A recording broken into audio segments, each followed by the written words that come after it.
It's really disappeared. That reminds me of a good way to deal with the enemy. Phew. Eyes a little out of sorts. Is it because you've been using them for too long? System. Will I go blind after using this eye for a long time? Ding dash. Host, the one you redeemed is not the eternal kaleidoscope sharing will I, so once you use it for a long time you will go blind. Jichen pondered for a moment and said to the system. What's the solution? The host can pay another billion belts to exchange for the kaleidoscope sharing will eyes, at which time the host's eyes will automatically become the eternal kaleidoscope. What? Another billion? I'm really not a money changer. Suddenly Jichen's eyes lit up, and Jichen thought of someone. Hey, you don't have to worry about money in the future. Ha ha ha. The time came to the third day. I say you guys are dilly-dallying. Hurry up, we'll go to Shaki's first. Really? Today is an important day. The crowd looked at him quizzically. Ahem. Let's go first. Jichen said darkly. Today is the day you captained me for takeoff. Soon the group arrived at Shaki's bar. Auntie Xia. Hello again. Little Jichen. You look like you're having fun today. Jichen had a faint smile at the corner of his mouth. Auntie Xia. Tell me about today's auction first. Well, today's auction is being held during the day. In about 2 more hours, when the celestial dragons will also be coming. And I don't know how many will be coming, but it won't be less than 3. Jichen laughed even harder now. Chief, what's your plan? Hurry up and tell us. Jichen didn't expect Sauron to speak to him at this time. It's my personal business. I'll just go by myself. There's no need for you guys to come along. Of course, I don't mind you guys either. When the crowd saw Jichen say this one by one, they put away their smiles and looked at Jichen seriously. Captain, we're also part of the pirates. Your business is our business. So don't say things like that again. Captain, you were the one who fought the Grand Admiral before to protect me. So what happens to you is also what happens to me. When Jichen saw that the crowd did not look at him firmly, Jichen smiled helplessly. You guys? Well, let's just tell you this. Jichen randomly put away the smile on his face. What I want this time around is the lives of these few Tianlong men. And I'm going to use a live broadcast format to let them die bit by bit. The crowd all shuddered as they listened to Jichen's plan and looked at him in shock. Jichen slapped his forehead. Oops, I almost forgot. After killing the Sky Dragon man, the Navy will send out a big future, so I can only take 2 people with me. Well, Solon, old Sandy, you two might get used to this kind of bloodshed. So you two just follow me. As for the others, just wait for me at the Thor. Next, have some wine and prepare for the start of the auction. Jichen's consciousness directly entered the system. System, spend 300,000 belts to exchange for live phone bugs. Ding dash. Consumption of 300,000 bells to obtain a live phone bug has been deposited into the system space. When the host opens the live broadcast system will be free to help the host connect to people around the world.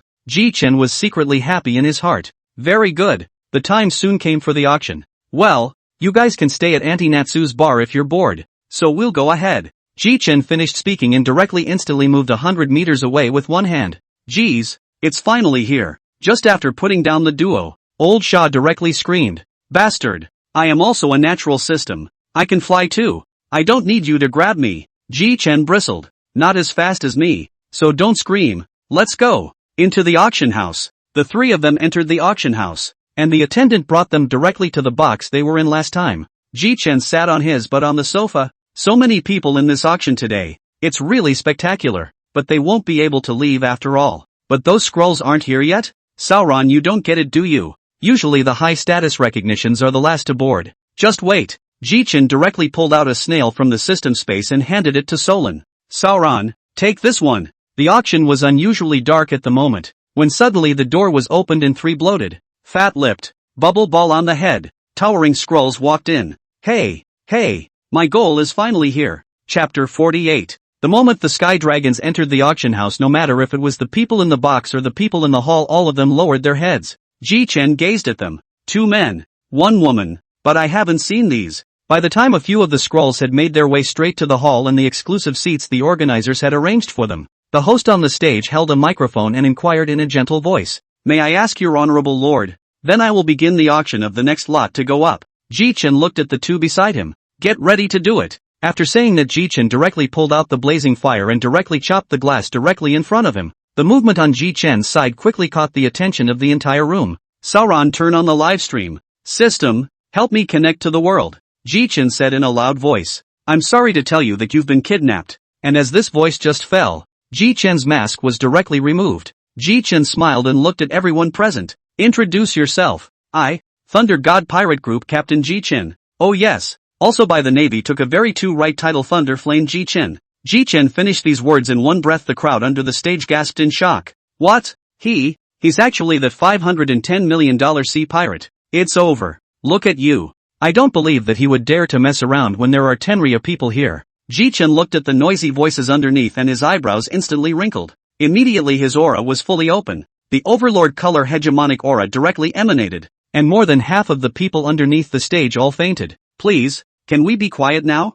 And all over the world. On the Moby Dick, the crowd on board felt incredulous at the sudden appearance of the screen. Goo la la la la. Marco, what is this? Pops, it looks like someone's on the air. And I remember this face being Dash. Before Marco could finish, Ace, who was watching silently from a distance, rushed over to look at the man in the screen. What's Jichen doing there? Ace, you know? Pops, the Thor pirate captain in this screen is my sworn brother. Marco interrupted with a well-timed remark. I think I saw the Skrulls just now. He's not trying to kill the Skrulls, is he? Goo la la la la la la. Interesting little kid. Sons, come and see. Interesting little kid. Universal Cake Island. The system's cast screen appeared directly in front of Charlotte Lingling. What's this? This is Shamboard. Right. And there's a brat. What's that? Interrupting my cake. Parasparrow, come here and eliminate this thing in front of me. Yes, Mom. But when Parasparrow came to the front, his hand went right through the screen. Parasparrow looked at Lingling with some difficulty. Mom, this screen doesn't seem to be able to be eliminated. And the person inside this screen seems to be that newcomer, Lei Yen Jichen. And it seems like he's going to kill the celestial dragons. Oh, this little brat is so bold. Forget about eliminating it if you can't eliminate it. It's just as well to watch it while eating cake. Somewhere in a cave in the island of the New World 8, the redheads were having a party to celebrate Hawkeye's arrival when suddenly a screen appeared in front of them. The crowd looked at the screen curiously. It's a screen? Then Beckerman spoke up. The captain of the Thor pirates in here is the Jichen who fought Green Pheasant to a draw. The Ryan Jichen who has a bounty of 510 million belly. I'm not sure how he managed to make the screen we have here appear out of thin air. Though, at this point Jesus Boo spoke up and added, I think I just saw the Skrulls. Is it possible that he's going to execute the Skrulls? The redhead mused. Keep watching. This screen will give us the answers. And it's kinda fun to watch it live while having a party. Wahahahaha. Navy headquarters, Center Plaza. Numerous navies were training, but the sudden appearance of a huge screen made them directly dumbfounded. The seamen spoke in a chorus of voices. The news was soon communicated to the war marshal, Sengoku, who was reviewing documents. Shut up. What? You said there's a huge screen in the center of the Navy Plaza with Jichen and the Skylanders. Asshole. After learning more about how it all started, Warlord immediately dispatched Yellow Sara to Shampoo Land. What does this Jichen want to do? The screen turned back. The population auction venue.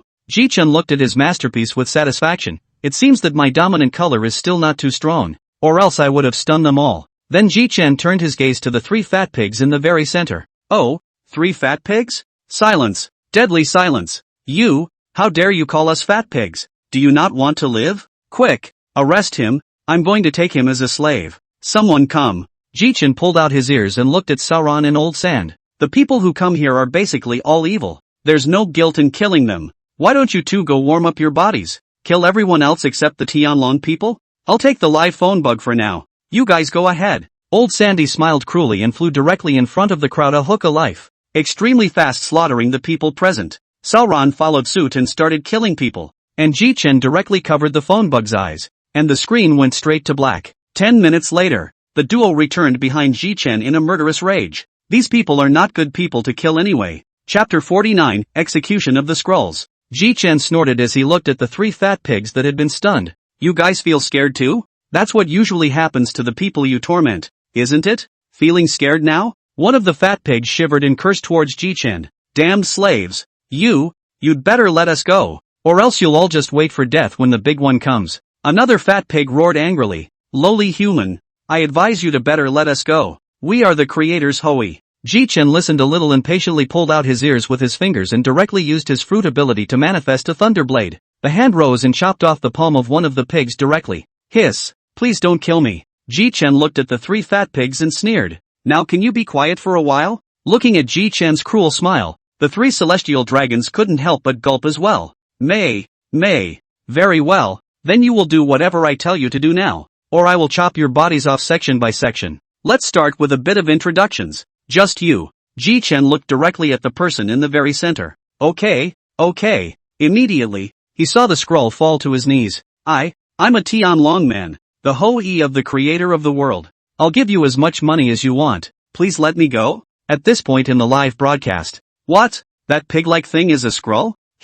Isn't he afraid of the world government when he does that? With that, Jichen looked to the Skylander on his left and asked, what are you doing here? A few days ago, that lowly host said there would be a human fish sale today, so I came to accompany my father to buy slaves. Oh, I can't believe there are mermaids. Jichen turned his head to Solan. Solan, you have the sword. Go backstage and release all the slaves. And yes, the mermaid, remember to carry her to the beach and back. This is not a good job. Well, let's have some fun next. As you all know, I'm a swordsman, so I'm still a slight student of the human body. I'll slice off your flesh piece by piece without hurting your life. Jichen looked at the three of them, then turned his gaze to the youngest scroll. Jichen smiled cruelly. You usually like to torture your slaves too, don't you? And me seeing that you're a girl. So I'll try to keep it under 10,000 cuts and end your life. Jichen finished his speech and quickly slashed at the female celestial dragon's waist. Please, leave me alone and I'll give you lots of money. 10 billion. 10 billion. I'll give you 10 billion if you let me go. Jichen snorted a mouthful of thick phlegm in the scroll's face. I don't want your money, so take your time and enjoy the process. 10 minutes later, Jichen finally stopped striking. On the side of the old sand could not help but shiver. This guy, with you to do right is really not a good thing. This Tianlong man, in addition to the body of the various organs, the rest of the meat was actually cut down by you. It seems that in the future cannot be easy to mess with you. I'm embarrassed when you praise me so much. Old Shah, kill me, please kill me. Solan happened to come back and saw the scene was a little creepy. Yo, Sauron, you're back. I just got all the slaves' bomb collars undone and I'm a little slow getting back. But you don't even love him like that. And you're still alive. Or the chief is awesome. Geez, it's not much, but it's time to end her life. Jichen finished by grabbing and bursting his heart with one hand. Just as Jichen ended his name, a voice came from Jichen's mind. Ding dash. Congratulations to the host for his first time killing a celestial dragon man reward. Rewarded with an increase in Overlord color level to advanced comprehension of Overlord color wrap, and rewarded with 50 merit points. The very moment the rewards were handed out, Old San and Sauron sensed the danger. Just relax. It's fine. Jichen was secretly shocked. Since the first reward was so generous, then what about the second? And the third? Now Jichen was looking at these two sky dragons as if they were looking at a money tree. This couldn't help but make the two celestial dragons even more frightened. Just as the two celestial dragons were rambling, Jichen suddenly spoke. Don't worry. I'm not that heartless. So you guys can die now. And I think the Great Admiral, I'm coming soon. Jichen directly pressed his hands on the two men's heads. Silk arcs of electricity gathered on their heads, and soon the Sky Dragon Man fell straight down. I wonder, who is the great general coming this time? Yellow ape? Red dog? Green pheasant? Jichen turned back to face the live camera. Ha ha ha, everyone has seen what happened to the Tianlong man. Oh yeah, the world government's Tianlong man should be careful. From now on, when I see a Tianlong man, I'll kill one. If there are any Tianlong men who aren't afraid to die, you guys can go out as much as you want. Jichen directly closed the live broadcast after saying that. Well, I think the Grand Admiral will be here soon, so let's go for a walk outside first. The three of them went straight outside and sat under a tree. Jichen's consciousness was directly immersed in the system. Look at the rewards just now. Then Jichen directly opened the system backpack. Just opened the backpack. Jichen's confused, because there were two more things in the backpack. 2 billion berries and 1,000 bottles of liquor. And it's still Mao Tai. Jichen was dumbfounded, then directly took out 3 bottles of white wine, 2 of which were handed to Old Shah and Sauron. Seeing Jichen handing over the wine, Old San and Solan smoothly and directly took it. Solan's eyes lit up directly the moment he received the wine. Chief, where did you get that wine? It looks good. You say this? This is before I in the windmill village to brew their own wine. Did not take out. You're an alcoholic. I don't care if you get drunk. It's quite strong. Joke. I've never been drunk before. Sauron. Sauron finished by slamming a gulp directly towards his mouth. Cough cough cough. This wine. Cool. Jichen watched Solan's face go red all of a sudden and smiled without saying anything. Chapter 50, Yellow Monkey's Arrival. Seeing that Sauron was still gulping down his drink, Jichen couldn't help but advise. Foolish Sauron, I'm going to have to take small sips of this drink to get it right. A big gulp of refreshing. That's what Sauron, will be drinking from now on. While the three were talking, a warship came in from the sea. Soldiers over there, fire a shot towards the position of mangrove number 1. After Yellow Sara finished speaking, he didn't look at the soldier either. Soon the cannonballs were fired and Yellow Sara directly turned into light and stepped on the cannonballs. Don't drink anymore. Someone's coming, and they're very strong. As the shells gradually approached, Yellow Sara came before the crowd. It's scary. Yo, Lord Jichen,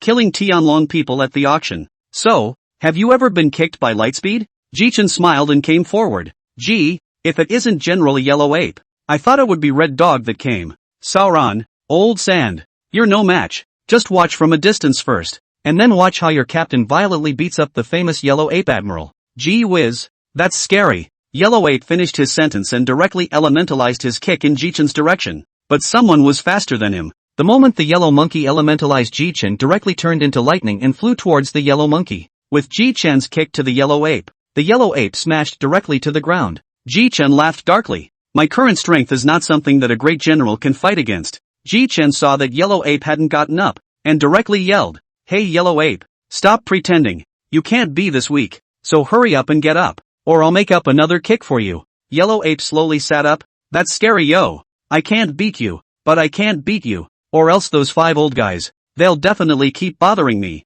Yellow Sorrow stood up and manifested a lightsaber in both hands. Sky from Cloud Sword. Watch this, kid, the old man is going to get real. Gee, that's scary. Yellow Ape, after saying that, Jichen directly pulled out the blazing fire at his waist. Do you think I could cut you in half? Yellow Monkey. After Jichen finished speaking, both sides directly fought together. An hour later, Yellow Ape's ever so tidy as before clothes were already tattered. And Jichen also had a small number of tatters. After a fight, Jichen looked at the clothes on his body, and his face turned ugly. Asshole Yellow Ape. This is the clothes I just changed a few days ago. Your uncle, give me a life. Jichen directly used Overlord Color Entanglement and arrived in front of Yellow Ape in a few instantaneous steps, his fist directly bombarding Yellow Ape's face. Today, you'll leave your life behind. Wasn't going to get real? The moment Yellow Monkey took the hit, his pupils stared at the size of copper bells. What? Overlord Color Winding. This guy, just how old ah?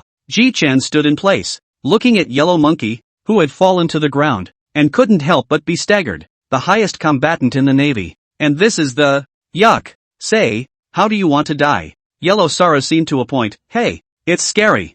Jichen kid, how old are you, that you know the moves of those 4 assholes in the New World? However, for the sake of peace in the New World in the future, I won't let you live. The two directly elementalized and began to clash directly in the air. Ryoko. Yellow Ape spat out a large mouthful of blood, which still had his guts in it. Yellow Sara gasped and stared at Jichen dead in the face. There's no heavenly reason. How old are you? Your fruit abilities are stronger than what I developed. Your sword skills are superb. And you have 3-colored hegemonic aura. In the distance, Akane arrived in the bank of mangrove tree number 1. Watched the duo. It turns out that Akane started heading towards Shampoo Land just as Jichen started his broadcast. And it turned out that Yellow Sara arrived first. Akane's pupils widened as he couldn't believe that Yellow Sara had been beaten by a newcomer who had just come out of the sea not even 2.5 years ago. Akane came over to Yellow Sara in a rage. Across from him, Jichen cursed. Damn Navy. No martial virtues. Even sent 2 adults to arrest me. A small pirate rookie. Damn you guys. Just as Jichen was focusing on cursing,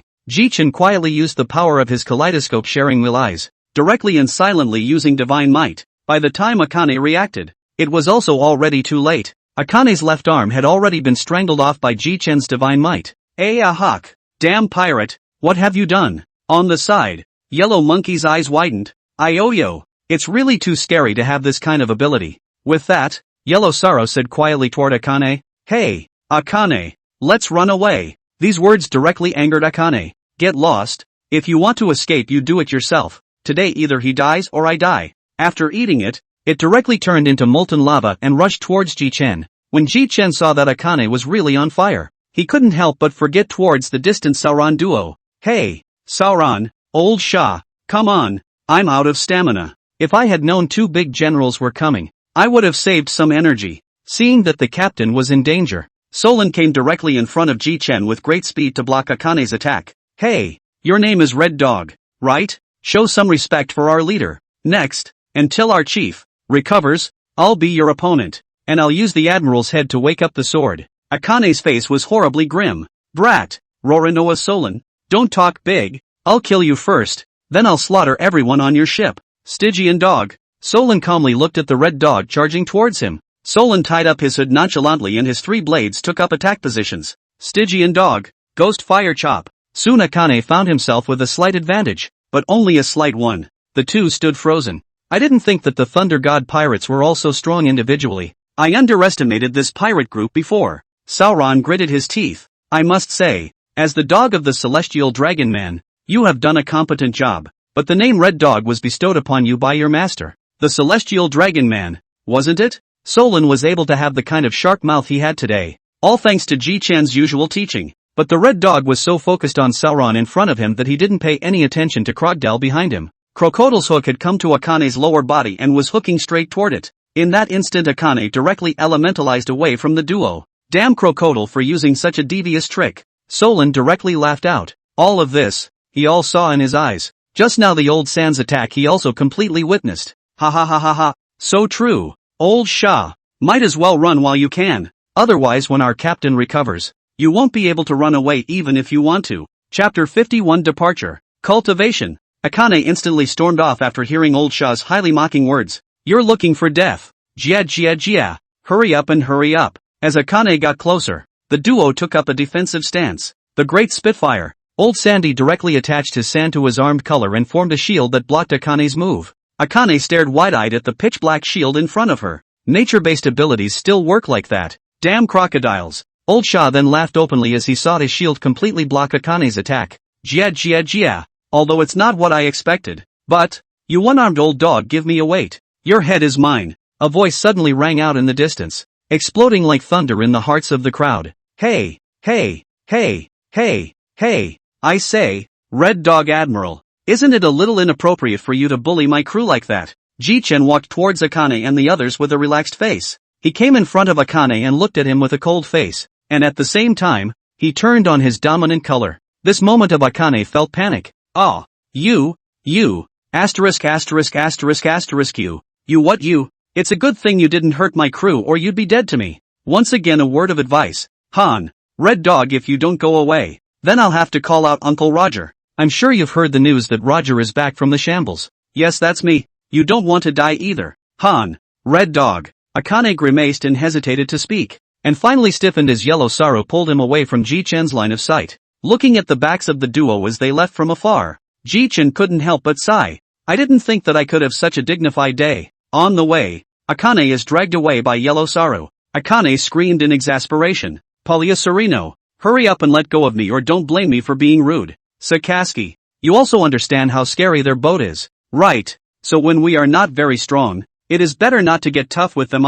And, your arm. Yellow Ape sighed as he sat on the ground. If you still want to go I won't stop you. If you die then I'll go collect your body for you. Akane grunted and returned to the ship with a flick of her sleeve robe. Hey, wait for me. Meanwhile, the three of them, Jichen, who had just finished the battle, returned to the tavern. Nami looked at her captain with an excited expression as she spoke of the misery of the two great generals. But, two great generals falling away. Is this really a great general? Ha ha ha. Jichen smiled lightly. However, Sauron and Old Shah's strength is something I didn't expect, and gave me a surprise. Jichen turned his head and his face became serious. The crowd did not laugh when they saw this. Jichen looked around the week at the crowd. Tell the truth live. If we follow the normal course of events, we should be heading to the new world in a few days. But, however, when the crowd saw Jichen's face show a tangled expression, one by one, they were ready. However, you guys are too weak. At the moment it's just me and Sauron and Old Sand who have the power to defend ourselves in the new world.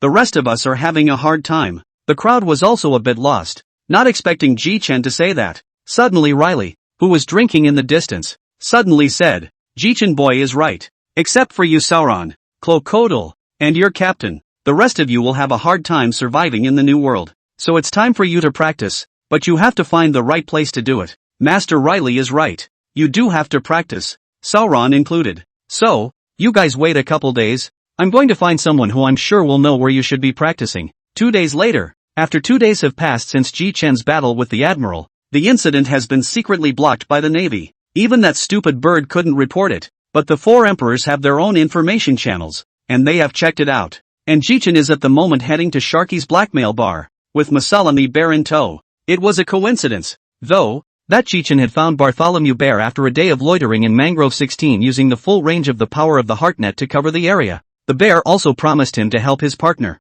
Sharky's knockout bar. Jichen led the bear to the crowd. Robin's pupils narrowed. "Ha! You're the King's 7 Musketeers Bartholomew Bear," Jichen hurriedly said to everyone.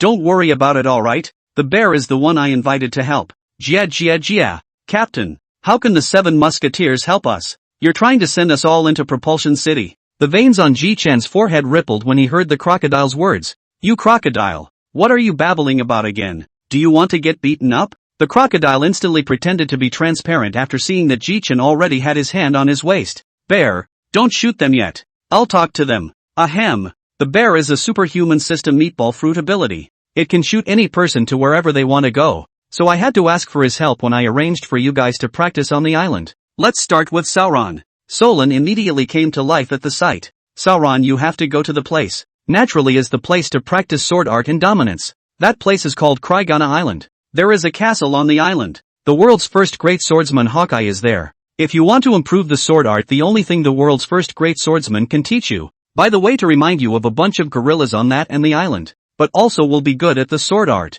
2 years later in Shampoo Land, see you. Don't die." As soon as Jichen's words fell, the bear's palm fell, and Sauron instantly disappeared. The crowd couldn't help but be a little surprised to see this scene. Jichen smiled and looked at the smallest Joba. Tony Joba, you're up next. You're going to the treasure island of the South China Sea, the Kingdom of Trino, which has a very large amount of medical resources, and all sorts of knowledge about herbs, so goodbye as a ship's doctor. Next up is Nami. The place you'll be going to is Visalia, known as the Little Empty Island, where you'll learn about meteorology, geography, and oceanography. So I'll see you in 2 years, our beautiful navigator. Zicheng, you will be going to Peach Color Island. There is a special kind of cuisine there, attack cuisine, but I don't know what this attack cuisine is. When you get there you can mention the name of Bartholomew Bear, and they won't hurt you. Oh, by the way, it's a land of sirens and demons, and you're a girl. You have to be careful when you go there. So bye-bye. I'll see you in 2 years. Robin, you know about the Revolutionary Army,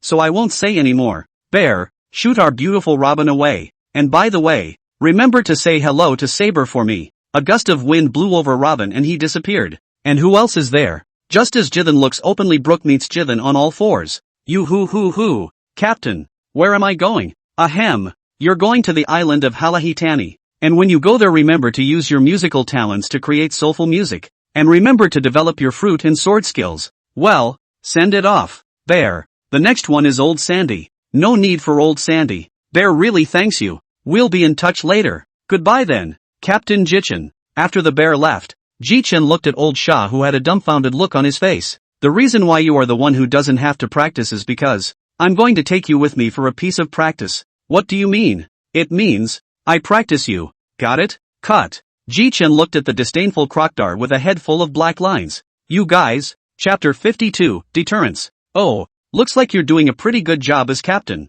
All set up with a plan for them. Master Riley, I'm not done arranging this. There's another one next to it. And there's one more thing I'll have to trouble you with when the time comes. I wonder if Master Riley knows if there are any islands around here with changeable weather, preferably uninhabited." Well, let the old man think about it. After a long time, Riley's eyes lit up. "This island you want is really there, but it's just a bit troublesome. That island falls under the category of Women's Island. We may have to pay a visit, and it just so happens that I have an old friend there." Jitsu smiled and pulled Krogdal to give Riley a thank you. Having just arrived at the seashore, Jichen directly released lightning. Soon a huge ship appeared in front of the trio's eyes. Riley's eyes widened in shock. "That's quite an ability you've developed to store such a large ship." "Ha ha, Elder Riley is flattered." The three of them came straight to the ship, and Riley looked at Jichen strangely. "It's just the three of us, sailing the boat like this. You're not going to ask my old bones to help out too?" Jichen held his forehead. If this ship of mine is unmanned,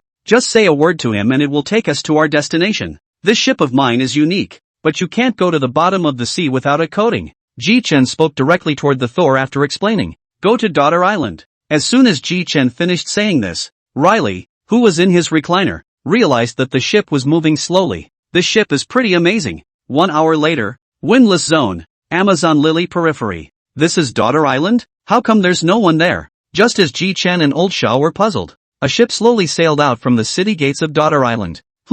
A ship from Daughter Island? The two ships quickly converged. Men, why are you here? There is no reason. You will die here. Ready, fire. Countless arrows shot towards Jichen and the others. Jichen's face instantly grimaced, and then with a flick of his massive lightning power, he knocked down all of the arrows that were shot at them. Jichen said in a deep voice, "What are you doing with these women? Do you want to die?" When Jichen saw that these women didn't speak, the fire in his heart grew. Suddenly a burst of high-heeled footsteps came to his ears, and Jichen looked up to see a stunningly beautiful woman standing across from Jichen. "Humph. Men, the concubine commands you to tell us why you're here, or you'll be fed to the fishes." This completely pissed off Jichen. "The first time I did not say anything directly attacked me. This time even so arrogant up there to talk to me." The mud man still has 3 points of fire it. Jichen also didn't care that Riley was beside him and directly exploded his overlord color hegemony with all his might. Instantly, the overlord color hegemonic aura was like a tsunami pressing down on the opposite women.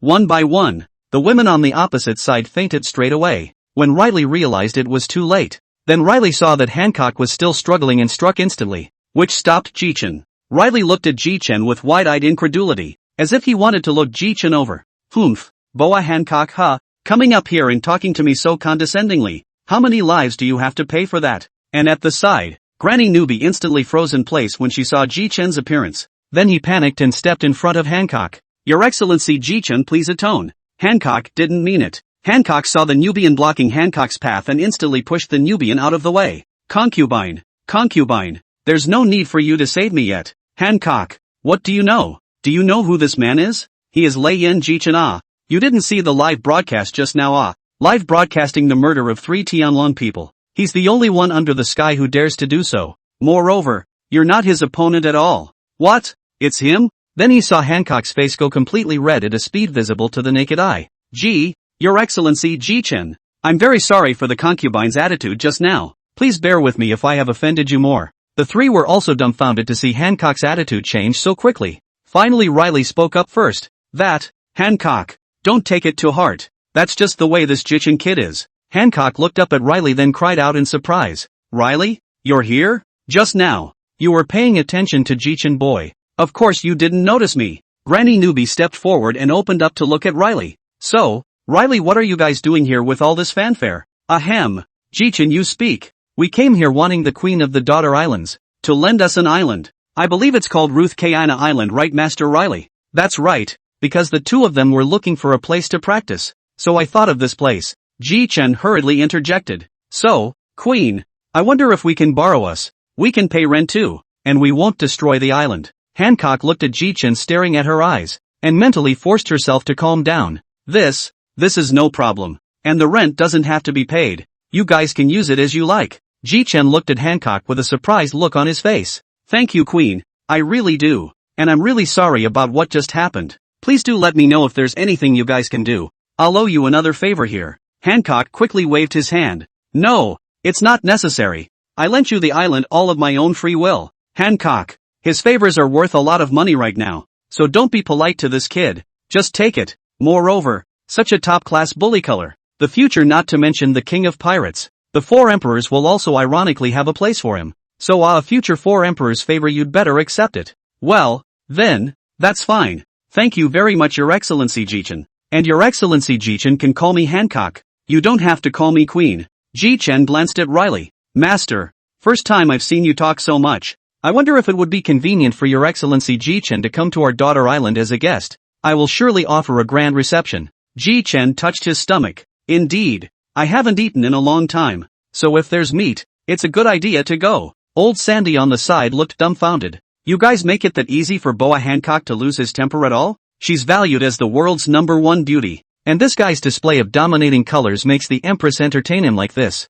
It's still unbelievable." The Empress shouted, "Raise the sails and greet your honored guests." Chapter 53, Arrival on Ruskana Island. After some time, the crowd finally arrived at the Empress chambers. The Empress owed her body slightly. "Your Excellency Jichen, these are the specialties of our daughter island. I hope they are to your liking. It looks great. So thank you, Your Excellency the Empress." After the meal, Jichen came to the Empress. "I wonder if Your Excellency the Empress could lend me the Ruskayuna Island. By the way, here's 200 million berries for renting this island for the past 2 years." Jichen threw himself directly behind the Empress without being told. The Empress hastily waved her hand. "There's no need for that, Your Excellency Jichen. Just take it. I don't take back what I give away. Right. I'm going to get some rest. So excuse me for a moment. Your Excellency the Empress. After saying that, Jichen directly walked towards the corner of the palace and sat down. Jichen directly sank his consciousness into the system. System, sign in. Ding dash.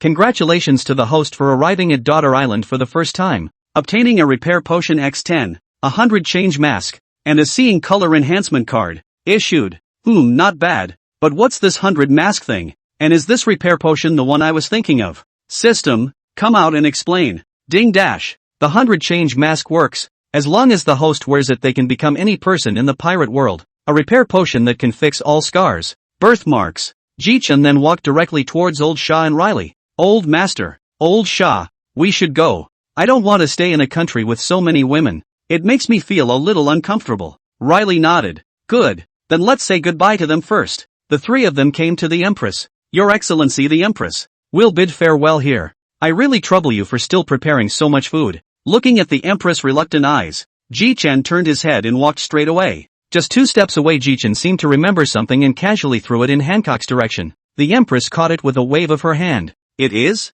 The one I just gave you is a restorative liquid. It can make that thing behind your back disappear. Oh, 3 bottles in total. Well, see you again sometime. After saying that, Jichen returned to the Thor with Riley. On the way, Riley couldn't help but be curious, so he asked, Jichen boy, did what you just gave them work? Jichen rolled his eyes. Master, which time have you seen me take out something that didn't work? Also, soon the three of them came to an island with a raised rock in the middle of it. Seeing that Jichen didn't know anything about this place, Riley immediately explained. This island is called Ruska Ina, and there are 48 seasons a year here. Speaking of which, Jichen couldn't help but say, that means this place renews its seasons on average once a week? That's right, and there are a lot of beasts of prey on this island. The only safe place on this island is this raised rock. So if there's something however important that's inconvenient to keep, you can put it here. Harm, old master, you still don't know me. Riley froze for a moment, then laughed out loud. Yeah, well, you're pretty edible for what you are.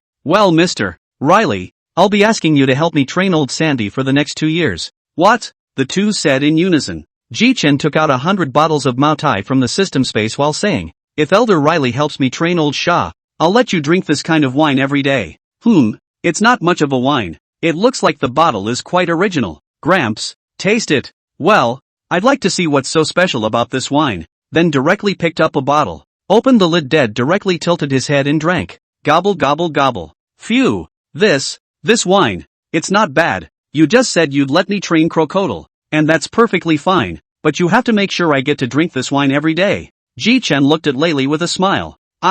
Don't worry, old master. I have the best reputation. Old Sandy and Riley were drinking to themselves, unaware that Jichen had already taken out the Heart's Desire candy and held it in his mouth. A golden light floated in front of the three of them, and a familiar voice entered their ears. Ha ha ha ha ha, Ji-chun boy. It's you who resurrected me again. Elder Roger. It's not that the three of us drinking is too meaningless, so we called you along. Ha ha ha ha ha, great. I've been drinking for ages. Where's the wine? Jichen pointed to the ground where 100 bottles of wine were neatly placed in front of him. Wine. And Riley, you're there too. Ha ha ha. It's been such a long time since we've had a drink together. Yes. Suddenly Roger's eyes flicked to notice the aura on Jichen's body. You kid. The aura on your body seems to be even stronger than Riley? But how long has it been? You're growing too fast. Ahem. Jichen coughed twice in embarrassment, not expecting Roger to notice at all. Elder Roger. Drink drink drink. But in the future, I'll probably be troubling Roger Senpai a lot.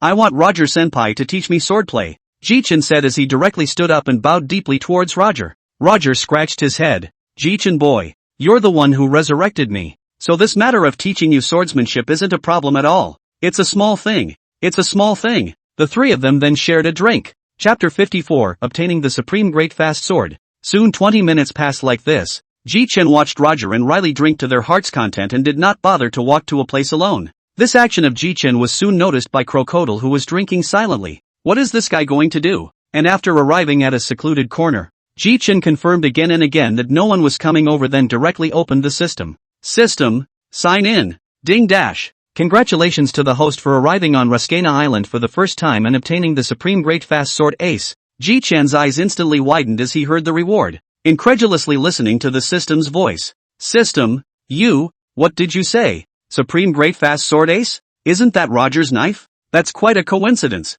Ding dash. The system warmly reminds us that it's not a coincidence because the host is surrounded by the recently resurrected Roger. So the things that the system rewards are also the things that arrived in his life. Jichen finally decrypted this now. Jichen directly took out the ace from the system space. Oh, golden. Kind of like a western sword. But at least it's Roger's matching sword. So when the future comes, I won't lend my blaze to Roger. Or else my blaze won't be able to withstand the sword chi that Roger emits. Soon Jichen returned to the drinking trio. Jichen saw that Sister Luo was still there, so he directly checked the remaining time. Roger has 4 minutes and 58 seconds remaining on the clock. I can't believe there's so much time left. So how about? Jichen called up directly to Roger, who was sipping his drink. Hey, Uncle Roger. Sister Law responded drunkenly. What's up? Jichen boy. That, and I want to see your swordplay. Roger directly stood up and made a gesture to pull the blaze from Jichen's waist. Jichen hurriedly stopped. Uncle Roger, this island is rented by me.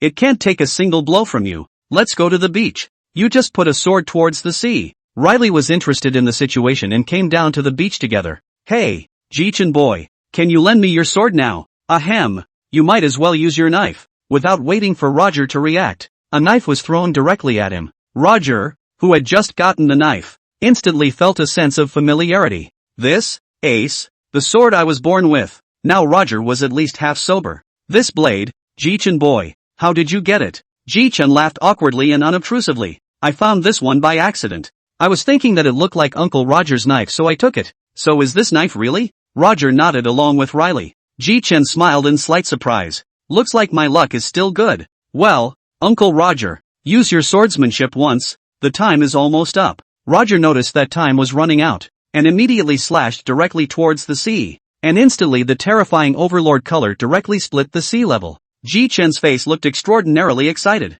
This blade should be able to chop old Sha to death directly if it lands on him. Lao Sha, I thank you. Sure enough, it's my knife. It's nice. It's been a long time since I've done that. Gee, don't worry, Uncle Roger. You'll keep showing up for me from now on. After all, you promised me the wrong thing. You're going to teach me swordsmanship. Ha ha ha ha ha. Don't worry. Roger just laughed as his body gradually disappeared into a white point of light. Looks like it's Roger time. But Jichen boy, why do you call me old man and Uncle Roger? Is he younger than me? Jichen seemed to be looking at the second little cutie, like he was looking at Riley, isn't it? Riley's face darkened in defense. Never mind. Jichen smoothly picked up Ace, who had fallen to the ground. This is a supreme great quick sword, but I can't utilize his power. Pity. Well, Master Riley, I'll leave 200 bottles of wine in the center of the island. That should be enough for you for a while. I'm going to go out for a while. After all, I've got all my hegemony cultivated as well. 200 bottles. You go ahead and leave that guy to me. Then, under the gaze of Riley and the crocodile, Jichen directly piloted the Thunder God ship and sailed into the distance. Jichen, who was at the Thor at this time. Where exactly should we go first? Then Jichen's eyes lit up, and the name of a pirate group quickly came to mind. Just go there. Chapter 55, Competition. Jichen arrived at the Shamboard Islands after sailing for some time. Jichen had just arrived at the harbor, and then he directly put the Thor away. Well, let's find a more secluded place first. Then Jichen directly found a hotel and opened a room. Came to the room, Jichen directly took the arbitrary door out of the system space. System, can a place I've never been to be reached directly? Ding dash. Warm reminder. The host can consume 2 chances to use it. I see. Even after using up 2 chances, there are still 8 left. This wave is not a loss. With that, Jichen silently recited the location of the red-haired pirates in his mind. Meanwhile, on the Isle of 8, the crowd of red-haired pirates looked at the door that had suddenly appeared, somewhat overwhelmed. Beckman immediately took out his gun and aimed it at the door. What the hell? How did a door appear? In an instant, all of the red-haired pirates had taken up their weapons and aimed them at this door. The arbitrary door slowly opened, and Jichen directly stretched out a head to look outside. What? Jichen walked straight out of the door. Redhead pirates, this is all a misunderstanding. Thunderflame Jichen? How did this guy show up from here? Ahem. You guys put your weapons down first. I'm not here to beat you up. At Beckman's signal, the crowd lowered their weapons. Beckman stepped forward. Lay in Jichen. In Shampoo Land, heavily hit Yellow Ape. Break Red Dog in arms. Subsequently, you pirate group have disappeared. Even our pirate group's intelligence department can't find out. Didn't think that you, the pirate with a reward of $500 million, would come to our place. But what is this thing behind you? Jichen awkwardly laughed. It's not that I sent all my companions to cultivate. My own strength can't be improved in a short time, so I thought to casually stroll around. At this time, the redhead stood up. Jichen, what exactly do you want to come to our pirate group? If you dare to hurt my partner, then I will not be blamed for being impolite. Jichen wasn't annoyed either. Shanks, actually we don't have to do this. We can totally drink and talk at the same time, said Jichen and threw him a bottle of wine directly. Taste it. Besides, I'm Luffy's righteous brother. And I came here to get Roger to teach me swordplay. Shanks was about to drink when he heard what Jichen said when he was puzzled. You mean Roger, the one I know? Yeah, but there's no point in talking about it more. Jichen directly ate a candy, and then a curtain of light appeared in front of the pirates. The light dispersed and a familiar silhouette came into view. The redhead and the crowd of pirates instantly widened their eyes filled with disbelief. A cheerful voice rang out. Ha ha ha, this isn't Red Taro. Ha ha ha, I really didn't expect to be able to see you again after death. The redhead gazed at the figure for a long time. You're Captain Roger? Jichen sighed. Uncle Roger, explain quickly. The red-haired pirates are treating me as an enemy. Ha ha ha. Then Roger's explanation was also something that finally made the crowd understand. After Roger's explanation, the crowd of red-haired pirates looked at Jichen again, and their gazes were tinged with eagerness. Ahem, don't look at me like that, guys. I'm not exactly a beauty. Jichen finished speaking. Immediately a pirate picked up. But brother Jichen, you can resurrect people. In an instant the crowd of pirates were talking. I've never seen anyone who can bring the dead back to life, but it's really awesome. At this time, the person who was the highest IQ of the red-haired pirates asked, I wonder, brother Jichen, is this means of resurrecting people a devil fruit? Or, it's a candy I developed. Eat it and say that person's name in your mind, and the dead will come back to life for 30 minutes. As you can see, Uncle Roger is the one I resurrected, and he promised me he'd teach me swordplay, including that door, which I also made. But don't you guys think about killing anyone? Oh, Uncle Roger's still around. Jichen's words embarrassed them. No kidding, just because you're Luffy's brother, we can't do such a thing. Beckman laughed. I wonder if brother Jichen can sell us the door you just had. We need this strategic material very much. The price is free to open. We have plenty of money in the red-haired pirates. The redhead spoke up at the right time. It's not polite for Beckman to talk about this now. Brother Jichen hasn't even eaten yet when he came to our territory. Not to mention the fact that there's my Captain Roger as well. Ha ha ha, Red Taro, it's fine, but I am a little hungry. The redhead shouted. Little ones, it's party time. Upon hearing the captain's order, Lakilu, who was the cook, went off at a fast pace with his many companions to prepare the food. Since we're having a party, I'll prepare the wine. Jichen directly waved his hand and 300 bottles of Moutai appeared. Roger looked at Jichen and laughed. Then during the time they're preparing food, I'll go ahead and teach you swordplay, Jichen boy. With that, the pair walked towards the beach, and Roger even turned his head to look at the redhead. You come along too, Red Taro. Let's see how you've grown now. Coming, Captain. The three of them arrived at the beach, and Jichen directly took out Ace and tossed it to Roger. Roger plucked Ace directly, his domineering aura escaping from his body as he gazed at the redhead. Red Taro, let's see if you've been practicing the swordsmanship I taught you properly after I left or not. The redhead watched as Roger couldn't hide the excitement within him. Instantly drew the griffin at his waist. The moment he drew his sword, the redhead's overpowering color spilled right out.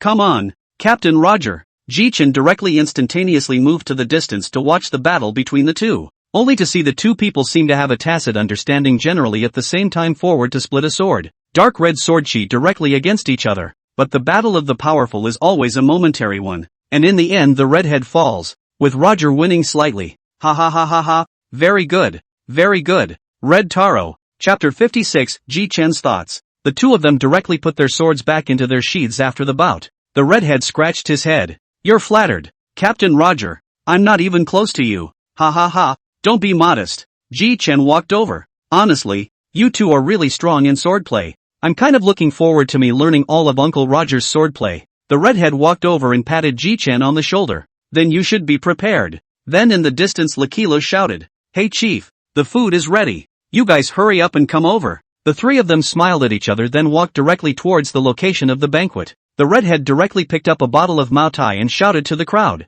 I'm very happy today, meeting the late Captain Roger, and recognizing brother Jichen. Come on, let's all drink to them. Oh dash. The crowd directly held up the Moutai sponsored by Jichen and drank. Then a loud chant came from the crowd. The crowd was talking about the, what kind of wine is this? It's really good. At this time, The core members of the red-haired pirates were also in awe. The redhead had absolutely no idea what to say at this point. At this moment, the redhead's eyes were glowing with light as she looked at Jichen's gaze. Jichen's eyes glowed like a cat seeing a mouse when he looked at the redhead and the members of the group as they gazed at him. Jichen coughed slightly awkwardly. The crowd reacted instantly, and the redhead directly laughed and scolded. Look at you all. You're looking at brother Jichen with glowing eyes. Really? Honestly, drink. The other members directly shouted in defiance. What?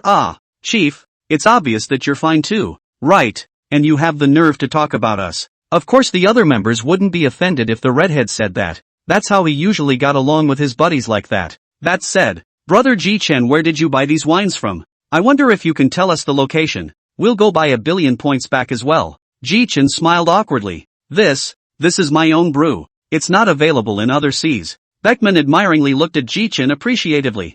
I didn't think that brother Jichen could not only come up with those props that people find unbelievable, but that he could also brew wine. It would be good if brother Jichen didn't have a pirate group. Ha ha ha, I had a goal in mind when I formed the pirates. Jichen's words aroused the interest of almost everyone present. Roger looked directly at Jichen and asked, Jichen boy, what is your goal? It may be unattainable to say the least, but one must always have a dream, mustn't one? My goal is to kill all the Tenrya people. These beasts brutalize civilians and still stand tall. It's really disgusting. I'm going to kill everyone I see from now on. That's why I want to learn swordsmanship from Uncle Roger. Otherwise where would I get the strength to deal with the great general? The world government. The crowd all looked at Jichen with appreciative eyes after hearing his words. Ahahahaha. Very good, Jichen boy. Back then Lux didn't even accomplish anything. Maybe it will be accomplished in you. Roger beat his chest with a bang. Don't worry. As long as you let me out in the future, I will definitely teach you swordplay properly. When Roger finished speaking, his body was flooded with dots of white light.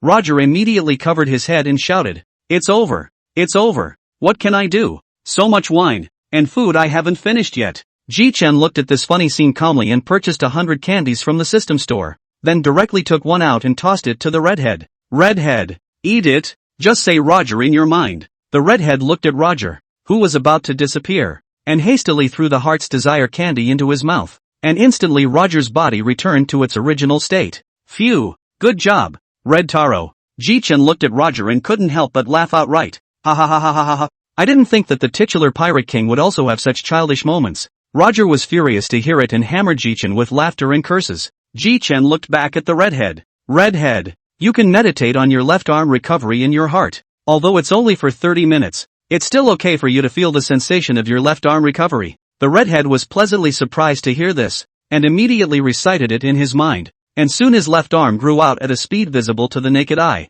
All the members of the red-haired pirates were so shocked that they couldn't speak, and even Beckman, who was the vice captain, directly went up and touched it. Geez, Beckman, what are you doing? We're both men. Asshole, me too. I just wanted to make sure. Don't worry. What Jichen, produce will be of high quality. Don't worry about it. Then an idea suddenly appeared in Jichen's mind. Then he looked at Roger. Roger was made a bit uncomfortable by the look before Jichen spoke. Uncle Roger, do you want to be truly resurrected? What? The crew members were also confused by Jichen's words. Jichen smiled faintly. I may have the possibility to truly revive you here. Only this method has not been implemented yet. Ha ha. The crowd looked at Jichen, wanting Jichen to speak his mind, especially the redhead. It's just that, Uncle Roger, you can come back to life for 30 minutes with my candy, and I know of a fruit that can regress your age. As the red-haired pirate group with the highest IQ, Beckman immediately popularized, Brother Jichen is talking about the regression fruit.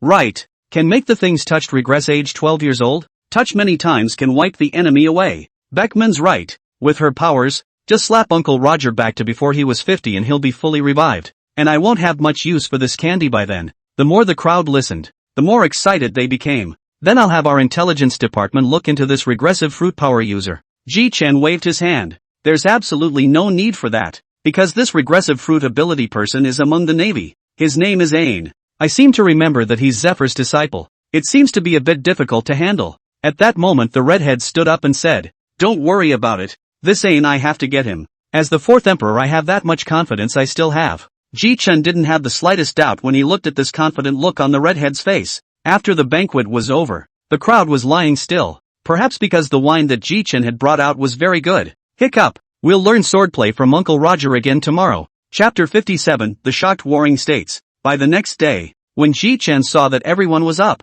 he followed suit. Just after waking up, the redhead's trademark smile resounded in his ears. Wahahaha, good morning brother Jichen. Good morning to you, redhead. Beckman came in front of the duo and looked at Jichen. I wonder if brother Jichen has any plans for the future? Harm. What plans can I have? But I do want to practice sword arts on this island. I wonder if it's possible. Wahahaha, that's naturally no problem la. We're friends. Jichen thanked him joyfully. Then thank you, red-haired brother. Jichen directly summoned Roger out after he finished speaking. Hey, Jichen boy, you actually called me out so early. Luo Jie was astonished. It's not that I want to learn Uncle Roger's swordplay early. Roger looked at Jichen and nodded. Then let's start now. Let's go to the shore first. Jichen directly followed Roger to the shore. The practice was then opened. Meanwhile, Naval Headquarters, Marin Vento, both Akane and Yellow Saru, who had just returned to the Navy headquarters a day earlier, had also changed into brand new suits. The duo arrived at the war marshal's door, knocked and went straight in. Just inside, the warlord looked at the duo. Even though the news has come back, I didn't expect it to be true. Sakaski, your left arm was actually really given by that Jichen guy. Before warlord could finish his sentence, Sakaski's face directly grimaced and sat down on the side of the couch. Bastard boy. I'll take his head off sooner or later. Sakaski shouted. Turning back to the warlord, he couldn't help but look more than once when he saw Polyacerino still standing.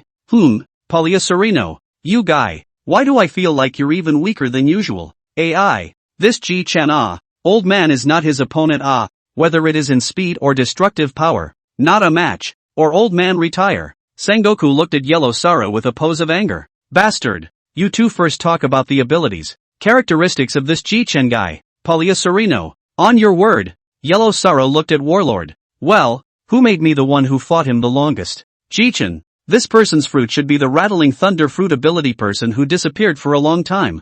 Secondly, his fruit ability development is only stronger than me. The other thing is that he seems to be able to summon the dead to help in the battle. Armed color. Seeing color. Buster color, he has all of them. And his buster color can already use buster color winding. And also after that, let's let Sakaski say it. After saying that, Yellow Monkey just sat down. Sakaski looked at warlord seriously. He also has a special ability similar to a spatial strangulation of sorts. Sakaski touched her empty cuff. My left arm was strangled off by that special ability of his. So this scourge of disaster in a very evil generation must be killed to put an end to it. Warlord nodded approvingly, then looked to the duo. So what do you two think is an appropriate bounty to set on him? Yellow Saru looked at Sakaski, signaling him to just decide. Let it be 1-834-000-000. The scourge of disaster in the age of extreme evil. And that Loranoa and Crocodile need to change their bounties better too. Warlord then nodded. I know. I'll think about it. Both of you are seriously injured this time. Let's give you 7 days of vacation to rest. Yellow Saru asked at this point. That warlord marshal. 7 days of vacation with pay? Off.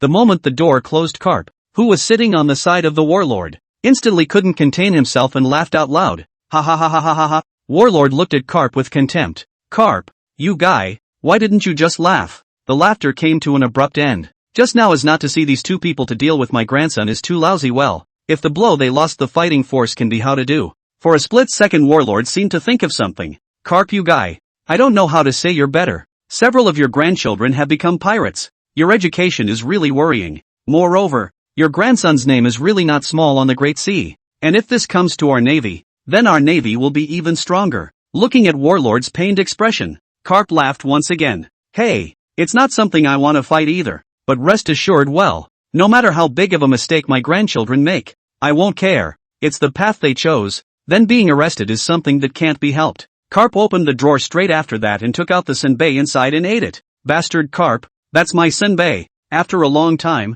in the Navy's large conference room, the 3 admirals, all the lieutenant generals and admiral alternates, all gathered in the large conference room. Alright everyone, now that Jichen's Thunder God pirates are presenting an unstoppable aura, let's all start by saying what can be done. There was dead silence in the conference room when the warring nations finished. Just as Warlord was about to get angry, Akane stood up. Since this bastard, 2 great generals can't help him, what about 3, 4? Akane finished and sat down. Sakaski is also right. But our Navy headquarters is not very well manned right now. Green Pheasant is still on a mission. And do you know where the Raikage Pirates gang is right now? The crowd looked at me. I looked at you. All at a loss. According to the observation of the intelligence department, after the Battle of the Shambodi Islands, Thor's gang seems to have disappeared. There is no news at all, so we can only send out the bounty order first, and after that, we order the naval branches around the world to pay more attention. And when we find out that Jichen has been found, we immediately notify the Navy headquarters, and the headquarters will send out a great admiral and take the initiative to hang him. Dismissed. At the same time, Jichen's bounty order was rapidly spreading around. Chapter 58, Encountering Squad on the Road. 3 months later, a loud bang came from the island of the Putative Eight. Jichen was swinging Blaze towards Roger in a heavy slash. And yes, he was using Roger's signature, Divine Evasion. Clank! The sword chi released by the two collided together fiercely. But in an instant, Jichen's sword chi was overwhelmed, and Roger's sword chi struck directly towards Jichen's side. It's over. Jichen directly made an instantaneous movement, instantly moving hundreds of meters away from the sword chi before he managed to dodge it. Roger and the crowd of red-headed pirates smiled and walked over. Jichen let out a bitter smile. Although I learned Uncle Roger's sword technique, but I don't use the sword very often. Looks like we still need to practice more often. Ha ha, brother Jichen is right. I was like that at the time as well. Swordsmanship still needs to be practiced often. One's own strength is strong in order to have a way to deal with a strong enemy. Ha ha ha ha ha ha ha. Red Taro wasn't wrong at all. But it still amazes me a bit that you learned all my skills in 3 months. Jichen coughed lightly. Luck is mostly involved. It's been 3 months here as well. Brother Redhead is a real pain in the ass. I'll be ready to sail in a few minutes. Afterwards, Jichen's palm directly appeared a few items. Heartwarming candy X5. A Chinese cigarette. The stuff here will be given to the red-haired pirates as payment for these 3 months. Oh yeah, and this long thing is cigarettes, which I'm sure Beckman will really like. Jichen came to the shore and directly threw out the Thor pirate ship with his hand, and in an instant, an aqua-blue sailing ship appeared in front of everyone. Just as Jichen was about to fly to the ship, the redhead called out to him. Hey, wait, brother Jichen. Jichen looked back at him quizzically. What's up, red-headed brother? Jichen felt a bad feeling all of a sudden as he watched the redhead squirm. Hey, redhead, tell me what's up. If you're not in a hurry, I am. Brother Jichen, that door of yours, I don't know if you still have any more in stock. Our pirate group would like to buy one. Jichen nodded. I see. No wonder you just grinded like that. Let me think. Then turning around, he sat down and his consciousness sank directly into the system. System. May I ask what the host wishes? What's the right pricing if I'm going to sell any door to the red-headed pirates? Ding dash. This system suggests that the host price is first time at 500 million berries. Jichen looked thoughtful. Will it be a bit too expensive? That would be something for the host to think about. Jichen then purchased an arbitrary door directly from the system store. Jichen turned his head to look at the redhead gang. I wonder if the redhead pirates can afford it. The redhead smiled confidently. I don't know how much brother Jichen intends to bid. We'll buy it if it's suitable. Moreover, our pirate group is very rich. Joke, the red-haired pirate group is not usually like the other 3 emperors to compete for territory. Of course, the funds are incredibly strong. 500 million berries, can be used 10 times. Is this price acceptable? Jichen looked at the crowd again, and their eyes didn't dodge in the slightest. Then Jichen directly waved his hand. A pink door appeared in front of the crowd, and according to the price, the red-haired finance chief handed over 500 million belly to Jichen. Jichen smiled happily. Deal struck. No refunds. Oh yes, the use of this method to tell you first. Any door as long as you hold the handle in your heart silently want to go to the place. Then you open the door is the place you want in your heart. And one more thing to note. Lava Drew, where Uncle Roger has been. Can't go. Not enough permissions. Ha ha. The crowd erupted into laughter. The Thor then slowly sailed off into the distance under the grateful gaze of the red-haired pirates. So where to go now? Let's just check out what we just signed up for on the island of 8. Jichen directly opened the system backpack, and inside lay a purple glittering card quietly. Jichen took it out with an explanation on it as well. Kiba Village Big Fat Sheep exclusive monstrous power technique. Ha ha, I have to say this introduction from this system is quite apt. Next up is, Jichen's gaze turned to a small bottle lying quietly in the corner. Senzu beans from the Dragon Ball World X10. I wasn't really paying attention just now, but I can't believe I signed up for these 2 contraptions. Jichen immediately pinched the Big Fat Sheep monstrous power technique directly, and instantly a majestic power slowly flowed into Jichen's body. Phew, it clearly feels like there's an increase in power. System, where is this place? Ding dash. Friendly reminder here is very close to the Whitebeard pirates. Please host pay attention to the danger. Don't play yourself to death. Jichen's pupils crinkled. Good lord, Whitebeard is nearby. Why didn't I realize that? Jichen looked around eastward, and was slow to spot their ship. Thor at your service. Full speed ahead to the Moby Dick where Whitebeard is. Sure enough, the Thor on command was really fast. Soon but half a day Jichen found a group of pirates' pirate ship. That's right. A spider? Could it be Squad? Soon the pirate ship on the opposite side spotted Jichen's Thor ship. At the same time the ship's lookout also spotted Jichen. Then the lookout shouted, Captain Squad, a pirate ship has been spotted ahead. It seems to be the Thunder God pirates Jichen. A smile appeared at the corner of Squad's mouth. Oh, surprisingly, it's the Thor pirates. Jichen? The scourge of disaster for that extremely evil generation that has been making a lot of noise on the Great Sea lately. Squad was thinking about Jichen's Thor sailing directly towards him. Hey, you're Squad. From the Whitebeard pirates. Right. You should know where Whitebeard is. Ha! Such an arrogant brat. As expected of the Thor pirates, who have been the most popular lately. Jichen bristled. Cut the crap. Just ask if you'll take me or not. Jichen's words directly enraged Scourge. Is Pops not something you can see just because you want to see him? If you want to see him, then defeat me first. Now that you've said that, is Squad, the great swirling spider with a bounty of 211 million belts, ready to get his ass kicked? Chapter 59, Whitebeard, a newcomer. What a fear of death. Then I, the great swirling spider, will satisfy you. Jichen mockingly looked at Squad. Let's show you this move today, the one that can instill fear in you. Jichen directly drew the blaze at his waist. Holding the blaze high in the air made it a move that Squad was incredibly familiar with. Divine evasion. In an instant an extreme chopping blow went towards Squad. What? Squad's eyes widened, and there was no time to be shocked, as he directly drew the Hyuko's sword at his waist to parry. Boom! Squad was blasted straight into the sea. Captain! Immediately a crew member reacted in time to jump directly into the sea and rescue Squad, but the rescued Squad was silent for a long time, with a sword wound in his chest. Finally Squad, who had not spoken for a long time, spoke up. Who did you learn that trick from? The hatred in Squad's eyes was unabashedly displayed,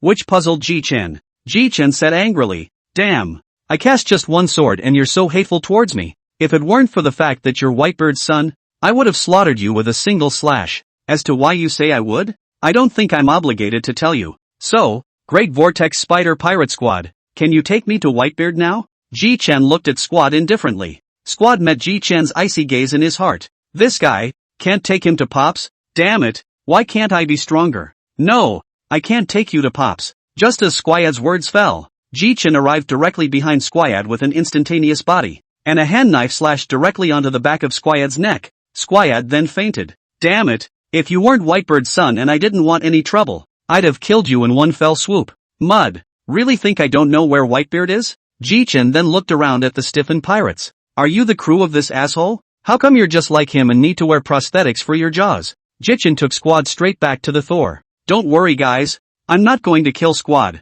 I'm going to go find Whitebeard first, so follow me if you're not sure. As for why Jichen didn't use Overlord color to directly stun these crew members, the reason was naturally because Jichen didn't want to waste Overlord color on this group of minions. Jichen directly covered a distance with his heart net a little later, and easily found the Whitebeard Moby Dick. Jichen directly ordered the Thor to follow the route. After sailing for about 2 hours or so Jichen saw the whale-like pirate ship in the distant sea. At the same time, Marco on the white-bearded pirate ship instantly got up. Not good. Someone. Marco's words instantly put everyone on alert. Everyone looked out towards the sea, an aqua-blue pirate ship coming towards the Moby Dick. So don't worry about the suns. Jichen came directly to the front of the Moby Dick to fight against the members of the Whitebeard pirates. Jichen smiled evilly then directly threw Squad over. In an instant, the crowd of Whitebeard pirates could see who Jichen was running over to. Marco exclaimed, Squad, quick, call a doctor. Snap. Marco slapped himself straight across the face. Mud, I'm the ship's doctor myself.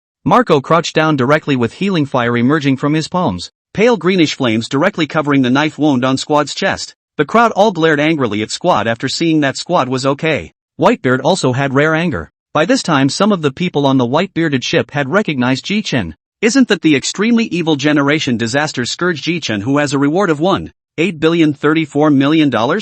I really didn't expect him to come to our white-bearded old man's territory. If you ask me, he's just too arrogant and wild. This time he will die. The crowd said anything. Marco then told Whitebeard all of Jichen's information directly after he healed Squad. Information that they had spoken about in private. Jichen directly instantaneously moved to the bow position of the Moby Dick. The moment he reached the bow of the ship Jichen directly opened the Overlord color hegemony. Jichen just took one step at a time. Jichen just looked at this one fallen crew member with an expressionless face. Just as Jichen was about to speak, a man in the crowd who had ventured out with an orange hat and a string of beads at his neck stepped forward. You, aren't you Jichen? It's been so long since we sailed, and this is the first time we've seen each other. Jichen turned his head to look, and a smile appeared on his facial expression. Ace, it's been a long time. The pleasantries of these two made the people on the ship feel disconcerted, and Ace was instantly a little embarrassed, and hurriedly introduced himself. Pops, companions, this is my brother, Jichen. Ace surprised the crowd with this comment. Jichen smiled lightly. I'm very sorry, Whitebeard and members, because my original purpose was to come to Ace, and I just happened to run into Squad, who thought I was dangerous, so the only way I could come was to defeat him. As for the bully color just now, I did it on purpose. If I don't show some strength, I'm afraid your sons should tear me apart, Jichen said as he looked around the room. If you insist on fighting, then fight. The eyes of the captains of the crowd were tightly fixed on Whitebeard's direction. As long as Whitebeard gave an order, they were afraid that they would directly launch an attack. Whitebeard looked around at the captains, who immediately understood and simply lowered their weapons. Seeing that all the captains had lowered their weapons, Whitebeard continued. Besides, it's Squad who's less skilled than the others, and you're not to blame for that. Seeing this, Jichen also sat directly in front of Whitebeard face to face. Ha ha ha, it's true that he's the strongest man in the world, even in terms of his aura. Then for the first time, I have to give Captain Whitebeard some gifts as well. Jichen directly hand flip will appear 3 bottles of Mao Tai, directly through to the Whitebeard a bottle. Ace a bottle. Jichen gestured for both of them to taste it. Go la la la la, what's so good about such a small bottle? Whitebeard, drink up. You'll find that this wine is better than anything you've ever had. Whitebeard opened the cap of the bottle with skepticism. Instantly a strong aroma of wine emanated through the Moby Dick. What kind of wine is this? It has such a strong fragrance. The flavors at this point made everyone's mouths water. The captains of the fun on the side also looked at Whitebeard at that moment. Didn't you say, Pops, that this wine isn't as good as yours? Can we do it instead? When did I ever say that? Want a drink from the long in my hand? Nice try. Whitebeard dunked it right after he finished. Chapter 60, Invitation to Battle. Whitebeard let out a long sigh of relief, followed by a hearty laugh. Marco and the others looked at their pops suspiciously and said in their minds, is it really that good? Don't blame me if it's tasty. When he finished speaking, Marco reached out and grabbed the bottle with a sneaky hand. Whitebeard was just about to pick up the bottle of wine at his side when he suddenly grabbed it. Turning his head to look at Marco and the other captains of the fans were pouring wine into their mouths. What a drunkard, the white-bearded son was instantly shouted. Marco, are you trying to practice with me? Bastard. Dare to take the fine wine away from my hands? Marco wasn't annoyed, because that's how they usually were. Marco grinned. Who wouldn't want a good drink when Pops comes across one? The captains of the crowd chimed in. Jichen looked at the white-bearded face, also smiled and casually threw another bottle to the white-bearded man. Whitebeard caught it straight away. On the sidelines, Marco looked at his old man and saw that he had another bottle, and then said, Pops, have you forgotten your health? Can't drink too much alcohol. Go la la la la. If you're a pirate and don't drink, are you still a pirate? And I feel better about drinking this wine. Marco smiled helplessly. Don't worry, Marco. It won't hurt Whitebeard to drink this wine, so feel free to drink it. Goo la la la la. Jichen has said it all, so don't worry. Jichen then took out 10 more bottles and threw them directly to the captains of the various teams. The Goban team leader also looked at him gratefully. Jichen was also chatting with Whitebeard without a word, when he suddenly saw Blackbeard Marshal Tichy, who was eating a cherry pie in the corner, with a glance of his afterglow. A bad idea suddenly came to Jichen's mind. The fact that this Blackbeard guy is still on the ship for so long means that Sage hasn't found the dark fruit yet. Jichen then turned his head and then asked to Ace, Ace, where is the head chef on your ship? You mean Sachi? Ha? He went out on a mission the other day and hasn't come back yet. What's wrong? Jichen, are you hungry? Ha ha, it is a bit. I haven't eaten much all day. Suddenly Jichen's style of painting a turn of the wrist will appear a pineapple-shaped fruit. The fruit's skin is dark purple, with spiral lines. Ace also exclaimed, Jichen, you're in the natural lineage, aren't you? All of a sudden everyone on the ship turned their attention to the fruit in Jichen's hand, of course including Whitebeard. Jichen was playing with the dark fruit in his hand while saying towards Whitebeard, how about it, Whitebeard? How about selling this fruit to you for $3 billion? I haven't seen this fruit before. What is it? While Blackbeard, who was sitting in the corner, noticed it at a glance, and his eyes showed greed without any concealment. You said this one I picked up in the East Sea. This is known as the most vicious fruit ever. Natural, dark fruit. Jichen shook the fruit in his hands seductively. The crowd on the side was also stunned as they looked at the fruit in Jichen's hands. It was Marco who was the first to react, quickly walking up to Whitebeard. Pops, we don't have that many berries on board. Oh, it's okay, I don't really want it anyway. Ace, told you this devil fruit is special. It can't be elementalized. What the heck? What kind of nature system is it if you can't elementalize it? Jichen turned his head to look at Whitebeard. Since you don't have it on your ship, then I'll take it back. I was going to sell it for 3 billion to spend. Then this fruit will have to be used for my next partner. Jichen looked over at Marco. Well, how about Marco coming aboard my ship? Marco gave Jichen a very flat look. Don't, but you're so just like that asshole with the red hair.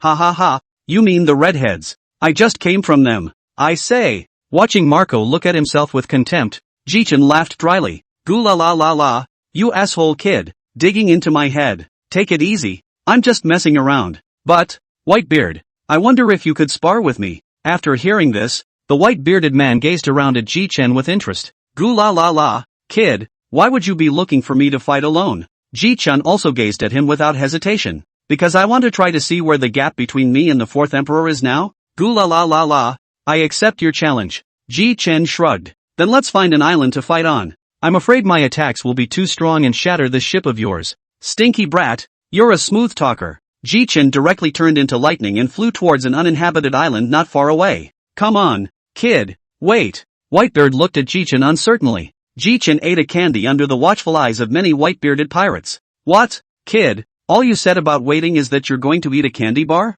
Jichen looked at Whitebeard contemptuously. Whitebeard, you guys are outnumbered, so of course I'll need a bodyguard as well. Jichen's words just fell. A burst of golden light flashed Roger's figure into the eyes of the crowd. Whitebeard even wiped his eyes to confirm when Roger first appeared. Everyone then looked at the person in front of them in shock. Roger! Ha ha ha, Jichen boy, what's calling me here again? I thought you were being chased. Jichen blankly glanced at Roger. Look at who's in front of you before you speak. If he'd come after me, I'd be long gone. Where would I have called you? Jichen then directly threw the blazing fire at his waist to Roger. Today you protect me with this blazing fire, and I will use the supreme great fast blade today. Oh, by the way, if Whitebeard is going to lay a hand on me, you remember to save me. Ah Jussie. Roger froze as he listened to what Jichen said. Laying down the law? Whitebeard shouted angrily. Bastard brat. I Whitebeard with a straight face will not kill you. You'll just wait for a beating. Ahem. That Uncle Roger. Ah, don't forget.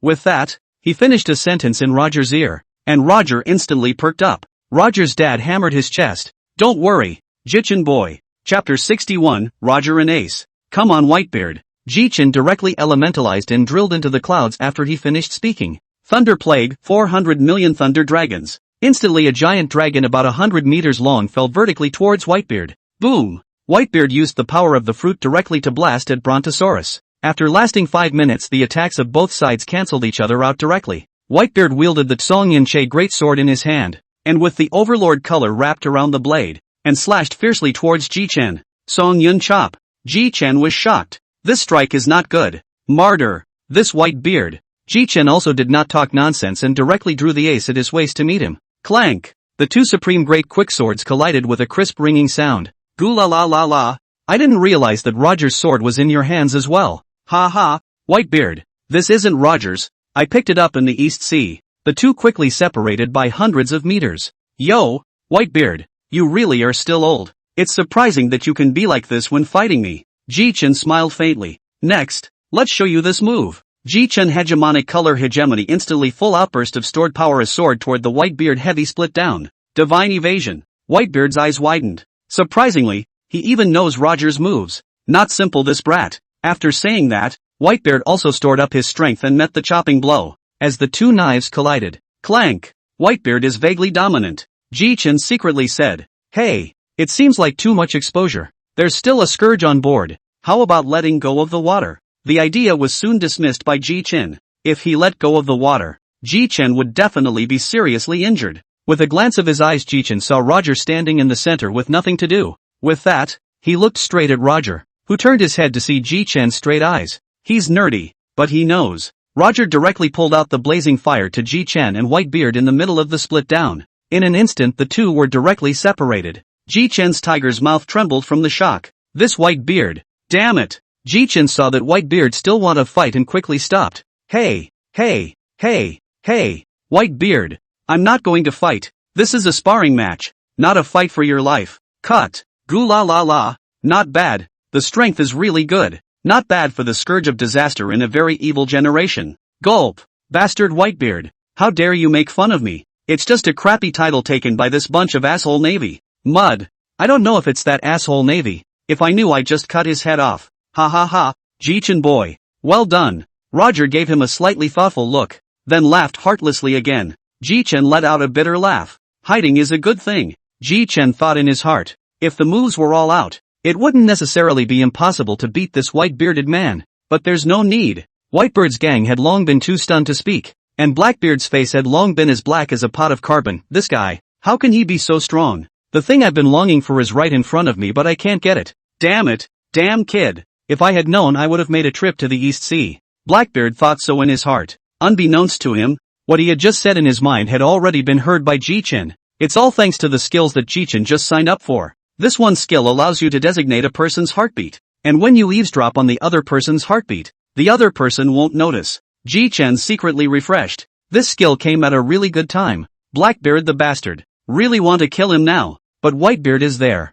Can't be bright yet, but just signed up for this skill eavesdropping. Isn't this just a weaker version of listening to the voice of all things? In the meantime, time came to half an hour after Jichen's battle with Whitebeard. The crowd had long since returned to the ship, and Jichen and Roger sat face to face in front of Whitebeard. Since half an hour had passed, Jichen took out another one and ate it. Roger looked at his son Ace with complexity, and the atmosphere was silent. The only sound was the gurgling of Jichen's drink. Phew dash. It's pretty cool to just be drinking. Jichen looked around the room and realized that no one was talking. Hey, y'all aren't talkative anymore? Geez, Ace Roger, you're supposed to be father and son, what can't you work out? Seeing that the two were still silent, Jichen was fortunate enough to come directly to sit next to Blackbeard alone, carrying a bottle of wine. When Blackbeard saw Jichen come to him, a flash of joy appeared on his face. Jichen drunkenly looked up to see a rogue's face. Ego, I'm going. Scared me to death. So ugly. This is the first time I've seen it. Blackbeard showed a hint of murderous intent,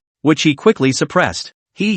Brother Jichen. I've been like this since I was a child. I'm really sorry for scaring you. And Jichen's face remained expressionless. Don't say that. Blackbeard marshaled Tiki. The crowd didn't care about the hiccups on Jichen's side. Instead, many people on Roger's side were looking forward to it. Finally, under the gaze of the crowd, Roger couldn't help but speak. That, Ace, I'm sorry for bringing you bad memories of your childhood because of me. And also, Luju died because of me. I'm very sorry. Just as Ace was about to speak, Jichen walked over to take a seat. What are you sorry for? The world thinks you Gordy Roger is bad? Did you kill Luju? And you Roger, I think you're a great character. A very cheerful one. Even if Ace is going to hate it, he's going to hate the Navy. It was the Navy that added some of the charges to you Roger. The Navy and the world government are just so shameless. Jichen finished his sentence in one breath looking at Ace. Roger has a famous sword. Do you know what it's called? Ace? Ace looked up at him. Jichen brought this blade to his body.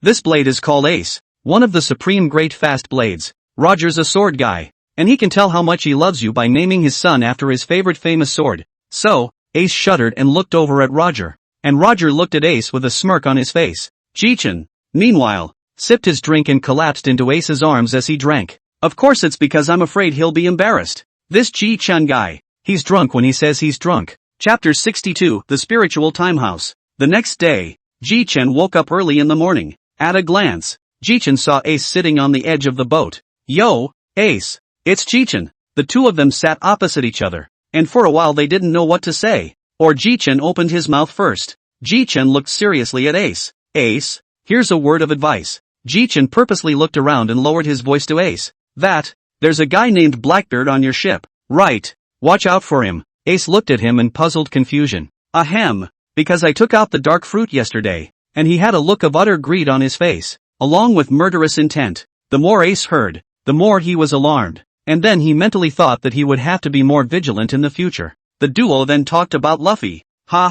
It seems like this Luffy guy just got out of the sea. It's only good if he doesn't get eaten by a Sea King type, but none of his bounties have been found lately. Just got out of the sea, and I wiped out some tough pirates while I was at it. In this way the duo chatted more and more on the deck, and eventually even drank while they talked. Meanwhile, the office of Marshal Warlord at the Navy headquarters. At that moment a lieutenant colonel knocked on the door. Reporting to the marshal, we have detected the sea pirate Jichen with a bounty of 1,834,000,000. Hearing this, LT, General Garp, Zoro, and Marshal Sengoku all came to look at the LT colonel in unison. Reporting to marshal, Jichen had stayed on the island of 8 where the red-haired pirates are located for 3 months, and powerful overlord color fluctuations and thunder lights often appeared on the island during those 3 months. The three of them confirmed it with a quick look. Go on, where is he now? The lieutenant colonel paused for a second and continued. Marshal, Jichen is, right now, on the Whitebeard pirates, and he fought against Whitebeard not too long ago,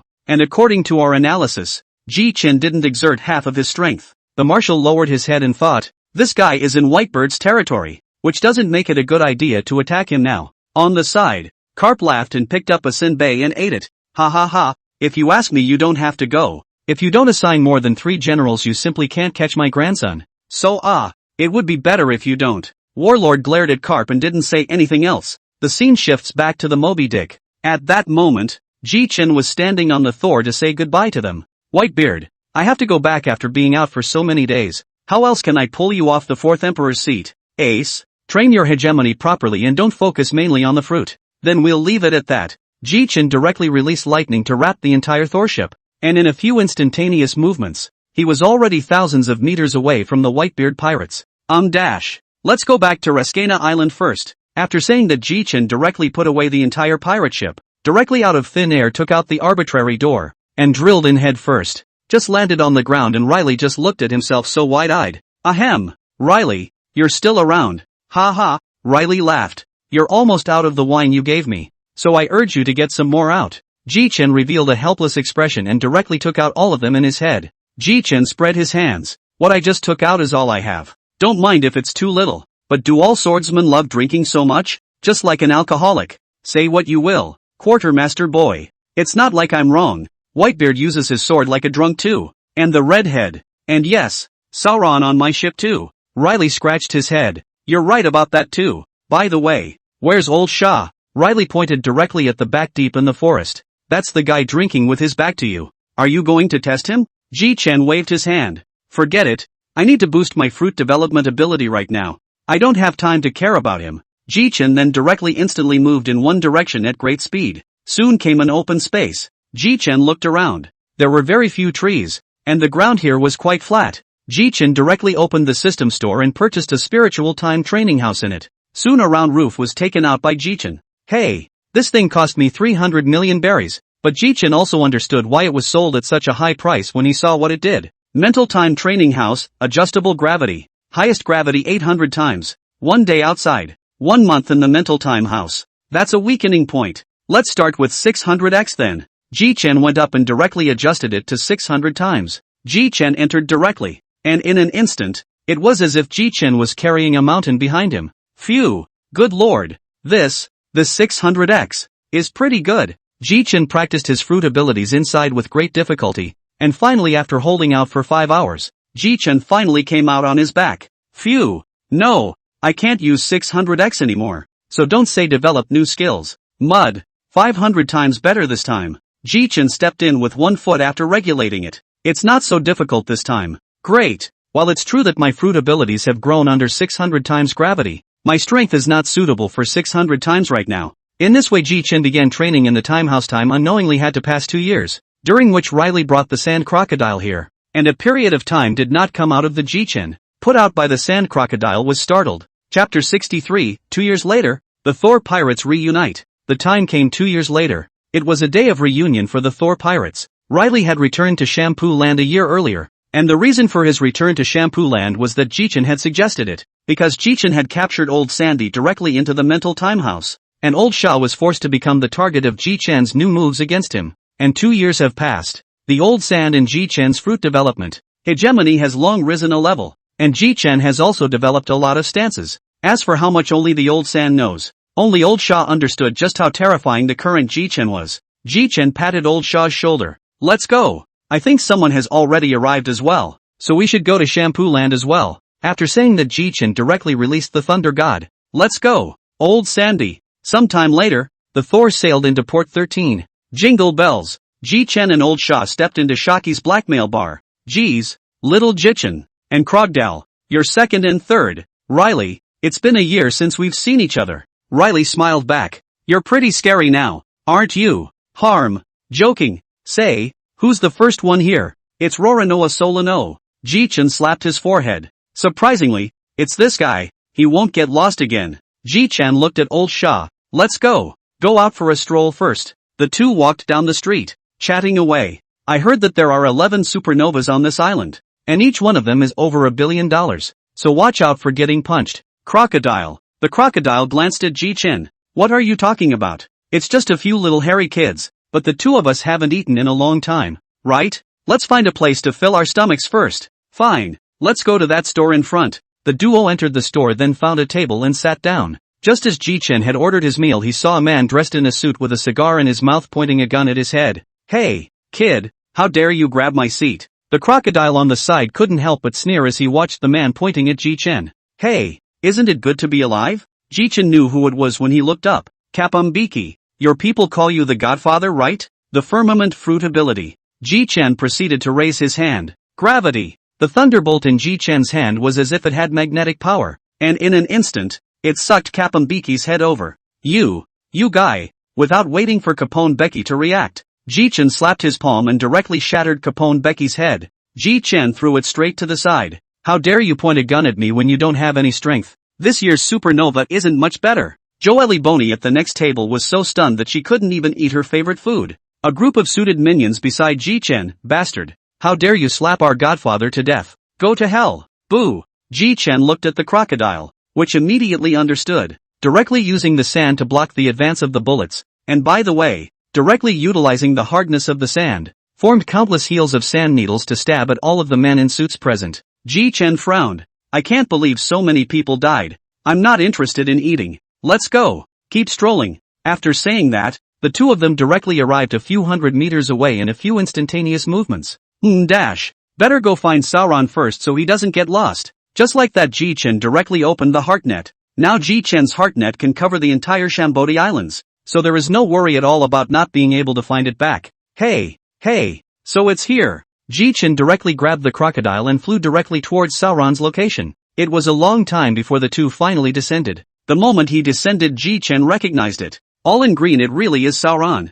Jichen stepped forward and wrapped his arms directly around Sauron's neck. Who wants to die? After seeing that it was Jichen, he then let Jichen put his arm around him. You guy, you came so early, out of my expectation. Jichen looked Sauron up and down. It's only been 2 years, but you've gotten yourself all fixed up like this, and one of the eyes is quite handsome. This is from the fight with Hawkeye. Well, pretty good with the sword now. Ha! Solon laughed. You'll see in future battles. Jichen continued. It's just the three of us now, and there was an ungrateful supernova that disturbed me while we were just eating, and I smashed his brain with a slap. So it's not going to be peaceful for us to go out to sea this time. Solon's pupils narrowed. It's still you, Gov. Well, go ahead. Jichen then took out 3 masks from his pocket and distributed them to the duo. The two were unsure and looked at him with puzzled eyes. This is a magic mask. Just put it on and you won't be recognized. This one was bought by Jichen from among the system store. Let's go. Go to the auction house first. It just so happens that I still have a fruit to give to the auction house. Auction it off and make some money to spend. If only there was a scroll. It would be okay to kill one for fun. A wicked smile appeared at the corner of Jichen's mouth. The corners of Solon and Crocodile's mouths twitched. Chapter 64, 200 million bells. The three of them strolled through Shambord, and after a long time the three of them arrived at the backstage of the No. 1 Mangrove Population Auction House. Oh, I can't believe it hasn't gone out of business yet. Jichen beckoned, and the two of them followed him into the middle of the backstage. A waiter soon came to the trio. Hello there. May I ask if you're here for the auction, or? Jichen directly waved his hand. A devil fruit appeared out of thin air in his hand. The waiter's eyes quickly lit up. Jichen smiled when he saw this look on his face. Ahem. It's just a very ordinary animal-type fruit. The attendant immediately apologized. I'm sorry, this lord. I'll have to consult my superiors for such a precious item. The waiter then brought back a fat man and with sunglasses. Jichen couldn't help but think. Is it true that all you have to do is put on your sunglasses and you can become the owner of this population auction house? Greetings, my lord. I hear you're auctioning off a devil fruit? Jichen threw it directly to him. Take a look. The animal department. As for which kind I don't know. And also I want to get the money right away. It doesn't matter if the price is a little lower. Hello sir, once again. My name is Masno. I'm the auctioneer for this population auction house. I'll spare you my name. And as for this devil fruit, what's the highest you can offer? I'm more concerned about that. Masno hesitated for a moment and finally exposed a price. I wonder how about 200 million. This gentleman? Jichen nodded his head in agreement after thinking about it. After the money arrived, Jichen's trio also left the place. Oops. I didn't expect it to go so well. I thought he would press the price to 100 million. Jichen looked at the two of them. Now that you have money, have you two eaten yet? Are you hungry? Rather, I'm not hungry yet, but I would like a drink, Solon said as he licked his lips. Jichen looked at the crocodile and saw that both agreed to go for a drink. Then Jichen directly grabbed Sauron and elementalized him. The crocodile followed in the footsteps of the duo. Soon Jichen's trio stopped in front of a tavern called Bubble Bar. It doesn't look too bad, so here it is. The trio walked straight in. And just as they entered the bar, noisy shouts filled almost the entire bar. The three of them went straight to the bar. The bar owner's wife warmly entertained. 3 guests. What would you like to drink? Ah, a rum bar then. Been drinking that guy's red wine alone for the last 2 years. Same for me I guess. I've spent the last 2 years just drinking this guy's specials. Instantly Solon glared at Old Sand. You kid. You've had a good time these past 2 years. Jichen looked at the duo and whispered. You two be honest. I don't want to be high profile. Jichen then smiled and looked at the boss's wife. I wonder if the boss's wife has any food here? The boss's wife looked at Jichen in surprise. All the people who come here are basically drinkers. But today there are people who order food. But the food is still there. Yes, please, guests. Before the boss lady could finish her sentence, Jichen said, Boss lady, bring up all the food in your store. Don't worry, I have the money to pay for it. After a long time, the food and drinks that the three of them had asked for came up, and Jichen began to feast, while the two of them, Sauron and Old Sand, began to spar. After the meal, the three stood at the doorway. Good lord, this meal has cost me over 2 million berries. Solon couldn't help but roll his eyes. Chief, don't you see how much food you've ordered? Alright, I know. I have money anyway. It's fine. Where to next? Jichen suddenly caught a glimpse of a beautiful figure with a glance of his afterglow. Jichen tapped the duo. Do you see if that's Nami? Chief, you were right. It's that woman. But it looks like she hasn't noticed us yet. Jichen suddenly smiled evilly. Ha ha, I suddenly thought of a fun one. You two stay here for me. Jichen ran directly in Nami's direction after he finished speaking. Jichen came directly in front of Nami. Where to, girl? Nami looked at the person in front of her with some inexplicable familiarity, then compared someone's figure in her head, the shape of their face, and quickly cracked the case. Jichen looked at the corners of Nami's smiling mouth and said darkly, could it be? Nami has found out? But before he could finish thinking about it, Nami gave him a direct cleanser. Asterisk is, well, big. When the two ended up facing each other, Nami ripped off Jichen's mask.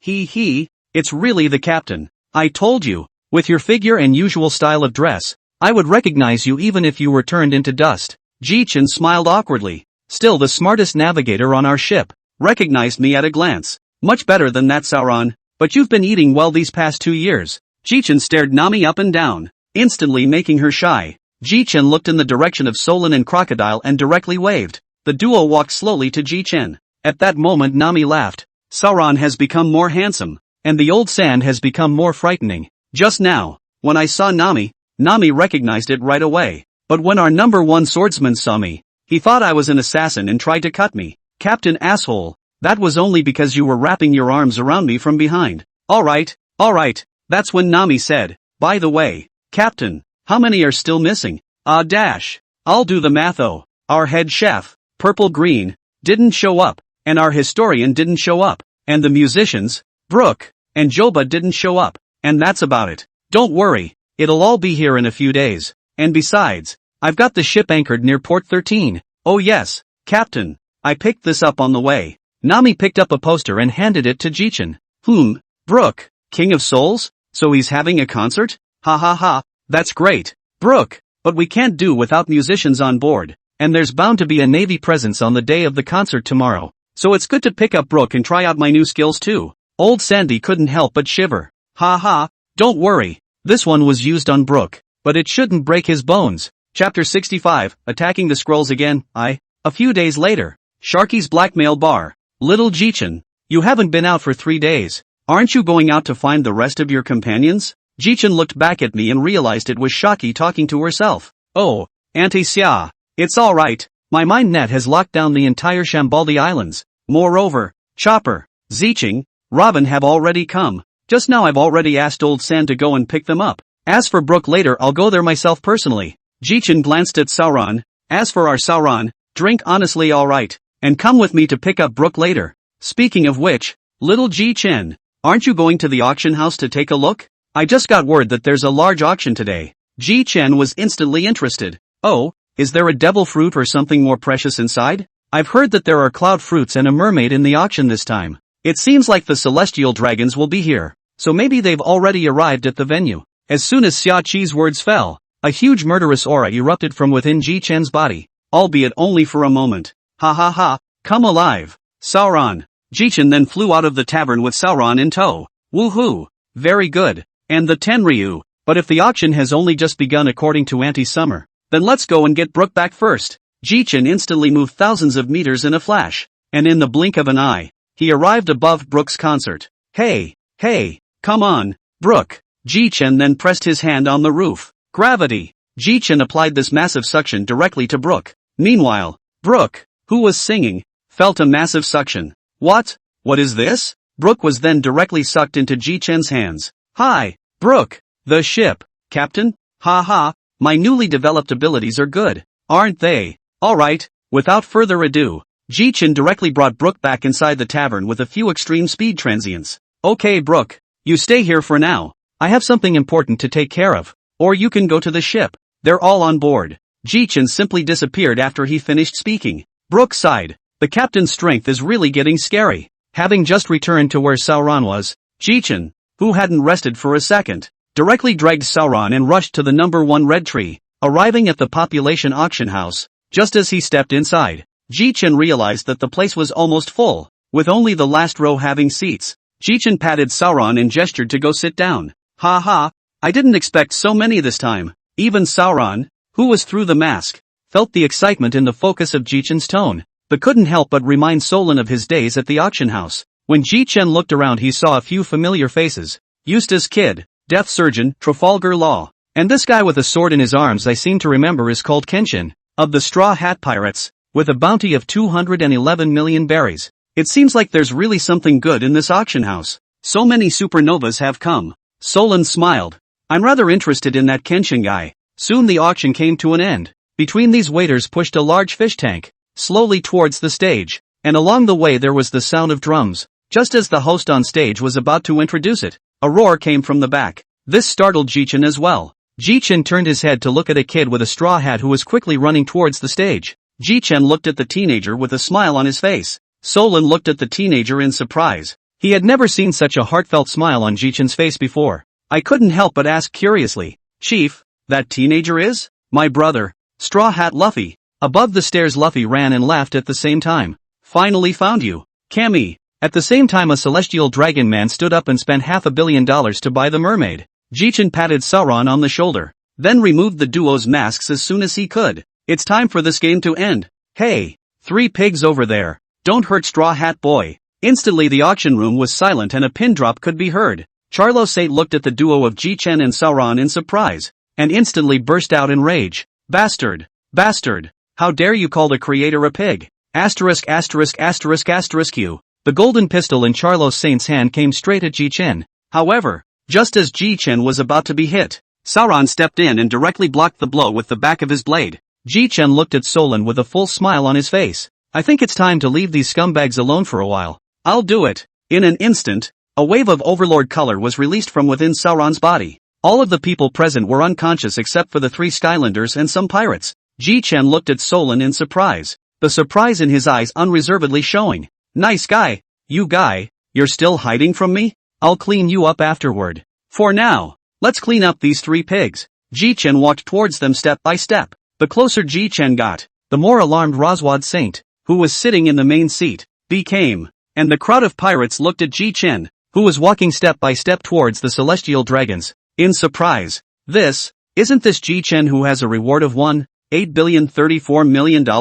Called by Akane, the scourge of disaster for the ultimate evil generation. Kiddo showed a look of watching the show. Ha. This is interesting. What will happen to these three Tenryu? And on the stairs Luffy froze out of his mind as he watched Jichen, who was walking with a smirk on his face. Eventually the knot in his throat rolled and said, You're Jichen, right? Yo Luffy, finally recognized me. But there's something else going on right now, so stay away from your partner for now. And you found a great partner. Oh, good eye. Jichen then looked at the three celestial dragons with a murderous look on his face. Ha ha, how do you three want to die? Fat pigs. Chapter 67, Attacking the Scrolls Again, 2. The three celestial dragons in front of Jichen were terrified, and Jichen watched them with interest. I have to praise you Tianlong people. Your guts are really big. I already slaughtered 3 of them 2 years ago, and now you still have the guts to show up here? Speaking of which Jichen looked into the tank of water in the center of the stage. It's for that mermaid, isn't it?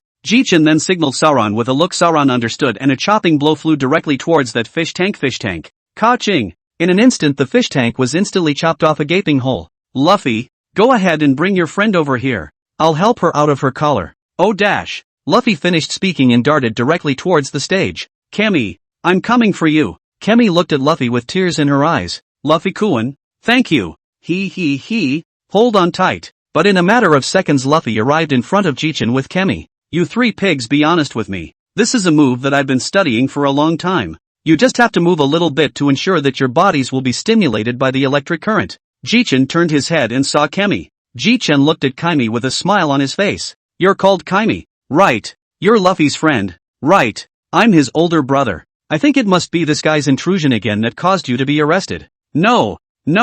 Luffy-kun was nice to me and even took me to the playground. Jichen listened to Kemi with a smile on his face. Okay, now I'm going to help you get the collar off. You can close your eyes for a moment. Jichen directly put his hand in the middle of the collar through the air. And Jichen directly used the power of armed collar internal destruction to throw the collar into the air in an instant. Boom! The collar made a huge explosion. Everyone present, including Supernova, all looked at Jichen with dumbfounded eyes. Kemi was pleasantly surprised when she opened her eyes again only to see that the collar around her neck was gone. Thank you brother Luffy. It's okay. And Luffy marveled at Jichen's maneuver. Wow, Jichen, I want to learn this hand too. It feels so cool. At this moment, Luffy's mind was fantasizing about how handsome it would be if it was him. Jichen's face darkened. Bastard boy, have you been lazy these past few years? Or else with your talent you could have done it completely. Luffy retorted loudly. Che, stinky Jichen. I'm not lazy. Never mind. Wait until I execute these 3 scumbags.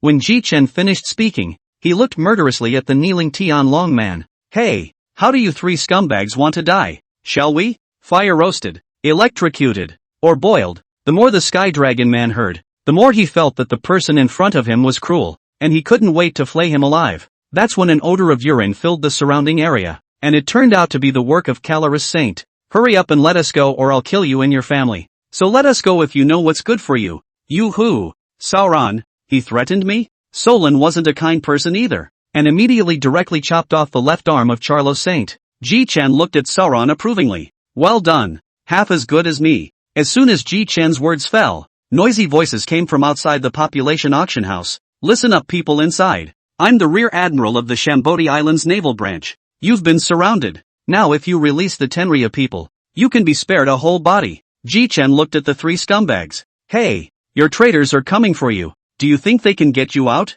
Bastard thing, I advise you to better let us go, or in a moment the big man will come. You want to leave cannot leave, then directly put you. Put. A head flew straight out. Jichen spat. Bah, rubbish things. You guys haven't even been rescued yet and you dare to be so arrogant. Martyr. I despise people like you the most. Next, you all go to hell too. In an instant the 2 heads directly also flew out just as they had just done. Let's go Sauron. Let's see which of the great generals is here this time. If it's Yellow Saru then so be it. If it's him, I'll make him stay in the Shampooed Islands forever. The 2 walked and talked as they quickly arrived at the gate. The doors had just been pushed open, only to see all the navy guns aimed directly at the duo. Sauron, back off. Weaklings like this, or a bunch of them, just direct Overlord color shock. In an instant, the Overlord color belonging to Jichen directly spread out in all directions with Jichen as the center point. Wah! Soon all of the nearby marine soldiers had been stunned by Jichen except for that Rear Admiral. You're the one that just said you'd leave me in peace, right? Then I'm going to have to treat you right. Gravity! The Rear Admiral who was just standing still was directly sucked over by Jichen. Repulsion. Then it bounced off again. Gravity! This time Jichen directly choked him. Since you have the courage to threaten me, you can go to hell. The entire time this rear admiral was settled by Jichen without uttering a single word. Sauron, on the other hand, looked at Jichen with a curious expression. Chief, did you eat another devil fruit? Jichen glanced at Sauron. Oh, you mean this? This is one of my newly developed abilities, gravity and repulsion. Well, I've got another nature fruit here, want to eat it? No. Alright, wayward swordsman. And the supernovas standing back looked at Sauron with a surprised look on their faces. They couldn't figure out why he didn't even eat natural fruits. At the same time, Eustace Kid looked at Jichen's ability and looked at himself, which is completely rooted in his own ability is almost except that his ability can only suck metal. Jichen looked into the distance. Here it comes. Oh, a cannon landed on the ground, followed by a lewd-looking man in a yellow suit that reflected in everyone's eyes. Yo, Yellow Ape. I didn't realize it was you this time. Yellow Sorrow frowned tightly at Jichen. Yo, that's scary. It's you again. Jichen the extremely evil. This time, Yellow Ape's words of good and terrible could not be half as derisive. I sense something bad in you. Ha ha, Admiral Yellow Ape. Do you still believe in such things as direct? Jichen looked at Yellow Ape excitedly. Come on, Yellow Ape. It's been a long time since we've fought. Let's have a good fight this time. Jichen turned to Solon and said, Solon, help me protect Luffy. And yes, get me some fruit. Jichen finished taking the lead. An instantaneous shift came in front of the Yellow Ape. His right hand directly winding armed color hegemony toward the Yellow Ape hit hard. This strike can't be dodged. Boo! Only Yellow Monkey flew backwards viciously towards the back, only stopping after breaking 10 Yelchaman mangroves in a row. Woohoo! Chapter 68 Obtaining the Shining Fruit. Yellow Ape, who had just sat up, wiped the blood from the corner of his mouth. This bastard thing, how did it get so powerful? It won't be planted here today. After not seeing Yellow Ape come back to get beaten up for a long time, Jichen directly arrived above Yellow Ape with a few instantaneous movements. Hey, Yellow Sorrow, what are you doing here? Want to die? Gravity! The Yellow Ape's body flew towards Jichen involuntarily, which made the Yellow Ape anxious and instantly unfolded his elementalization to escape the move. Bastard! What is this move of yours? I almost didn't dodge it. Ha ha, you know it this time. Just leave your life behind today, just so I can get a shining fruit for nothing. That's scary. Quartermaster Brat. Looks like you're still pretty laid back, and you even have time to flirt with others. Thunderball. This time Jichen's thunderballs were different. 12 extremely compressed thunderballs condensed out directly behind Jichen. You, what is that horrible thing behind you? Old me feels that there is a very powerful force there. No point in talking more. Just taste it for yourself. After saying that, the 12 thunderballs flew towards Yellow Monkey one by one. Yellow Monkey used his lifelong super high movement speed to dodge these thunderballs. But don't forget, Jichen's fruit ability is also not weaker than Yellow Monkey. In the end, only 2 of these 12 thunderballs hit Yellow Monkey. But these 2 were enough for Yellow Monkey to drink. It seems that Great Admiral Yellow Sorrow has a ruined right leg, and a left arm. As for me, I'm not that keen on killing you. How about you join my Thunder God Pirates? Yellow Sorrow was outright dumbfounded. What did he just say? Jichen was actually going to invite him to join the pirates? Damn it, are you humiliating the old man? It looks like it's not going to work until it's real. 8-foot agaric hook jade. Countless balls of light came straight at Jichen. Jichen's arms directly drew a circle, and soon a shield composed of lightning unfolded around Jichen. All of Yellow Sorrow's 8-foot agaric hook jade was absorbed as it touched the shield. In the air, Yellow Monkey's eyes widened. This guy. Jichen had not only developed super strong attacks over the course of 2 years, also developed a shield that was strong enough to absorb attacks. 8-foot mirror. Yellow Ape wanted to instantly move in front of Jichen, but compared to Yellow Ape's 8-foot mirror that needed refraction to instantly move, Jichen could instantly move without waiting, far better than Yellow Ape. In an instant Jichen suddenly appeared in front of Yellow Ape and directly blasted him down with a punch. Hey, how'd it go? Was it good? Well, no more games. Just in time to save another great general from giving me a headache. So let's settle you there. Jichen closed his eyes and opened them again directly into the appearance of kaleidoscope sharing will eyes.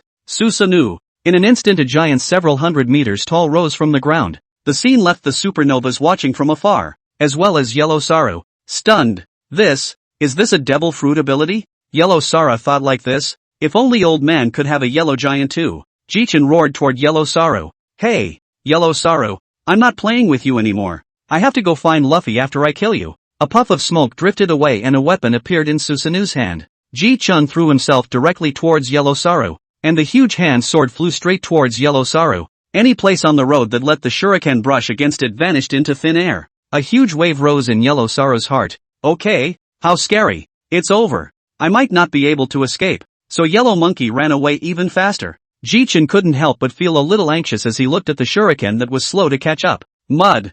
I can't believe I can't even catch up with Yellow Ape. Jichen directly withdrew his shuriken. Yellow Soro also finally breathed a sigh of relief when he saw that the shuriken chasing after him was gone. It was at this moment that he realized how terrifying Jichen was. Yellow Soro directly tried to activate his ability to run back to the Navy headquarters, but as soon as he started, he was instantly underneath the instantaneously arriving Gundamia. Want to run? Did you ask me? The blow knocked Yellow Monkey straight up and spit him out. Dash. Just knock him out next. Bang bang bang. Jichen directly maneuvered his Susanoo to strike Yellow Soro's body with punch after punch. Soon, 30 minutes passed. Yellow Ape had no more screams, and Jichen directly disarmed his Susanoo and jumped down. Jichen looked at Yellow Monkey's face image. Dash. It doesn't look dead yet. Then you can die now. Jichen directly drew Ace, one of the 12 workers of the Supreme Great Fast Sword. It's also an honor for you to die under this move of mine. Jichen finished speaking and directly slashed down heavily. Yellow Monkey was directly chopped in half by the sword energy without any living breath. Jichen directly instantly moved to the various kinds of fruits that Sauron had found. A pineapple was undergoing a change, only to see that the fruit had directly shrunk in size, with spiral patterns on its skin, and its surface had turned yellow. Jichen picked up the shining fruit and casually played with it. In the meantime, Sauron has taken care of the pacifists who intercepted many supernovas, and at this point, Sauron is fighting Battle Mamamoru. Jichen came behind the duo. Hey, Sauron, stop playing, we should pull out. Solon also duly chopped Battle Mamamoru right out of the air. Oh yeah, you'd better check over there. Your old man Yellow Soro has been cut in half by me, said Jichen as he waved the shining fruit in his hand. This one directly enraged Battle Mamamoru.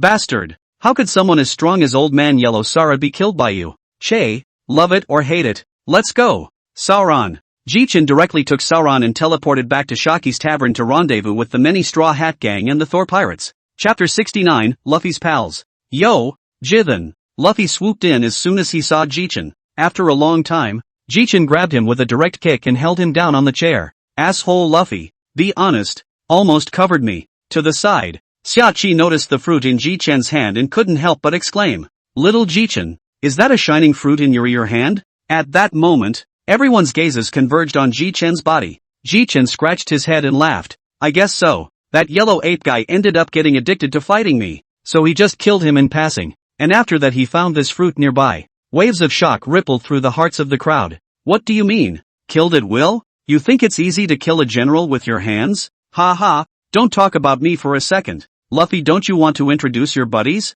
Jichen looked at the few people present and said with a smile. Luffy's partner didn't squirm, though, and introduced himself right away. Hello big brother, my name is Kenshin, a combatant on the road ship. Jichen looked at Kenshin, who was obviously a swordsman who wore two swords. Jichen directly took out a sword from the system space. Hello Kenshin. Since you're my brother's partner and have taken care of my brother along the way, then please take this sword. By the way, although this sword is not the Supreme Great Fast Sword, it is indeed the Thunder Demon, one of the 21 works of the Great Fast Sword, and the attributes of this sword are almost the same as my fruit with lightning. This blade was the very same reward that Jichen had exposed by killing the 3 celestial dragons. Thought it wouldn't be bad. Kenshin looked full of surprise and took the blade with both hands. Thank you so much big brother Jichen. I was worried about where to change my sword. Ha ha, if you lack a sword in the future, look for this green algae head behind me. He has 3 of them around his waist. Kenshin subconsciously looked at Sauron, and saw Sauron staring menacingly at him, and Kenshin immediately ran next to Luffy. Hello Quartermaster, we've met before. My name is Frankie, a shipwright for the Straw Hats. Jichen laughed. I didn't expect you to get on my brother's boat. How nice. Jichen directly ordered a variety of colas from the system mall. Jichen casually waved his hand, and a steady stream of colas emerged from his sleeve. It made Frankie's eyes light up. I hear you like Coke, so feel free to take these various flavors. After that, Jichen wasn't bothering with the Coke drinking Frankie. Jichen looked towards the guy with the long nose in the middle of the group. That long-nosed guy. It's your turn. I am Usopp, the one who's going to be a sea warrior, and the fact that I'm the ship's sniper. Oh, son of Jesus Boo? What? You know my father? Jesus, but we used to drink together a few years ago. A very good sniper, but this is for you. Called a pocket. Usopp looked at the black weapon in front of him and fell in love with it. I heard you use a slingshot, so I prepared this for you. It's good to get used to it. Usopp obviously liked the weapon so much his face flushed a bit in excitement. Thank you, big brother Jichen. Jichen's eyes caught a glimpse of the curled eyebrow. Oh, your name is Sanji, isn't it? Sanji, with a cigarette in his mouth, stepped out of the crowd at once. Hello, brother Jichen. My name is Sanji, the ship's cook. I know, chef of the Bullet D of the sea. Your family is powerful. Why did you sail with my brother? Sanji stared at him with wide eyes. You know? Ha ha, that kind of crazy family would think that any with 7 feelings would escape. Jichen's eyes became sharp. But I have a question I want to ask you. Will you betray Luffy in the future? Of course not. Don't worry about it. Well, if there's danger you can always phone bug me for rescue, said Jichen. Directly pulled out a phone bug that could represent Jichen from his pocket and handed it to Sanji. Sanji took it smoothly. Off to the side Luffy yelled out. Bastard. Sanji, I'm strong. I don't need it. The fire in Jichen's heart came straight up, and directly armed with color coverage hammered a fist on Luffy's head. Ouch. Ouch. Ouch. Jichen has to use armed colors to hit people. Asshole Luffy. Have some manners for me as an older brother, okay? How dare you call me an asshole? And you're a rubber. You don't use armed colors, so what do you use? Everyone looked at the ride and felt warm and fuzzy. Well, back to the point. Here's something for you. Jichen pulled out a book that recorded the cultivation method of the moon steps. Once you learn this thing you can walk on air. It's very convenient, isn't it? Sanji looked at Jichen in shock. Isn't this the Navy's? Why do you have it? Ahahaha. You mean this? Because the Navy I fought with before used it. I understood it and wrote it out as I went along. But I remember your lifelong desire to be able to be transparent. Solon looked at Sanji's curled eyebrows with a pang in his heart and laughed when he heard Jichen's words. Ready to strike Sanji. I say, Chief, didn't we already sell that transparent fruit? Sanji's eyes reddened with impatience as he heard this, and he grabbed Sauron by the collar. What do you mean? Sold? Well, you're free later, Sanji, so go find it again. It shouldn't be a very strong one. Let go of my crew first. Sanji immediately responded. Oh, sorry. Solon looked at Sanji's depressed face and laughed outright. Hello big brother Jichen. My name is Luo Shi, the ship's navigator. Oh, I can't believe I haven't seen you before. To the side, Luffy laughed. Ha ha ha ha ha. Jichen, you don't know anymore. Luo Shi is the one I fished out of the sea. So, you nerdy guy fished a mariner out of the sea. Or such a pretty one? Jichen sighed. You guy is really a son of luck. You can't help it. Luffy laughed, but I'll get you Loxie's gift later, because Jichen spotted a guy right outside the door. Jichen directly instantaneously arrived in front of the bear. Hey, I say, as a Shichibukai, you can come to me so casually? And the bear's reply was indeed. This time I'm not here for you. I'm here for the one in the straw hat. Oh, does your leader think Luffy is too weak? Want you to slap them away? Seeing that the bear didn't say anything, Jichen assumed that he had acquiesced. Hey, I'm talking to you. Don't shoot as soon as you go in, or I'll just beat you up. Bear blandly returned. I know. Chapter 70, Cultivation begins. Jichen took the bear and instantly moved directly back inside the tavern. The Straw Hat Gang sees the arrival of the bears and are like enemies. Jichen looked at the crowd with a wary face and couldn't help but look at the bear.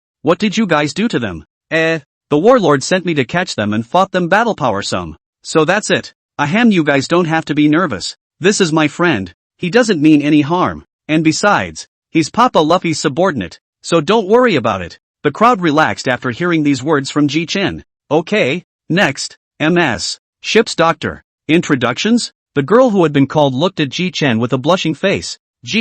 Big brother Jichen. Hello, my name is Tasia. I'm the ship's doctor on the ship. It's still pretty. Tasia's head bowed even lower. Here's some clothes for you. Jichen had a beautiful dress in his hand and handed it directly to Tasia. Thank you, big brother Jichen. That's next. Jichen turned his head to the girl with the cold eyes. Hello, Cold Smoke. I'm a historian and I'm learning. You know ancient writing too? Slightly. Jichen called Robin to his side. Robin, in a moment, you give him the information that he can learn the ancient script. After all, my brother is to become the king of thieves. It can't be done without a historian. What? Jichen, you're not going to fight me for the pirate king? Stupid. Dumbass. Jichen stared at Luffy and said, listen to me Luffy. Old me went out to sea because I wanted to kill all the celestial dragons. I'll kill anyone who tries to stop me from killing the Tenryujin. And that's what happened to Yellow Saru. But now that we've killed 6 of them, it would be nice to have a nest of Skrulls gathered together, just in time for the kill. Jichen clapped his hands. Alright, please be more cooperative next. Next, I'm going to send you all around the world, to various islands. so I'm going to have to ask you to be a little more cooperative. The crowd had a puzzled look on their faces, and Luffy outright quit. Hey, Jichen, why we still want to go to Fishman Island. Jichen smiled lightly. It's all for your own good. And you're too weak. Well, go and practice hard, and figure out a way to come back in 2 years. Oh yeah, this is Shaki's life paper. Tear a small piece off of it all, and in 2 years you can come back through where the life paper points. Jichen slapped the bear's shoulder. Leave Kenshin and Luffy behind, and everyone after that. Shoot them away. Just as the bear's palm was about to land on Usopp's body, Jitsu called out to the bear to stop. That, a word of advice, Usopp. The island you go to, I advise you not to eat too much and exercise more than you need to, because the island you go to, the island is full of food. Just control yourself. Instantly Usopp, Anna, Tahim, Cold Smoke, Sanji, and Frankie were all tapped where they were supposed to be. Jichen looked at the only two left and was satisfied. Let's ask about Kenshin first. Kenshin, you're a swordsman, so would you like to learn swordplay from Roger? Or Riley? Or maybe Hawkeye? Jichen's words directly blinded those present, and they were surprised to hear Roger's name. Kenshin scratched his head. I want to learn from Roger. That's impossible. Jichen hemmed and hawed. Naturally, there is a way. It depends on whether you want to learn or not. Then I want to learn from Big Brother Sauron. Kenshin's words directly made everyone dumbfounded. No one could have imagined that Kenshin would want to learn swordplay from Sauron. Jichen looked at Solon and asked, well, teach or not? Solon sighed. I'd rather not. I really don't have the time. And our captain's sword skills aren't much worse than mine. Jichen glared at Sauron. Ahem. Let you learn from Roger then. I'll figure it out when the time comes. Jichen looked at the dumbfounded Luffy. Oops. You're next. Luffy. Well, master, give me face and teach? Yes, but you have to give me 200 bottles of that wine. Jichen's face darkened. Old man. You, okay. Then Ante-sia. I'll see you again sometime. Jichen directly led the crowd to instantly transfer to the Thunder God ship. Well, get ready. Let's go to Raskena Island.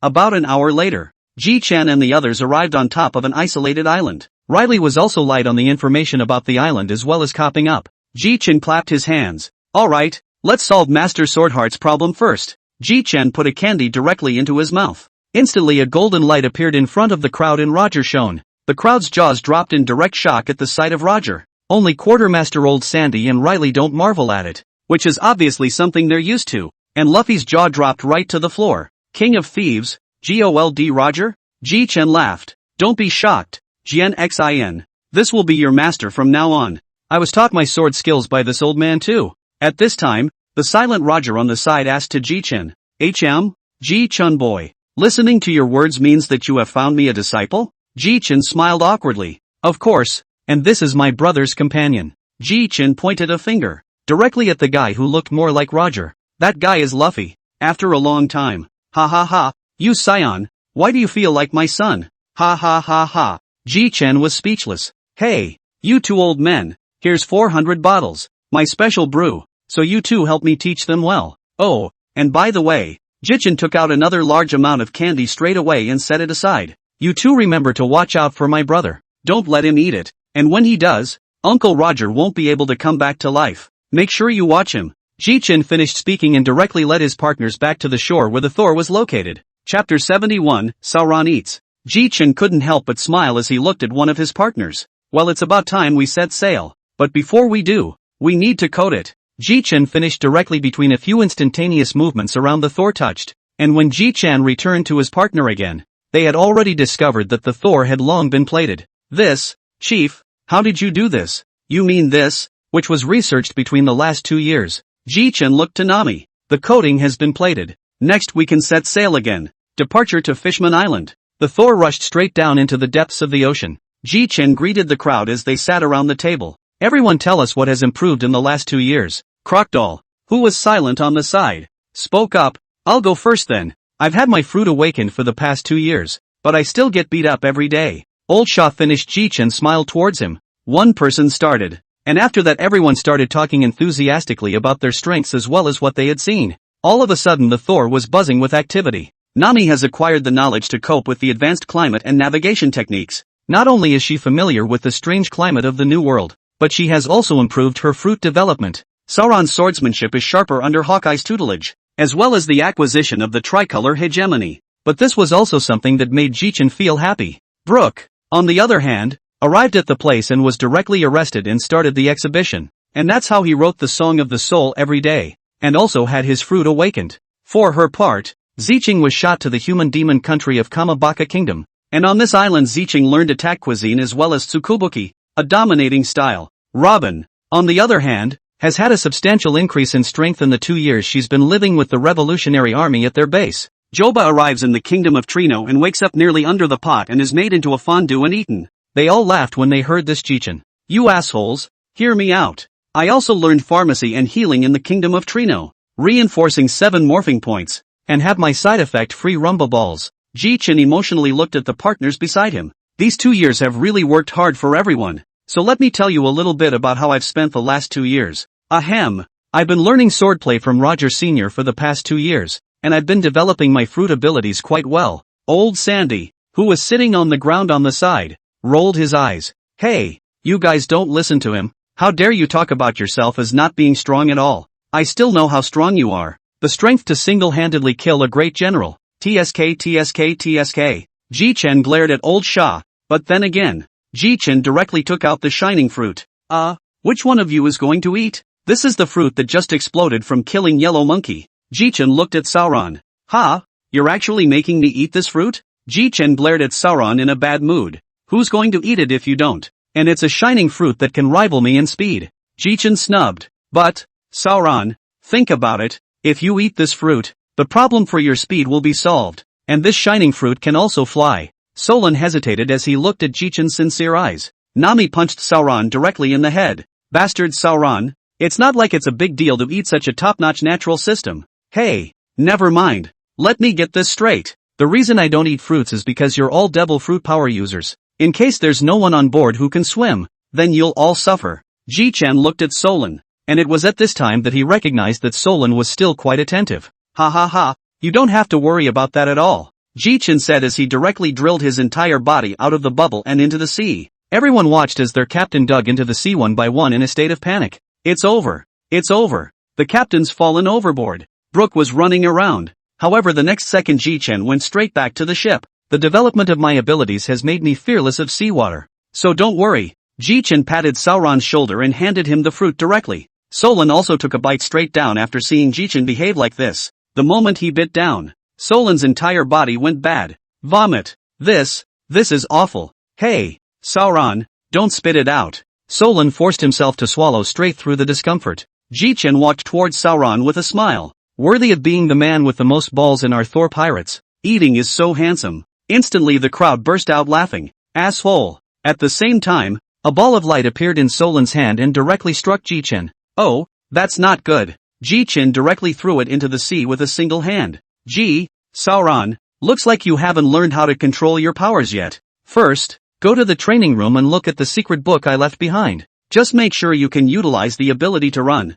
and do your best with the rest. Chapter 72, Entering Fishman Island. Jichen watched as Solon cursed and walked into the training room, and Jichen smiled. Hey, it's not bad to give you such a running fruit. Say, Fishman Island is 10,000 meters under the sea. Right, so how many meters is it at now? Captain, it's about 5,000 meters under the sea. But we'd better not run into any giant sea kings before we do, or else our ship will easily be broken. Don't worry, I don't think so. With that the Thor dived to about 8,000 meters. The crowd turned their heads to look at Jichen. Seeing that everyone was looking at him, Jichen also said what he had just detected in his heartnet. What? A giant monster? Yeah, I just checked it out with my heartnet, but I don't know when it'll show up. Anyway, just be careful everyone. At this moment Chopper and Nami fidgeted, especially since Nami had her arms wrapped directly around Jichen with both hands, so maybe he felt a little safer. Hiss. Nami, what are you doing?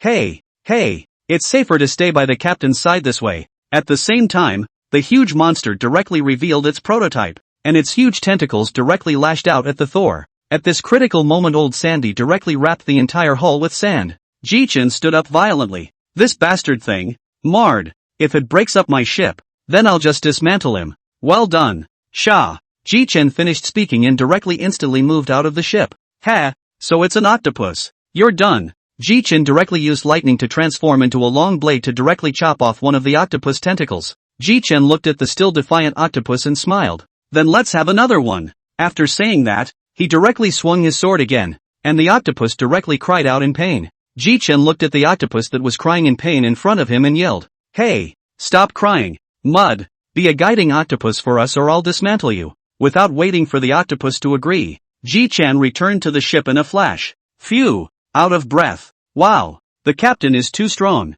Being a fruit ability can be in the water for so long. Even the crocodile looked at him in shock. Before that was just a brief foray into the water. This time it was a real fight in the water for a long time. Chopped off 2 of its tentacles, but I don't know if it'll agree to my conditions, Jichen said again. Suddenly the hull of the ship swaying as if by something to drag some. The people went to check, and saw that the octopus is actually the whole hull of the ship up, is slowly forward. Hey you guys, I'm going to Fishman's Island. Don't bring me to some messed up place. Jichen didn't bother with it after he finished. When Jichen saw that Nami Chopper was still watching, Jichen couldn't help but say, "Nami, Chopper, it already knows its destination, so there's no need to keep looking at it." Ah woo. Soon humped by the large octopus, the Thor was moving quickly. Hey, it's good to find a transportation like this. In this way the octopus humped them to the bottom of Fishman Island. Just at this time but received a roadblock from the Fishman Street Fishman. Jichen couldn't help but frown as he watched a few fishmen standing in front of the Thor. "Captain, what to do?" Nami asked as she approached. "Don't worry, they'll leave." In the meantime the fisherman outside spoke. "This group of land-based pirates can only be held at our mercy when they come here. Ha ha ha. In a few moments, we'll take all the treasure from their ships, kill the men, and leave the women behind." Jichen coldly smiled and directly released countless thunderbolts. The huge threads of thunderbolts wrapped around their necks, directly turning them into roasted fish. Jichen looked at everyone. "What should we do? The Fishman Island's national gate requires a pass, and we don't have one. Shall we just charge right in? But it's not going to be easy rushing in there with all of you being able-bodied." Just as Jichen was torn, a soldier came out from the interior of Fishman Island, and the soldier instantly panicked when he saw Jichen's face. He had heard of Jichen's fierce reputation. Shampoo Land decapitating the great General Yellow Monkey, and the nemesis of the celestial dragons. The soldier dialed King Neptune's phone bug directly and explained the matter to him. Neptune immediately ordered the soldiers to release Jichen's group. Jichen watched the scene with a smile on his lips. This Neptune is quite on the ball. The soldier quickly arrived in front of Jichen. "Honorable Lord Jichen, please come with us in your boat. Fishman Island welcomes you." The crowd was confused and didn't know what was going on. Jichen also explained the situation to them. "Just by the fact that your captain killed 6 Skrull scumbags, then Neptune will have to release me. Not to mention that I have so many of your powerful companions." When Jichen said this, Nami and Joba immediately blushed in embarrassment. "Asshole, even if you compliment me, I won't thank you. Let's go. Let's get into Fishman Island first." After a long time, Jichen arrived in the Fishman Island, and the Thor was also taken in by Jichen. "Suck. It's amazing that air exists on this Fishman's Island, and that there is a sun. It's a shame you're still a navigator. It's not the same. Alright, let's go shopping." Chapter 73, Entering Dragon Palace City. After Jichen and the others entered the Fishman Island, Neptune directly called Shark Star, Royal Star, and Tumbler Star to the palace. "Tell me, all of you, what exactly is this Jichen doing here on our Fishman Island?" All of a sudden, the palace was silent, and none of the 3 of them opened their mouths to speak. Just then Sharkstar spoke up. "Father, I don't think that the Thor Pirates crowd will be unfavorable to Fishman Island. And don't forget, Father, that our Fishman Island is sheltered by the Whitebeard Pirates." The worry on Neptune's face slowed a little. "Sharkstar, you're right, but he's too strong. I hope the countrymen didn't do anything rude to him." Meanwhile, Jichen's group was walking on the street when suddenly a group of people rushed out in front of Jichen. The man in the lead froze, his face arrogant. "Ha ha ha ha, finally let me find you. Extremely evil person Jichen. Didn't expect it. Here for trouble?" Jichen frowned. "What? He's the extremely evil Jichen who disappeared for 2 years? I've heard that he's already decimated Admiral Yellow Sorrow. I can't believe I'm meeting such a great man." Jichen frowned at Robin. Robin slowly chimed in. "Bounty on Werewolf Himenari, 295 million bells. What? Does this Himenari not want to live? How dare he provoke Lord Jichen?" Werewolf Himanli sneered as he looked at Jichen in front of him. "Ha ha, I didn't think that the extremely evil person with a reward of more than $1.8 billion would only be so small. So it's just a little white boy? Ha ha ha ha ha, what a surprise, that I would be called a gigolo?" Old Sand indifferently looked at the person as if he was looking at a dead person. "Fine, you're the first one who dares to call me a little white boy, so go to hell." With a wave of his hand, a huge gravitational force appeared in the palm of his hand, attracting Himanari. Within a few breaths, Himanari was dead. The people watching around them were no longer relaxed, and they all knelt in front of Jichen with fear and trembling. Lord Jichen, please, let us go. I have an old man on top and underneath. The man was directly interrupted by Jichen before he could finish his words. Hey you losers, I'm in a good mood today, take out everything of value on me and get out. Jichen's words made everyone feel like they were being pardoned, and they took out all the valuable things they had on them. With a wave of his hand, Jichen collected everything on the ground into the system space. Jichen couldn't help but exclaim, this is really fast money making. The crowd couldn't help but roll their eyes. Don't you have any idea how you got this money? Well, I'm an enlightened captain too. Jichen's hand directly glowed, and instantly a bag of berries appeared in the hands of each crew member. Feel free to spend it, alright? The captain's buying today. Just as the crowd was about to take a stroll around, a voice came into everyone's ears. Honorable Jichen, our King Neptune has heard that you have come from afar and has specially prepared a sumptuous dinner in the palace in the hope that you will honor us with your presence. An armor-wearing Fishman guard slowly approached and respectfully saluted towards Jichen and the others. Jichen looked at everyone. Well, want to go? Jichen agreed when he saw that everyone was fine with it. But we're all capable. And Dragon Palace City is full of seawater, so it's easy to get caught in a net. But I don't think they'd dare do that. Soon the Thor pirates followed the Fishman right to the entrance of the passage. Then the guard pulled out a pink thing. Jichen was puzzled. What is this? This is bubble coral. With it, press the top to squeeze out the bubbles and you all will be able to enter the Dragon Palace City. Transparent bubbles separated from the coral, wrapping Jichen and the others in them, and so they passed through the connecting corridor. The crowd walked. Nami and the others couldn't help but gasp in amazement at the sight of such a beautiful view of Dragon Palace City. Wow, it's beautiful. Really? Hey, Nami. The Fishman accompanying him laughed and explained. That's what we've always had here. That's what anyone who enters here for the first time would say. The crowd admired the scenery without realizing they had arrived. Only a row of fishmen stood in the doorway. I didn't realize the captain had quite the face, Nami said with a smile. Wow. Chopper's eyes glowed with gold. The captain is so powerful. Soon a man with a crown on his head, stockier than half the mermaids, some thick, bushy head of orange hair and beard, arms with flaming tattoos, and a trident in his hand. Yes, this man is the king of Fishman Island, Neptune. Neptune walked up to Jichen and said respectfully, Greetings, Lord Jichen. I am the king of Fishman Island, Neptune. Welcome to Dragon Palace City as your guest. Seeing how low Neptune's posture had been placed, Jichen also joked, Then I'll trouble King Neptune. We're all devil fruit ability users. I hope you won't just wipe us out. Neptune looked embarrassed and didn't know what to say. Then he led them directly to the location of the dinner party. At the dinner table, Neptune asked, I wonder what Your Excellency Jichen thinks of Fishman's Island. How can I put it? Fishman's Island is nice. It's a great environment and the scenery is beautiful. But some of the fishmen can be quite dishonest. But they better not get their ideas into my head or I won't be blamed for it. But don't worry, Neptune. I'm not going to destroy Fishman's Island. After all, I'm a power user too. After the wine was over, and the food was over, Jichen looked to Neptune. I want to ask a question. I wonder if Straight Jubii is on this island. Your Excellency Jichen. Jieping was summoned over by the Navy not long ago, but I don't know what it's about. Oh, so that's it. Chapter 74, The Warlord's Anger. After drinking and eating, Jichen directly ignored everyone who was chatting and wandered around Dragon Palace City alone. But no one dared to mind him. Jichen walked and came to a house made of steel. Only the faint sound of crying came from this house. Jichen was curious, so he directly pulled the iron door open. And the next thing Jichen saw was an amazing scene. Go back 3 days. Naval Headquarters, Warlord's office. Warlord froze on the spot just after hanging up the phone and didn't speak for a long time, as if he was dumbfounded. Garp was a little surprised to see this and immediately yelled, Warlords! Warlord winced. What's wrong?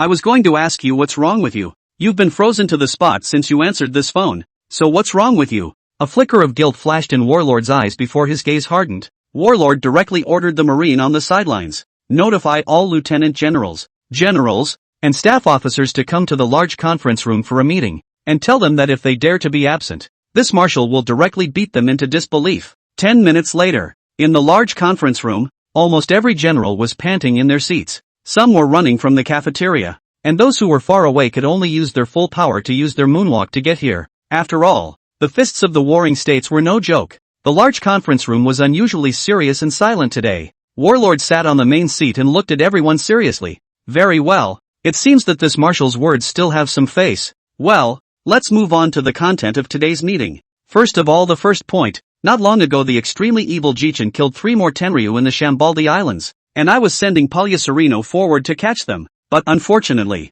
when he said that, everyone in the room's heart thumped, and all of them looked at Warlord with serious faces, expecting him to say something different, but they thought wrong. Ahem. Unfortunately, Porisalino was killed by Jichen, Roranoa Solon, and Crocodile in the Shambaldi Islands, but it can also be said that the extremely evil Jitsu killed Palyasurino alone. Warlord stopped talking when he said that, and one by one the navy underneath looked pale, some angry, and others shocked. Mole's somewhat trembling lips asked to Warlord, Marshal Warlord, are you telling the truth? For a moment everyone's eyes were focused on Warlord's face, hoping that he would give an accurate answer.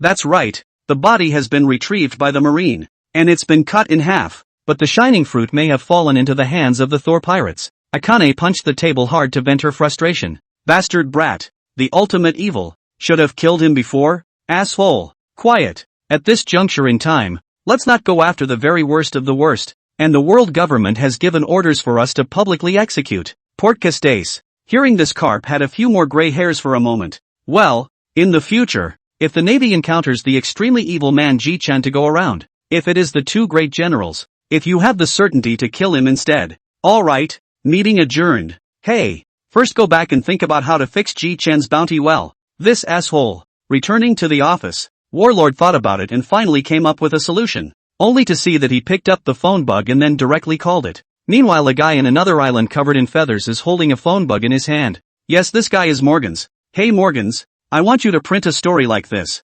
What? Are you serious? Morgans was shocked. Cut the crap. Warlord hung up the phone bug directly after saying that. Compared to the depression on Warlord's side, Morgans was simply ecstatic. Morgans waved his wings and shouted, "Little ones, there's tomorrow's headlines. All of you step up your work for me. Bonuses are rare. Ha ha ha." And compared to the anger in Warlord's heart and Morgan's ecstasy, Jitsu was bouncing around on a soft mass. Ah ha ha ha ha. I can't believe I found something so soft. Even though Jichen knew it, who wouldn't want to try the joy that Luffy was feeling at the time? Jichen was jumping when suddenly a pair of big tearful eyes looked at him. "You? Who are you?" "Father, father. Something's jumping all over me." When Jichen saw the white star at this moment, it was like watching anime, only the lines were different. Jichen then reacted and quickly yelled at her to shut up. Hey, coward. Stop yelling. I'm not going to bully you. You, so what are you doing on someone's body? Jichen awkwardly looked to see that where he was standing was indeed a certain part of the body, and then he was also embarrassed to move back. Ahem, that coward. I'm a guest invited by your father. And besides, I'm very strong. I'm a pirate. On the contrary, White Star was looking at himself with a curious expression. Why do you look so naive? What's bean? It means cute. By the way, my name is Jichen, captain of the Thunder God Pirates. What's your name? My name is White Star. White Star directly extended a finger to shake Jichen. Your name is White Star, so I'll call you Beanstar from now on. Bai Xing recalled that this was Jichen's way of praising his cuteness again, then he gladly accepted it. Aha, then Lord Jichen will call me Beanstar from now on. Jichen shook his head. This girl is really naive and cute. Jichen-sama, you said you're a pirate, so have you ever adventured? When Bai Xing chatted about this topic, Jichen directly followed Bai Xing and told him stories about the adventures he had had. While Bai Xing listened with great interest, Jichen laid directly on White Star's body, while White Star took out a grape and stuffed it into Jichen's mouth from time to time. The two of them just harmonized and talked about each other's interesting stories. And Jichen hadn't been this relaxed in a long time. 75. Van der Dyken 9. When Neptune and Quartermaster's partners found Quartermaster, the crowd's mouths dropped open in surprise, because Jichen was eating grapes on a giant mermaid and, well, the grapes were as big as Jichen. Jichen turned his head and saw a group of people at the door. "Oh, you guys are here? I just found this place and the White Star is funny." Jichen complimented White Star, which made White Star embarrassed, hastily said, "No. Lord Jichen has told me many adventure stories and is a very good person." Neptune responded in a hurry. This is my daughter, who has to live here for special reasons. It's because of a guy named Van Dyken, I think. Neptune's eyes widened as she looked at Jichen. "How do you?" Jichen looked at the distance flatly. "Look guys, that guy's axe is coming." An arm-length axe was coming in Sauron's direction, as Sauron was standing exactly where each chop was made. Jichen looked at Sauron playfully. "Hey, Sauron is going to get cut if he doesn't make a move." and White Star had closed his eyes tightly, not daring to look. Sauron looked at the axe that was getting closer and closer and suddenly stretched out his hand. A ball of light made of light was then thrown onto the axe that was about to hit Sauron. The axe shattered in response. The crowd couldn't help but light up at the sight. Yo, not bad, Sauron. I just gave you the shining fruit and you can do this. Not bad, not bad. Solon nodded arrogantly when he heard Jichen's praise. Jichen looked at everyone still at the door. Why don't you guys come in? Nami looked at Jichen as if she was looking at a little cutie. Captain, there's no way this many people can stand inside this tower. Gee, I think it's still okay for a girl to jump into my arms and for a guy to come in, and White Star won't mind. Seeing that Jichen had said so, Nami, Robin, and Zicheng directly jumped into Jichen's arms while Zicheng took a moonstep step by step. Jichen glanced at Zicheng. I have to say, Zicheng's moonsteps are really good. Well, since it's all here, it's... Jichen then looked at White Star behind him. I think I remember it was called Vanderdyken 9, the target fruit ability, for trying to get you, the king, to marry White Star to him, and you instead refused to do so, enraging Vanderdyken thereby subjecting White Star to this level of attack every day. Neptune looked at Jichen in shock, his mind wondering how Jichen could know such a thing. Oops, don't worry, it's fine, because I'm a little interested in the target fruit, so I learned a little more about it, but since I'm still related to White Star, it's good that I'll settle this trouble for her when the time comes. Neptune looked directly at Jichen with gratitude. I really thank Lord Jichen, because this matter has been troubling us for a long time. It's really appreciated. It's okay, just give me some gold when the time comes. After all, I'm rather short of money right now. Ha ha ha. Neptune froze for a second, and afterward was full of it. And White Star looked at himself with eyes full of gratitude. Lord Jichen, on the other hand, didn't bother to look at White Star's eyes and went out with a direct flash. Jichen came to a corner location and directly chose to sign in. System, sign in. Ding dash. Congratulations to the host for obtaining 5 discharge side effect cards in Tian Longman location information X1. The rewards have been handed out. Jichen looked at the several cards in the system space and fell into deep thought. Disarming side effect cards? Could it be? Information on the location of the scrolls. This will wait until we get out of Fishman Island. Well, now it's finally time to find this Vanderdyken 9. A grim smile leaked from the corner of Jichen's mouth. Jichen directly closed his eyes, and in an instant, his heart net spread out towards the place where the axe flew from. Hey, found you, black and unkempt assholes. Wait for death. Jichen directly pulled up his speed to the fastest, and in an instant, Jichen appeared 10 kilometers away. In the blink of an eye Jichen appeared in front of Vanderdyken, and Vanderdyken was flabbergasted. Who are you guys? Jichen didn't say anything. Instead, he directly grabbed him back to Fishman Island and directly threw him to the ground. Bastard thing, mud, it's in the sea, it's really making me look for it. Vanderdyken was already too scared to speak, and he was well aware that someone with that kind of speed and power wasn't something he could afford to mess with either. Seeing that Vanderdyken still didn't say anything, Jichen directly slapped towards his face. Pop! A crisp ringing sound rang out. Ouch! Yo, I thought you couldn't talk. Tell me, you asshole, why exactly do you want White Star to die? Vanderdyken reacted immediately. So that's why he grabbed me. Because Princess White Star is so beautiful, so I want to marry her. Jichen snorted at that. You guys, you really haven't been beaten up before, and you still won't tell the truth when you're dying? Jichen sneered. Then you can go to hell. Jichen's armed color wrapped his arm directly around Vanderdyken's neck. You want the White Star, only to use it to summon the Neptune class. Well, you can go to hell. An arc of electricity flashed faintly in Jichen's hand. 100 million thunderstorm thunder rats. Jichen unleashed a 2-meter thunder rat that directly electrocuted Vanderdyken. Jichen took out the bag of fruit behind him and looked at it. Looks like it's a bit of a shame not to be reborn in this pile of fruit. Jichen shook his head, then turned into a thunderbolt and returned to the palace. And the fishman hiding in the shadows sneaks away. Obviously this scene from before was seen by this fishman. The crowd surrounded Jichen just as he landed on the ground with a bite of his apple. Just solved it. But the target fruit wasn't reborn in my bag of fruit. Ha ha. Neptune heard Jichen's words of great joy, directly ordered his subordinates to go to the treasury to pack a large bag of gold sent to the front of Jichen. Jichen looked at the gold with some disbelief. And Nami's eyes have turned into a sign of money. That's a bit much. Neptune. On the contrary, Neptune's old face looked happily at Jichen. Not much more than that. Vanderdyken is dead, and my youngest daughter is free. Or thanks to Lord Jichen. You're so convinced I killed Vanderdyken? Neptune froze for a moment, then smiled again. I don't think Lord Jichen would lie to me. Ha ha, That's true. For killing a mole, I wouldn't lie to you about anything. Chapter 76, The Text of History and Addressing Weaknesses. Quartermaster returned to his partner after finishing his conversation with Neptune. Nami's money-grubbing expression Jitsu burst out laughing. Captain, you're back. So hurry up and put away all this treasure on the ground. Jichen smiled helplessly. What a way to take you. With that, Jichen directly released the thunderbolt, which covered the treasure bit by bit like a spider web. And in an instant, Jichen directly took it in. Old Shah on the side gave Jichen a deep look.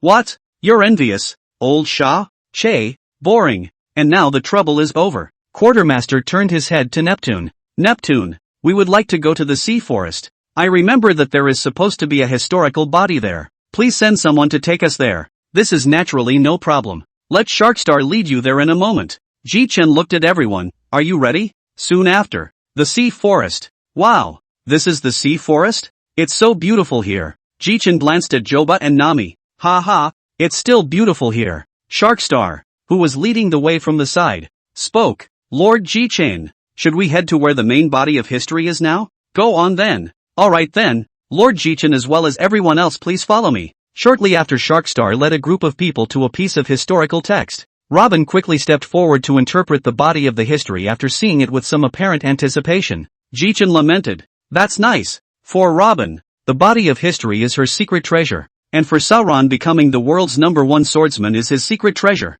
as well as wine can be. Ha. Solon grunted and stopped talking. Ha, don't be angry. Nah, this bottle of wine is for you. It's the only one left for this captain. Solon's eyes glowed the moment he saw the wine. Gobble gobble gobble. Phew, cool. It's been a long time since I've had this drink. After a few minutes Robin stood up and returned to Jichen's side. Well, Robin, what does it say? Robin spoke slowly after a moment of silence. There are no signposts recorded in the body of this history. What is recorded on it is a thank you note written 800 years ago by a man named Joyboy, recording an inability to fulfill a pact with Fishman's Island. Joey Boy? Interesting name. Forget it, since it's just a thank you text that obviously doesn't help. Let's just have some fun here and just go fix one more thing later. While the crowd returned outside, Jichen took out the grill, ingredients, and alcohol directly from the system space. Zicheng, on the other hand, was directly with using her kitchen fruit ability to cook the ingredients. Everyone sat in a circle and ate the food.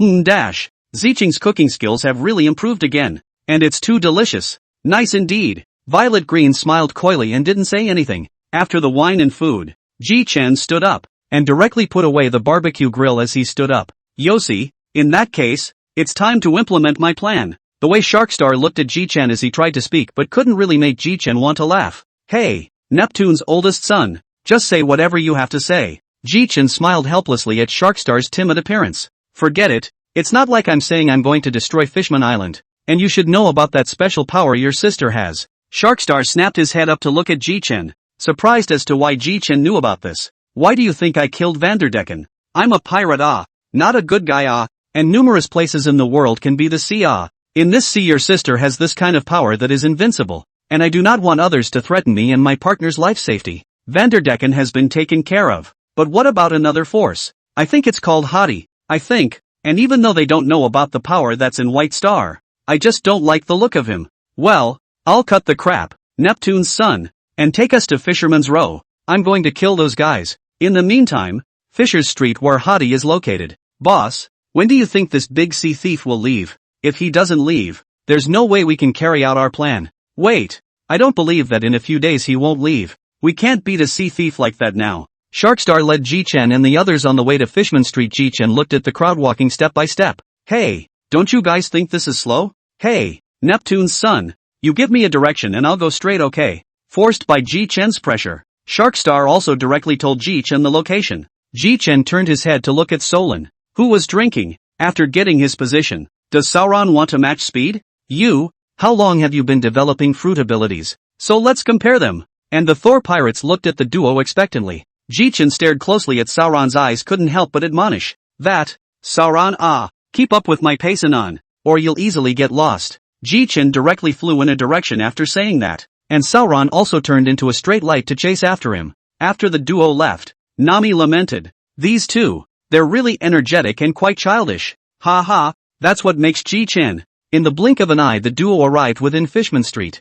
However, the two fishmen in charge of opening the door were obviously a bit flustered as they watched the two lights suddenly come before them. What? What is this? Hey, you two minions, hurry up and go inside and tell your boss, Hody, that I, Jichen, have come to kill him, and tell him to hurry up and come out to greet me. Jichen's words directly caused the two fishmen to laugh outright. Jichen frowned, and in just an instant the fishman standing on the left was directly killed by Jichen's lightning through his chest. Jichen glanced to the right and was instantly scared less, crawling straight in to inform. Jichen signaled for Sauron to sit down directly, and then slapped something directly into Sauron's body with a heavy palm. That's right, it was the undo side effects card. The card tapped into Sauron's body and disappeared straight away, turning into a soft light into Sauron's body. Ha! Solon looked at Jichen's face full of smiles and realized what Jichen should have done, and then felt his body. Chief, what did you do to me? Oh, you mean this? I've already eliminated your shining fruit's weakness of being afraid of seawater by utilizing my own power. That is to say, as long as you won't drown even if you run into the sea and swim right now. Solon looked at Jichen in shock and didn't speak for a long time. Jichen also expected what Sauron's expression would be. Well, wait for Haki to come out. Chapter 77, Leaving Fishman Island. Soon after, Jichen and Sauron saw a flat cap cloaked in a wolfskin scarf with curly black hair and a trident on his head cursing as he walked over. Jichen looked at Hody, his eyes gradually turning cold. The air around them seemed to freeze. When Hody saw Jichen's face, he was instantly shocked. Hody sat straight up with weak legs. Jichen laughed. Ha ha, Hody Jones, I can't imagine being so timid, seeing a little pirate like me like this. Hody directly turned to Jichen and started begging.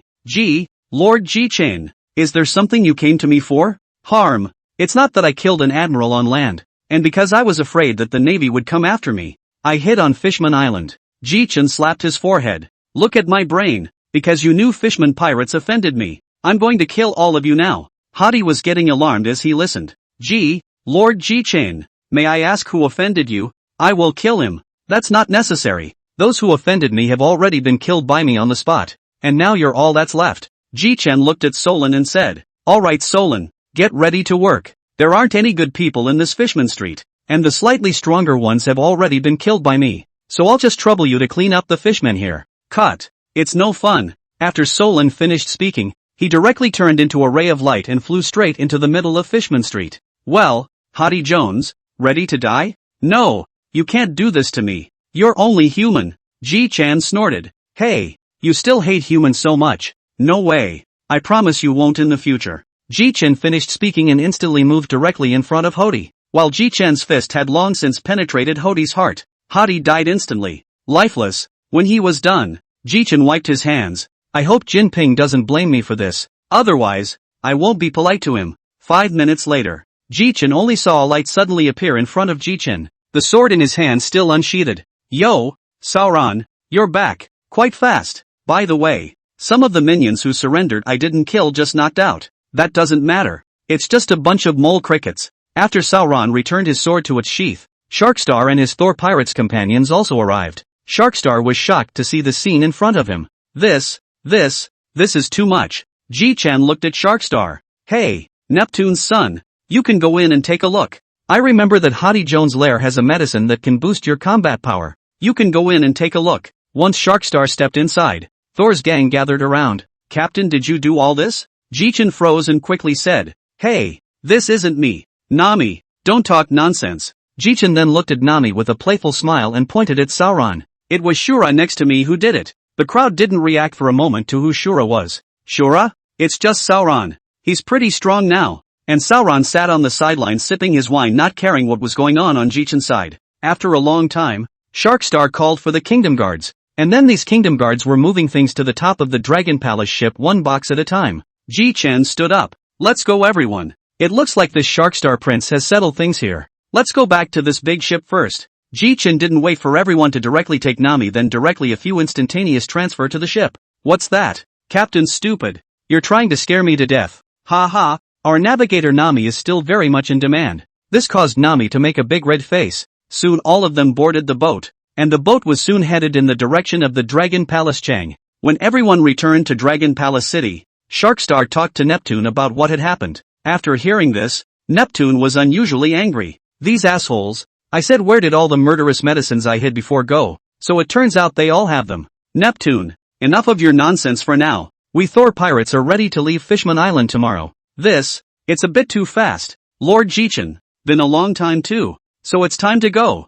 Jichen waved his hand. And all the Thunder God Pirates crowd followed Jichen's lead and left Dragon Palace City. Jichen, who was out of Dragon Palace City, directly looked for an open space and squared off the boat. Jichen condensed a large bubble with both hands and directly covered the Thor, plating it in an instant. The crew had seen it all before. Now there's just one more upwelling to get out of here. Jichen couldn't help but feel a surge of excitement at the thought. Jichen then directly spent 100,000 belly to buy it directly in the system store. Jichen looked at the crowd from the ship. Yossi, prepare to set sail and leave Fishman Island. Sauron and Joba dropped the ropes straight down. The sails were raised, and the Thor slowly floated upward. Well, just take over and wait. Jichen called Nami to his side. Nami, come here for a second. So, where's the next island?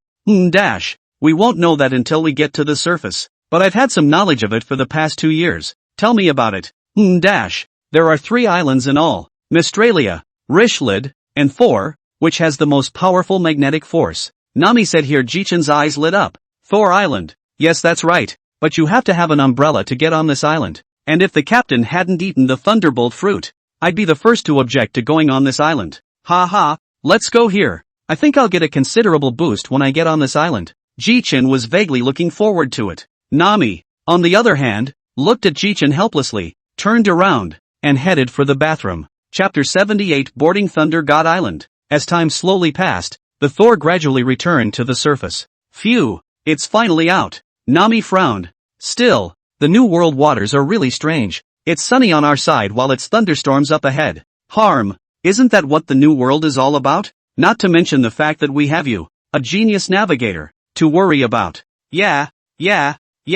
Nami must know all kinds of seas after practicing for 2 years. Nami blushed. What? I'm going to float if you guys keep praising me. Jichen hurriedly rounded up the situation. Alright, it's better to advance first. As the Thor slowly sailed, the Thor had sailed into the middle of this thunderstorm, and every now and then a lightning bolt would strike down from the sky. Coincidentally, Jichen happened to be struck by a purple thunderbolt. And old Sha was grinning when he was about to laugh when he reacted to the fact that Jichen was a thunderbolt fruit ability person, which instantly made old Sha unable to laugh anymore. Old Sandy, did you just try to laugh? Old Sandy couldn't stop laughing at once. A short time later, the Thor hovered around an island. Yes, Thor Island. Hey, this island is pretty strange, and it's not fair that the captain boarding this island is like going home. I remember that this Thunder God Island was made this way by the awakening of a rattling thunder fruit ability from long ago. Well, if you guys are scared, I'll just go by myself. There was a moment of silence, and no one spoke. Are you guys going? Nami glared at Jichen then said, Stupid captain, as a member of the Thor Pirates, of course we're going together. Okay, I know. Then you guys grab my arm and I'll take you directly to the island in an instant. All of them gathered around at once. And Jichen instantly moved to the island. And the Thunder God ship was immediately put away by Jichen into the system space. Just the moment Jichen just landed on the ground, an arm-thick thunderbolt struck towards Jichen. And the crowd ran far away when they saw it. And Solon even tried to directly split this thunderbolt. Jichen directly knocked Sauron's brain. Stupid Sauron, have you forgotten what I am? The arm-thick thunderbolt struck straight at Jichen. And all of a sudden, Jichen felt a burst of relief in his body. Cool. And as the Thor pirates watched in disbelief, the crowd couldn't help but ask, it can still be like this? Jichen looked at the crowd with a cheeky grin. Hey, Sauron, do you want to try it? It feels super good. Jichen finished speaking and directly used up the gravitational force. Sauron was directly sucked over. Hey, asshole, I'm not lightning. Sauron ran away directly into a beam of light the moment he reached Jichen's side. The crowd roared with laughter as well. Okay, no kidding. Let's look around for a village or something and ask about the island first. The group began to walk towards the northeast, during which the lightning that fell was directly absorbed by Jichen. Wow, the captain is still strong. We don't know how many falling mines we've had along the way. Luckily we have a captain. That's that. After walking for a short while longer, Jichen and the others saw a wooden house. Hey, there's a cabin over there, go check it out for good. With that said, Jichen and the others walked directly towards where the cabin was. Upon arriving not far from the cabin, he was met by a fiery red spiky head with scars on his face that made him look hideous and a broken arm. Jichen came to him. I remember your name is Eustace Kid, right? The bounty is over 300 million points. What? The very worst of the worst? Jichen frowned slightly. Trashy name from the asshole navy. And you newbies call it by name? What? He's the one who decapitated Yellow Ape? He's not going to take out Captain Kid straight away. Kiddo looked cautiously at Jichen, who expressed his innocence. Geez, don't worry. I won't kill you guys. Really? You think I'm homicidal? Jichen's gaze moved to his arms, one of which had been replaced by a mechanical arm. Oh, did you get this arm chopped off by that redhead guy? The corners of Kiddo's mouth twitched a little, and he didn't make a sound either. Forget it, it's no fun. A word of advice before I go. You guys, it's better not to think about defeating the redhead. He's not that easy, and even I'm not sure I can defeat him. Let's go, people. On the way. Everyone asked about Jichen's words. Jichen also explained. This Eustace's talent is very ho, and the redhead he really can't beat. As for me, give me a few more years may be able to beat it, but we shouldn't be able to fight between us. These are all things that will happen in the future, so you guys don't have to put it on your mind.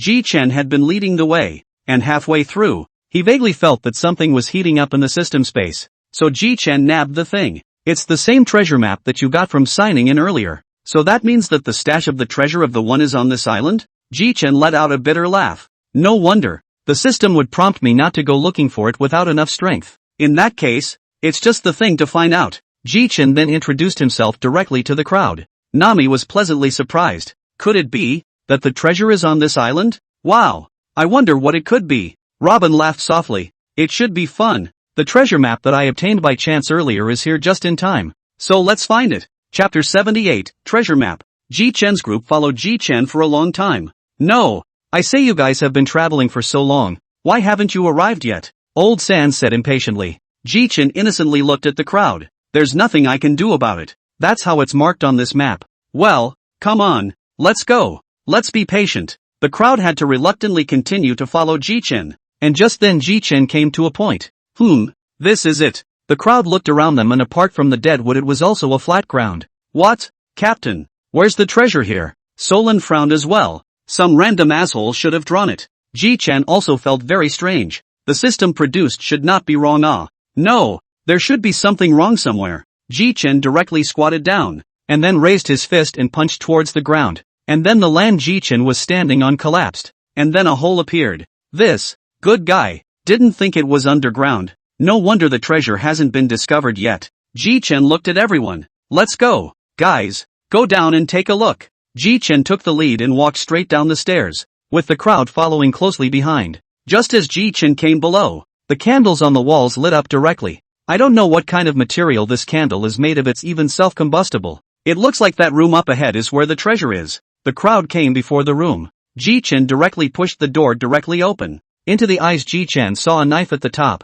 I'll go in first. Save any organs. Jichen didn't wait for the crowd to respond, and directly released the lightning to directly collect the knives on the wall as well as the box on the ground directly into the system space. When the knife left the wall, all of a sudden the surrounding area began to shake. Didn't think it was real. Go! Jichen directly grabbed a few females and returned directly outside in a few instantaneous movements. Sauron also grabbed Brook and Joba straight away and came out in a few instantaneous movements. Sauron, who had just come out, heard Jichen's loud laughter. Ha ha ha ha ha ha. Sauron, you're out too, hey. Not bad, not bad. Asshole, can't you just take them all? I couldn't take that many either, so I had to pick the good-looking ones to escape with. Solon had a black face. Geez, never mind the details. Let's see what's here first. Jichen directly sat down with his legs crossed, directly took out the knife that he had just taken out directly. Solon licked his lips around looking at the blade with interest. Jichen looked to Solon. Do you know what this blade is? Never seen it before,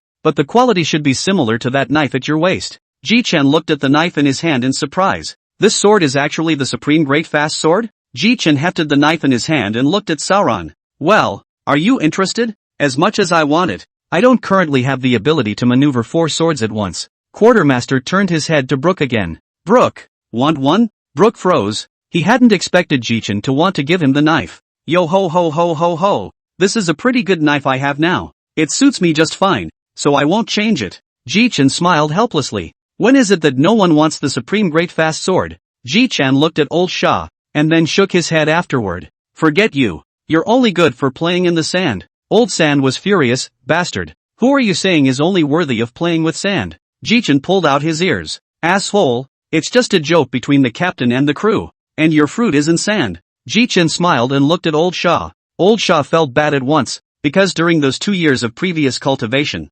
Jichen had shown this expression many times, and he was the one who suffered as a result. Old Sandy's cold sweat instantly dripped down. Old Shah, sit down first, I'll let you off this time. Ha ha ha. Jichen looked at everyone slightly embarrassed. Then this knife belongs to me. After all, this one around my waist will still be returned to its original owner in the future. The moment Jichen drew this blade, countless thunderbolts converged towards Jichen's side. Sauron and the others immediately scattered in all directions at the sight. Oh, Jichen looked around with interest at the knife in his hand. An interesting knife. Countless thunderbolts converged, directly forming a pillar of thunder that struck down heavily towards Jichen's body. Everyone who had retreated to 200 meters away watched Jichen's appearance as he was being criticized in the lightning. And Nami couldn't help but worry. You guys say the captain's going to be okay? Solon looked seriously at Jichen in the thunder and lightning. Don't worry, the captain himself is thunder and lightning. This bit of lightning is just scratching an itch for him. After a long time, the lightning dispersed, and Jichen lay on the ground. The crowd thought that something had happened to Jichen and quickly ran in Jichen's direction. The crowd had just reached the front of the body when they saw Jichen smiling extraordinarily brightly.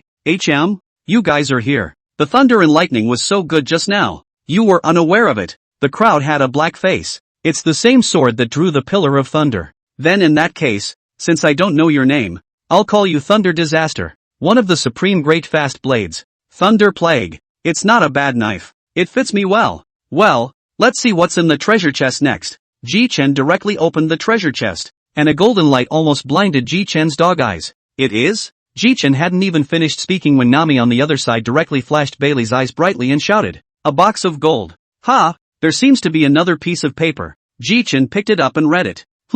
This is the Breath of Thunder technique? It seems like another cultivation technique for sword arts. Jichen wasn't much interested and threw it directly to Solon so that he and Brook could see if they could practice.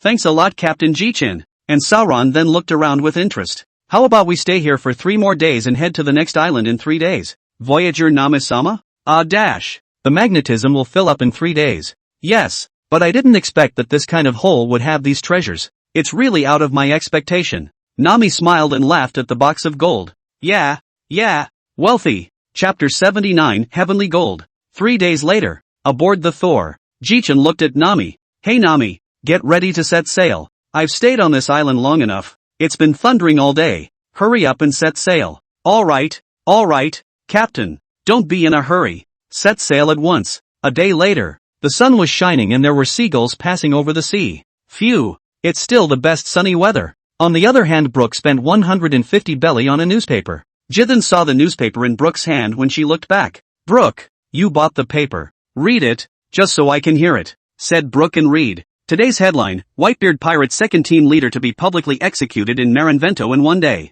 Just the moment Brooke finished speaking, Jichen violently turned his head to look at Brooke, and the huge overlord color hegemonic aura on his body began to escape. This took everyone by surprise. How could Jichen react like this? It was Solon who was the first to react and shouted, "Chief, calm down. Take back the overlord color." Jichen snapped to attention and instantly put it away. Show me the paper. Jichen directly grabbed it and looked at it. Yes, it really is ace. Damn it. Seeing that Jichen had never been in such an out-of-control condition, his partners also gathered around. Nami looked at Jichen with a worried face. Captain, did something happen? I seem to remember just now that Brooke said that Firefist Ace, the second leader of the Whitebeard Pirates, was about to be publicly executed? Jichen said in a low voice. You're right, Firefist Ace. We grew up together, and I still gave him his burning fruit. Didn't think it was going to be a public execution of Ace though. It's probably because those despicable Navy guys already know that Ace is Gold Roger's son. That's why they're going to publicly execute him. The moment Jichen said this, he shocked everyone present. Is it the same Gold Roger I know? The crowd just looked at Jichen, wanting Jichen to give an answer. That's right. It's that Pirate King Gold Roger you're thinking of. Instantly the air seemed to stand still. Alright, isn't it just Gold Roger? I saw it every day when I was practicing. It's not like you guys haven't seen it before. Also Solon saw Jichen clutching the newspaper's hand a little trembling, slowly said, Chief, since it is the people you grew up with, then we definitely have to go to save it. Jichen smiled at Sauron. You still understand me? Jichen stood up to face everyone and said, Well, you guys are right in thinking that I do want to go save Ace, but this is after all a private matter for me. If Jichen's words were directly interrupted by Nami before he could finish. Captain, if you still consider us your mates then you should take us with you. Ha ha ha ha ha. It took me several lifetimes of luck to meet you fellows. Nami frowned slightly at this point, but it's hard. No, it's practically impossible to reach the place of execution in 2 days. Jichen laughed lightly. Don't worry, I'm confident that I'll arrive within 10 minutes. The main thing right now is that I'm going to the Golden City and I'm going to arrive within a day. It's related to whether or not I'll be able to save Ace. Justin Jichen directly pinched the card of the location of that Tianlong man, and the closest Tianlong man to Jichen in the Golden City. There are 8 Tianlong man. Okay, full speed ahead now. City of Gold. Half a day slipped away. The Thunder God was sailing on the sea, and not far away a luxurious ship was on the verge of intersecting with Jichen's Thunder God ship. Jichen looked at the ship with a smile on his face. I really didn't expect you guys to come out from the Golden City. It's really quite a coincidence. Jichen immediately pulled the thunderstorm directly from his waist, and Jichen had already arrived at the Celestial Dragon's ship with a flash. What man? Who are you? Who gave you permission to come aboard my ship? Jichen smiled on his face. I really didn't think that you pigs would come to the New World to swim at such a critical moment. Ha ha ha. A side of the CP organization seems to have recognized Jichen immediately went forward to talk to him. His Excellency Jichen, who has a bounty of 3 billion belly. I wonder what he's here to do on our ship. Jichen sneered. Ha ha, what else could it be? Because of them of course. Jichen pointed at the bloated scrolls. Jichen did not talk nonsense. The powerful Overlord color was directly released. At the same time Jichen's Thunder Plague directly condensed the power of thunder and lightning to converge between the swords. In front of Jichen's powerful strength, the Tianlong people, the CP organization, was like a child encountering an adult, and soon the ship was covered with a fiery red, and the captain only had a female Tianlong person looking at Jichen in horror. You, don't come over here. Where are the pigs over there? I'm in a good mood now, so I won't kill you for a while. Ha ha. Jichen then you an electric shock, which directly nudged the Celestial Dragon Man into unconsciousness. Jichen waved his hand towards the Thor, signaling Sauron and the others to come over. You're finally here. Let's see what's good in the Tenria people's treasure trove. Ha ha. With that said, Jichen, Sauron, and Nami walked directly into the treasure trove. Oh, is this heavenly gold? Nami's Bailey eyes had been revealed, and Jichen and Sauron walked to one of the innermost vaults. One of the innermost rooms was clearly filled with 5 famous swords as well as 2 devil fruits at the top. Jichen grinned. Ha ha, it's true. The innermost things are the most precious. Jichen directly put the gold as well as the famous sword, the devil fruit directly into the system space, just as the 3 of them were about to leave. 3 days later, they heard a sound at the bottom of the ship. Jichen's trio followed the trend to the bottom of the ship. However, the scene at the bottom of the ship stunned Jichen's trio. A huge prison cell where people of all races are held. Please help us. I just heard a fight. You're the ones who killed everyone up there. Please help us. Jichen glanced at Sauron, who immediately understood, and with a few chopping strikes, he directly chopped the cage open. Jichen said in a loud voice, the celestial dragons up there have already been killed by us. If the rest of you want to go home, you'll have to rely on this ship. See you again sometime. As the 3 turned around, several humans asked towards Jichen, Benefactor, may I ask what your name is so we can repay you in the future? Jichen laughed. My name is Jichen. I'm a pirate with a reward of 3 billion, and I specialize in hunting Tianlong people. Ha ha ha ha ha ha. Jichen finished speaking and directly returned to the board with a few dodges. Jichen grabbed the unconscious Skylander and went straight back to the ship. Hey, old Shah, watch the Sky Dragon Man first. The others come with me to the treasure room. Jichen came to the treasure room and directly took out the gold that he had just brought back as well as the famous swords and the devil fruits in his head. Jichen laughed softly. This is something obtained from this attack on the Sky Dragons. Just take it directly if you want it. I'll leave first. Jichen came to the clipboard and was watching old Sandy slapping the female scroll in the mouth. Jichen walked slowly. Ha ha ha, old Shah is playing well. Humph. This thing just woke up and started cursing me and tried to pull out a gun, which I caught straight away. Jichen laughed. Since it's so unfriendly to our old Sand, then I can think of a fun one. Get a rope and tie her up. Tie one end to the stern of the boat and throw her body directly into the sea. When she dies, when she is untied, after all, I'm not a good person. Old Sandy's eyes lit up and he got right up and went looking for the rope. And the scroll's mouth was still begging for mercy. Ha ha ha, is this the face of the creator of the world? Funny. And old Sandy had already tied up the scroll and thrown him into the sea. Good job, old Sandy. Chapter 80, Obtaining Heavenly Equipment. GGG. Old Sam looked at the Sky Dragon people flailing about in the sea with a burst of joy in his heart. Okay, we can finish her off. As soon as the words fell, Jichen directly ran a thunder lance straight through the heart of that celestial dragon man. There has been one less Sky Ranger since then. Jichen walked straight to the middle of the cultivation room after resolving the Sky Dragon Man. That's right. Jichen was about to check the reward for having just killed the Sky Dragon Man. Skills, Steel Balloon. Thor Body 100%. Demon God's Contract, summon a demon god in place to form a shadow to assist the host in battle, increasing the gain effect by 100%. 3 chances to use. Wahahaha. This is almost like I've popped rare equipment on a scroll. Steel Balloon. Isn't that the skill of the 4th Emperor Ling Ling? I didn't expect it to pop out as well, and I feel like my body as well as my fruit abilities are several times more powerful than before. But the Demon God's Pact can be taken out and used again when I run into a guy who's hard to deal with. Jichen walked out of the cultivation room with a relieved face, and when he walked to the deck and saw that the crowd was looking at him, suddenly Jichen was a little embarrassed. Oi. It's not nice to stare at your captain like that. No, Chief, we'd like to ask how we're going to save Whitebeard's second team leader with our current speed. So you guys still have it on your mind. Not bad for my good crew. Given the fact that you're all so aware, devil fruit power users come over here. Except for Sauron. The people looked at each other and came forward with puzzled faces. Jichen looked at them after a second of lingering directly over a few shoulders. I only saw some subtle expressions on those people's faces. And some dismay. Jichen smiled and looked at everyone. What? Feel the changes in your bodies? Crocodile looked at Jitsu with some skepticism. You just did, didn't you? That's right. You guessed it. Jichen faced the group. I wasn't sure before though, so I tried it on our co-captain. Ha. So that green algae head of Sauron's had the side effects lifted early on? A disdainful voice came from the distance. Or else, you think everyone is like you. Jichen smiled helplessly. You too. Alright, there's a deserted island up ahead. Stop the boat there for a bit first. Something's up. Jichen said to Brook. You hoo. Yes, Captain. Listening to Brook's energized voice, Jichen smiled back. Soon, the Thor stopped at that island, and the people directly stopped the ship and all jumped down from it. Jichen obediently put away the Thor directly, and then a pink arbitrary door appeared in front of Jichen and the others.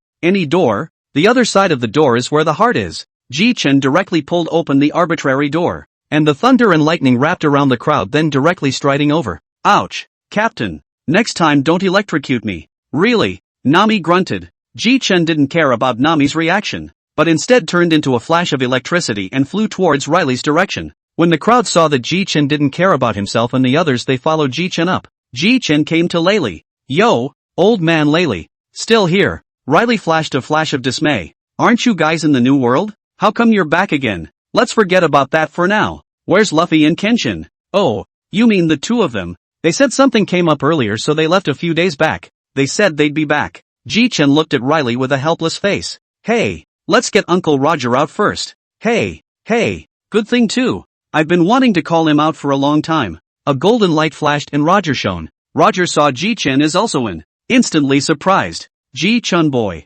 Riley is not said. You kid has been in the new world. Is it beaten back? Ha, let's not get into it with you yet. A newspaper appeared with a wave of Jichen's left hand. The very same newspaper that Ace had executed earlier. Jichen said in a deep voice. What this newspaper records is that the leader of Whitebeard's second team, Fire Fist Ace, is about to have a public execution a day from now. Also Ace is my brother. After Jichen finished speaking, a flash of berserk overlord color erupted on Roger's body. What did you say, Jichen boy? The old man's son is to be publicly executed? Jichen's body at the same time also erupted open overlord color, surprisingly even with Roger. Oi. Uncle Roger's random outbursts of overlord color can scare my partner, but it was indeed the Navy that tried to kill your son. Roger's face gradually grimaced. Jichen patted Roger's shoulder and comforted him. Don't worry, when it's time, I'll open the arbitrary door and directly teleport the two of us to the Navy headquarters. Don't worry. Hey, Chief, I want to go too. Geez, come on, I can't forget you guys, and I'm going to need my buddies to help me. I can't forget you guys. Rayleigh aside to listen to the froze then head shook shouted, Jichen boy. Old man also have to go. Since it is Roger's son, then I definitely have to go. Not to mention that there are those two boys. One of them is still the old man's protege. Jichen was also curious when he heard this. Hey, Elder Riley, which one of them is your disciple? Before Riley could speak, Roger, who had recovered on the sidelines, answered first. Wahahaha, it's that kid who's just as dumb as I am, and the one who's wearing a labor's hat. Roger finished. Everyone couldn't help but laugh. Dumb and Dumber Uncle Roger. You've just cursed yourself with that comment. Ha ha ha. It was as if Jichen thought of something. And with a wave of his left hand a golden sword appeared in Jichen's hand. This ace, one of the supreme great fast swords, will now be returned to its rightful owner. Roger froze. What's wrong? Quartermaster Kid. Not working well? I didn't mean it like that, but I've found a blade that suits me better, and it's one of the supreme great fast blades. The Thunder Plague. Jichen said and pulled out the knife directly. When the knife was drawn, it made Riley as well as Roger's eyes light up. Riley rubbed his chin and laughed. Indeed it is a good sword. No wonder you returned ace to Roger. Where did you find this? I'm rather curious. Ha ha, this one might just be luck. A treasure map I picked up in Rogue Town when I was just out at sea earlier. And after that I landed on Thor 2 and followed the directions on the map and found this knife. Ha ha. Thunder God Island. I seem to remember that it was the awakening of the rattling thunder fruit ability that made that island like that before. Uncle Roger is right about that. Alright, let's get refreshed and prepare for the next battle. Just in time for our famous chef on board to show you two old guys a hand. These words directly made Zicheng blush. Nothing. Chapter 81, Arrival at the Battlefield. Time rushed by and soon it was time for Ace's execution. At the same time, Jichen, who had just been lying on the ground, popped up like a spring. Riley asked, Kid, what's going on? Ace's execution time has come and gone, but now that Whitebeard should have fought the Navy. I'm not too worried. She said she wasn't worried, but Nami looked anxious as she watched Jichen walk around. Let's wait a little longer, and then go. Time passes by. Jichen silently took out a candy from his pocket and held it in his mouth. And in an instant Roger appeared in front of the crowd, along with Riley whose appearance had become younger. Riley looked at the changes in his body in surprise and shock. Jichen looked at Roger who had already put ace on his waist and everyone was ready to go. And Jichen smiled with excitement. Yossi, get ready to go. Jichen waved his left hand. A teleportation talisman that emitted a mysterious color appeared in his hand. The crowd looked at Jichen in confusion. Ahem. This is the first time I've taken out this prop. Well, no more nonsense. Everyone hold on to me, we're ready to go. In an instant, Jichen injected power, and all of them were wrapped in purple power and disappeared in an instant. Naval Headquarters, Marin Vento. The crowd only saw a flash of ghostly purple ball of light appear in the center of the square, and they all stopped what they were doing and gazed closely at the ball of light. Even Sengoku and Garp watched with furrowed brows. Soon the ball of light dispersed, and Jichen and his group finally appeared in the eyes of the crowd. Yo, there's quite a crowd. Ace on the execution platform was also staring at Jichen with wide eyes. Jichen looked over. Ha ha ha, Ace, it's good that you're not dead. I'll get you out in a bit. Ha ha. Jichen's words instantly made Ace's eyes redden, but the words were spoken without ceremony. Jichen, just go. It's me who is not as skilled as others, and I have that man's bloodline in me. My end was already predetermined as early as when I was born. Jichen grinned. I, Jichen, am a man who can even kill a great general. Ah, the district navy wants to kill my brother. Have you asked me? Besides, I didn't come alone today. My partners, and Roger and Riley are here. Ace, it seems a bit too early for you to want to die. After Jichen said so, the two people who had just kept their heads down were also identified. It was indeed Roger and Riley. Ha ha ha ha ha ha. Warlord, it's too early to kill my son. Ha ha. A bright laugh came from the distance. Guh la la la la la la la la la la la la. Roger, you guy even came back to life. It's that kid Jichen who did it. New gate. Roger was just about to draw his sword and spar with Whitebeard when Jichen stepped right up and held Roger down. No, Uncle Roger. What's the purpose of today, you know? Save Ace. You don't want to cut a deal with Whitebeard. Roger scratched his head and smiled broadly.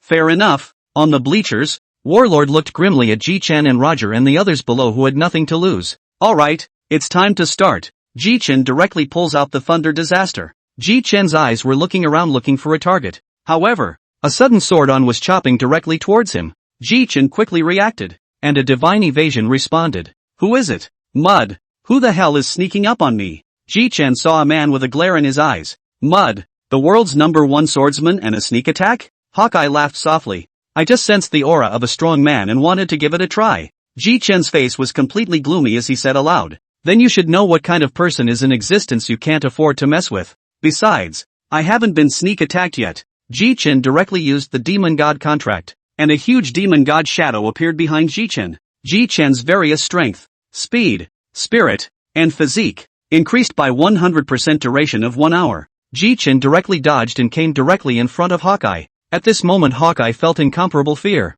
The fear of facing death. Ha! Go to hell! Thunder chop! A chopping blow as fast as lightning went towards Hawkeye's body. In the face of death, Hawkeye also exploded into full force and struggled to veer to the right. Jichen's strike directly chopped off Hawkeye's right arm. Jichen looked at Hawkeye coldly. I hope it's best if you don't sneak up on me next time, or else you're going to die for me. Jichen returned to Sauron's side when he finished speaking. Jichen looked at Solan's dumbfounded expression and waved it directly in front of Solan. Hey, stupid? No. Then Sauron continued. So, Chief, you're now the world's #1 swordsman? Well it shouldn't count. After all, there's still Roger present. But you'll have to defeat me in the future if you want to become the world's #1 great swordsman. And besides, there's a statute of limitations on this thing behind me. So Sauron, you've still got a chance. Roger, on the other hand, marveled at Jichen's growth rate. Ji-chun boy, that move of yours was too terrifying. It can't be helped. Who let that kid sneak up on me? I wouldn't have exploded out of this strength. The back came and wanted to shade the red dog, but it doesn't matter. Then Jitsu looked at Akane with an intriguing expression. Ha ha, you're it, Red Dog. Jichen arrived in front of Red Dog with a few dodges, followed by a heavy slash as well, but the sword was blocked. Oh, Green Pheasant? You dare to stop me? Green Pheasant exhaled a mouthful of cold air indifferently. We can't admit that you're fooling around, or else we're going to lose this battle in the Navy. Red, Akane, let's meet him piece by piece. Ha ha ha, if you want to be called Red Dog, just call it Red Dog, and change the name. The Navy is really no good. The crowd of Navy saw the two great admirals to meet Jichen won even with Jichen 50-50. Instantly confidence has lost half. And one of the specially recruited admirals, Tung, who had long since fought Sauron. Clank! The sound of fine iron clashing resounded through the duo. Ha ha ha, I didn't expect you to be so strong. This trip to the Navy headquarters wasn't in vain. Old me also didn't expect that the crew of the extremely evil disciple Jichen would be so strong. And every single one of them is so strong. And seeing that the situation on the battlefield was gradually being suppressed, Warlord also quickly pulled out his phone bug and called the 5 Elder Stars. Blue. 5 Elder Stars. The situation on the battlefield has already put the Navy at a disadvantage because of the people Jichen has brought with him. I know. Someone will be there to back you up in a moment. Ka-cha. The phone bug hung up, and Warlord's face went green and red. Mud. If it weren't for you guys, we wouldn't be in this mess. Warlord couldn't help but get a headache as he watched Jichen's stance that grew more and more courageous with each passing battle. If I lose another admiral, I won't be this Navy Marshal. Chapter 82 Beat up Akane and Green Pheasant. Hey, what do you two generals have to drag me around for? Interesting? You guys. The duo did not answer Jichen's words and continued to attack him. Just as the three of them were fighting back and forth, there was a loud sound in the sky that was heard by everyone present. Only to see a warship falling straight down from above along with a group of people dressed in striped format clothing, which were clearly the prisoners of Propulsion City. Yet Jichen didn't let his guard down either. Jichen shouted, Master, help! Red Dog is trying to kill me. Of course Jichen was just trying to catch his breath. Right after Jichen shouted, an extremely fast silver stream of light blasted directly at Akane, which caused Akane to stagger for a moment. Egu, old master, you're finally here. See, you've been talking to that white-bearded man. Really not dedicated at all. Ha ha ha, I see that you kid isn't dealing with these two with ease. I need my rest too. But he, Whitebeard, dared to go to war with the Navy headquarters, obviously to save Ace, and he wants to die here. Forget it, just save Ace. In an instant Jichen took the thunder disaster in his hands, and immediately the sky was covered in dark clouds with hidden lightning converging. Jichen laughed evilly. Ha ha ha, two dog scum, try this move of mine, the divine evasion with lightning. Ha ha. Short for lightning dodge. Jichen slashed heavily at the duo, directly cutting them both down and flying out. Jichen raised an eyebrow. How about it, Elder Riley? This move isn't so bad that it'll cut them to death. At least a few broken ribs will still do. Jichen carried his sword while the voice of a person in the distance then appeared in Jichen's ears.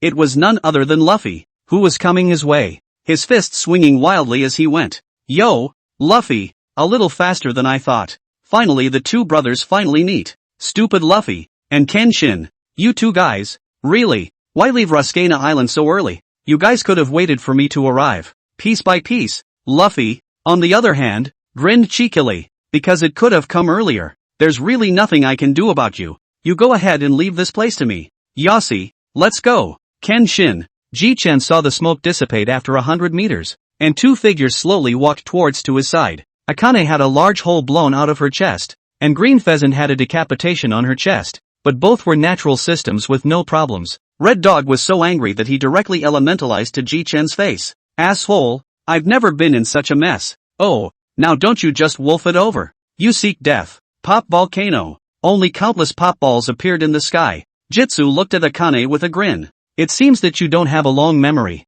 Instantly, Jichen's sharpening will eye spun rapidly. A greenish-blue giant rose out of the ground, and the pop volcano happened to hit Sunagakure, though it only did a little damage. And Riley was standing inside the Susanoo at the moment with Jitsu. Hey, finally I can rest for a while. Laylee looked at Jichen with a complicated gaze. How many more cards have you guys hidden? Ha, to give the old man some perspective, there's no problem killing Kaido now. Kaido, who was about to sneak into Whitebird's territory at that moment, sneezed. But the blue giant is the power of your fruit awakening? Pretty much. The two generals, who were in a daze at the moment, looked at the blue giant in front of them in shock. Asshole, the power of a fruit awakening? Jichen stood above and looked down at Red Dog and Green Pheasant. It's still too late for you two world government dogs to surrender. Red Dog's face was gloomy to the extreme. Bastard thing, go to hell. The great Spitfire. Tyrannical mouth. The two great generals also tightly punched a crack out of Jichen's Susanoo under their full power. What? Impossible? Akane said as she stared wide-eyed at the giant in front of her. Jichen sneered. Uneducated thing. Now let's show you something fun. Jichen directly let Susanenahu throw out the shuriken. The shuriken was pointed straight at Akane's right leg, and when it came into contact with Akane's right leg, in an instant his right leg was directly disconnected. Ah, damn. It's that trick again. And a cold sweat was left on Ching Fei's forehead, clearly having become afraid of Jichen's methods. And just then Warlord suddenly shouted, "Execution!" Ace also closed his eyes after taking a deep look at Jichen.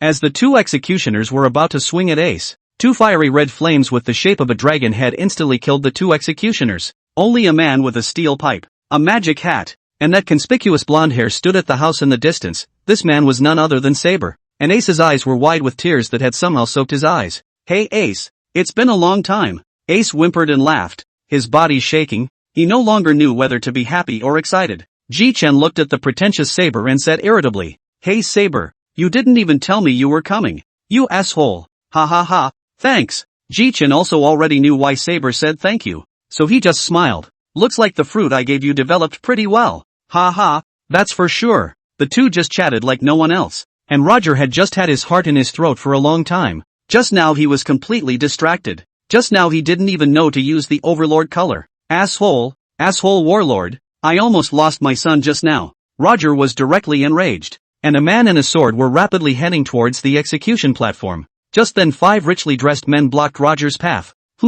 What are you 5? Navy too? Ha! Chapter 83, Jichen curses. I've heard for a long time that Gold Roger has been resurrected, but I didn't think it would be true. And Jichen saw the faces of those 5 people. You 5, are you the Knights of God? Jichen dashed to Roger's side. Roger saw Jichen looking at the 5 people in front of him with a wary face, also causing Roger to show a puzzled look. Boy, are they good? Jichen laughed lightly. It's just 5 losers. I just didn't expect the 5 of them to come, but it doesn't matter. These words caused the 5 people on the opposite side of the room to grimace. The Knights of God's leading captain, Yen, then broke out into a yell. Bastard! You're looking for death. Extreme evil. In an instant his figure disappeared in place, and in a flash Yan's palm went straight for Jichen's throat. Jichen also reacted quickly with a move of Thunderball and then directly repelled Yen. Phew, that was quite a thrill. Almost lost my life. Roger, on the other hand, laughed out loud. Jichen smiled and didn't say anything. Since you just tried to take my life, then you don't live.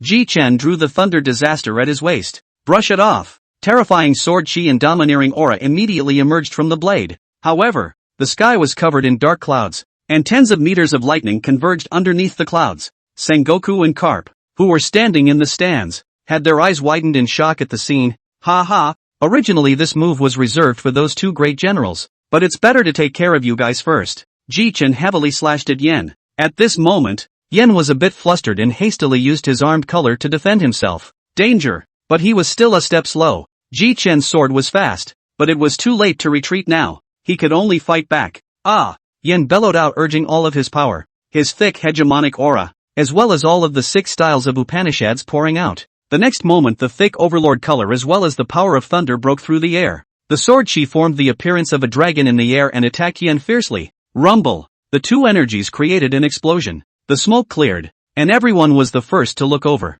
Only Jichen was seen fighting alone in the middle of the battlefield. Yet the Knights of God on the opposite side had long since been penetrated through the chest and fallen to the ground. Everyone in the room sucked in a breath of cool air. This extremely evil person was as terrifying as he was, and was actually able to deliver such a terrifying strike. Jichen immediately sat down on the ground in vain. Solan's sharp eyes immediately came to Jichen's front, vigilantly looking at the surrounding navy. Thanks, Sauron, that move wasted too much of my stamina. However, all four of the Knights of God looked at Jichen in awe. Bastard! He killed Yen. Kill him while he's sick. The remaining four were all charging towards Jichen. Saber, Riley, Roger, and Sauron, who had been paying attention to this side, immediately blocked the four. Bastards, you'll all die when I get my strength back. Jichen said this, which made the four people even more anxious, and their attacks were all obviously more ferocious. Just then a pink door suddenly opened, and outside the door a man with red hair was particularly conspicuous. This person was none other than the red-haired Shanks. Soon all of the red-headed pirates came before the crowd.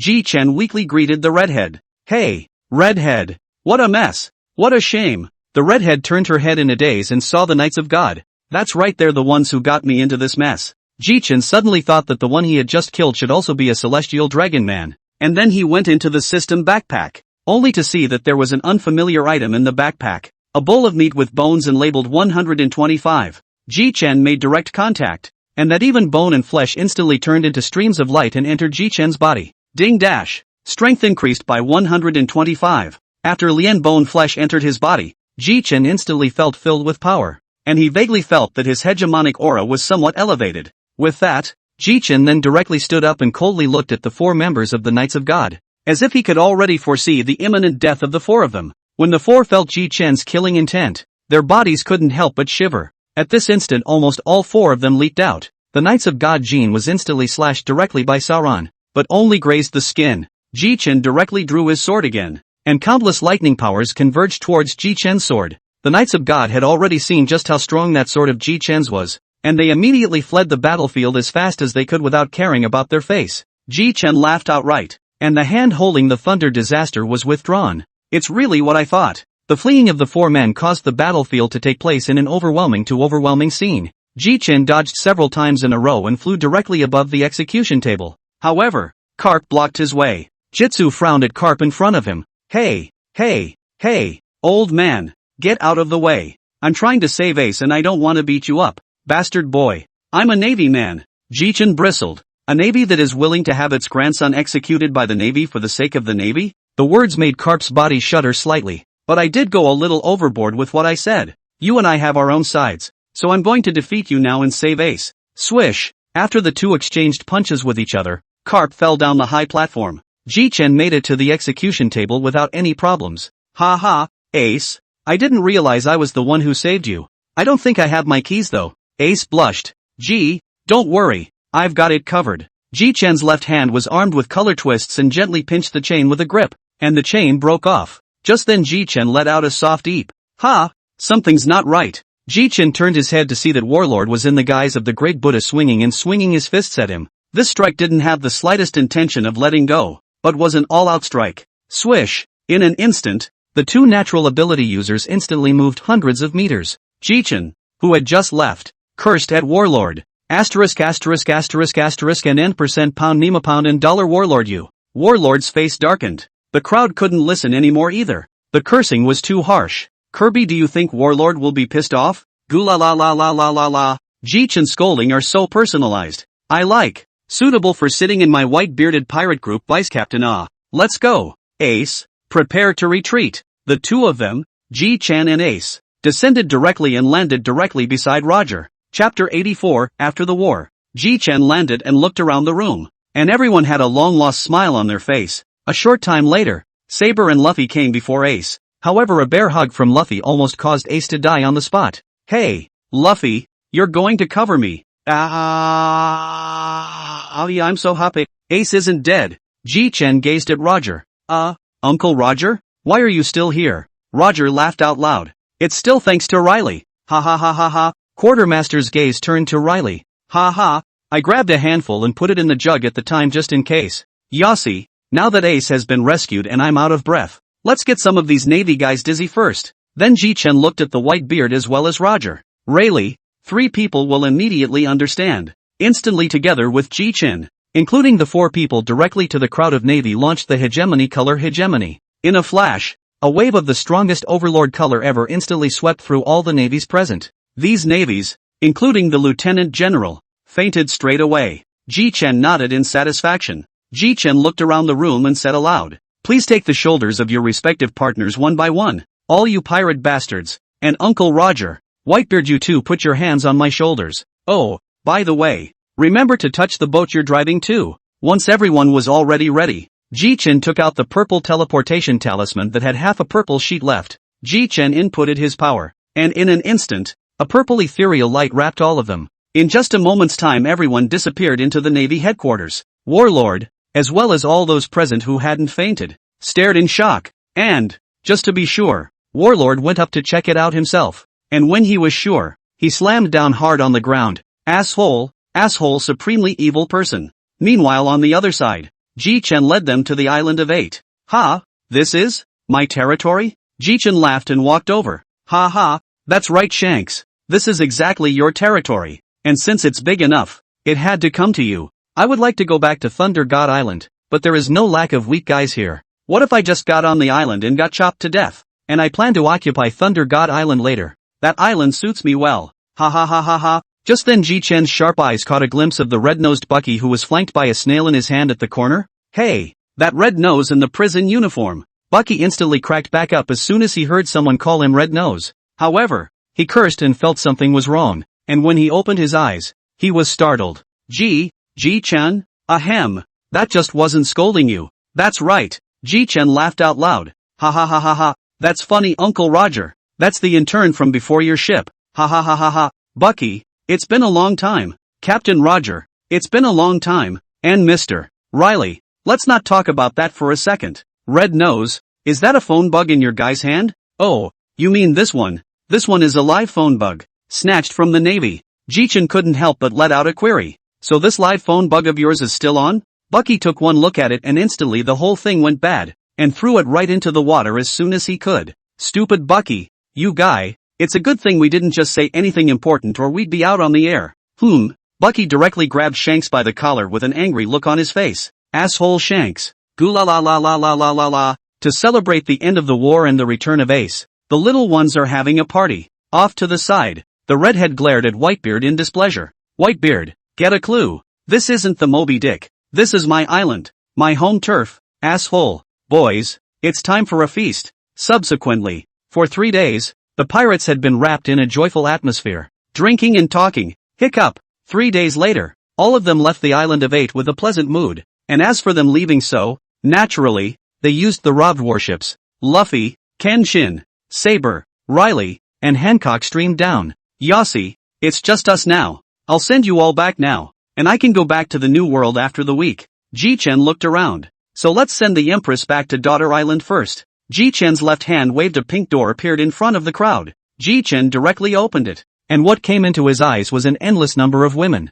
This caught Jichen off guard, and he directly grabbed the Empress with his thunderbolt and threw her in. "Slow down. Phew, so many women. That's pretty dangerous. Ha ha ha ha ha." The crowd laughed. Next up is our Dragon King Saber. Ha ha. Jichen stepped aside and Saber stepped forward to slowly open the door and was greeted by a huge conference table in the presence of Dragon, the leader of the Revolutionary Army. The atmosphere just fell silent. Saber, why don't you go in first?"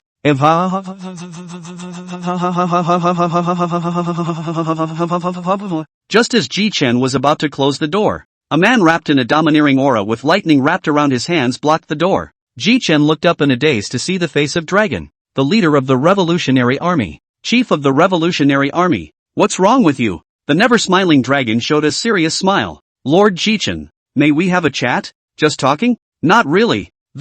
Wait, I'll come back later." Jichen closed the door behind him with an open smile. Ha ha ha ha ha. The Thunder God core crowd was unsure why Jichen was laughing.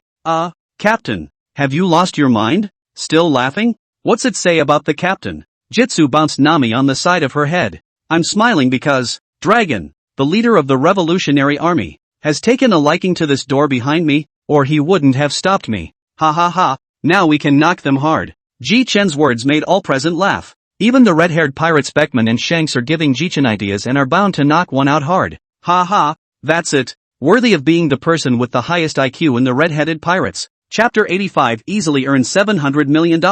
Office of the Five Elders. Marahoa, Holy Land. At this moment, the five old men were frowning tightly, as if they were thinking about something. Topman Werchbally Saint spoke. This extremely evil person didn't expect to possess the ability to decapitate Yen. Ah, it's our miscalculation. The sword-wielding old man snorted coldly. This guy's sword intent is just SOSO. Anyway, let's report to Lordum first and see if we should obliterate this person. The five of them then stood up together and headed towards the Room of Flowers inside the Pondal Castle. Soon several people came to the door of the room and knelt down. And soon the door slowly opened. What met the eyes of the five was a man with the arms of a human body and elongated eyes with thin circles outside his red pupils. He wore a crown with 4 towering spikes and a ground-length cloak. What is it? Reporting to Lordum that Yen of the 5 Knights of God who went to kill the extremely evil Jichen was killed with a single sword strike, after saying that the five were too terrified to raise their heads. Oh, this Jichen is somewhat capable. Then Lordum doesn't know if we need to send someone to kill him now? At once him's distinctive shrill voice reached the ears of the five.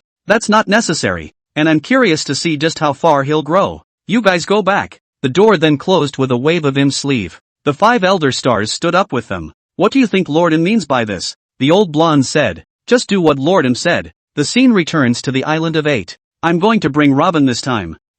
Never mind all of them. Ha ha, in case I get caught, I still need to rely on you guys. Nami glanced at Jichen. He, Captain really knows how to joke. Just that sword you used at the Navy headquarters. I think he'll be able to walk across the sea from now on. Maybe in a few days. When we return to the sea, we'll all have pirates to join us. Well, really, I just said a few words and Nami you say so much. You're the navigator who talks the most on our ship, aren't you? Nami huffed and puffed and looked away, ignoring Jichen. Well, we're ready to go meet this dragon now, are you going? Nami turned back to see that Jichen was ready to close the door and that the others had already passed. Nami went straight to Jichen's side in a 100-meter race. The 2 headlights that Jichen was looking at were very eye-catching as they bobbed around. Ha ha, there's no need to run like that. You won't be left behind anyway. Jichen chose the other side of the door to be on the island and didn't appear directly in front of the alpha dragon like Saber did. This is Baldrago? Robin explained at the right time. This is where I have been practicing for 2 years.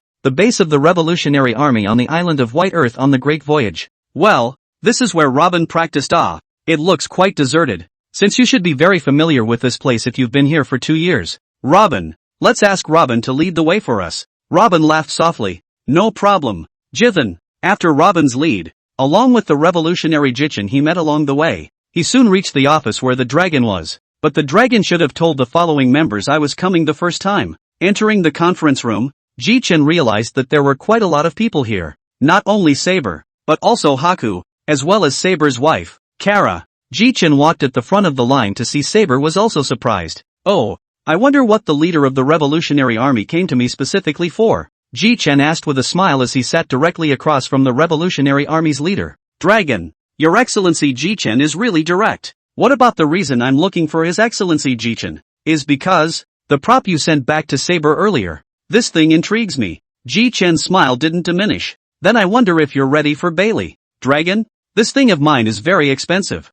The dragon laughed awkwardly. Ha ha, then I wonder how much Your Excellency Jichen needs. Ha ha, that naturally depends on what kind you want. Dragon, I've got ones here that can be used 100 times, and 50, and 10, and then there's the 3 times. 100 times it takes 2 billion berries, 50 times it takes 1 billion berries, 10 times 100 million berries, and 3 times 30 million berries. Those present also had their eyes widened in shock. Ahem, this is a bit too expensive. I wonder if Your Excellency Jichen can go cheaper. By the way, just so you know, I can only sell you 1 door, so you pick one of these 4. Well dash, there's also the fact that you saved my brother Sabo since he was a kid. If you buy 100 times of any door I can give you 1 billion belly cheaper. Plus the girl sitting on the side is the one Sabo likes. Right, that's also a family in the future. I'm not going to ask for more from you. Just give me 800 million belly if you buy 100 times. Well, it's cheap. Kara, who was sitting on the edge, blushed, and Saber retorted in a very straight manly manner.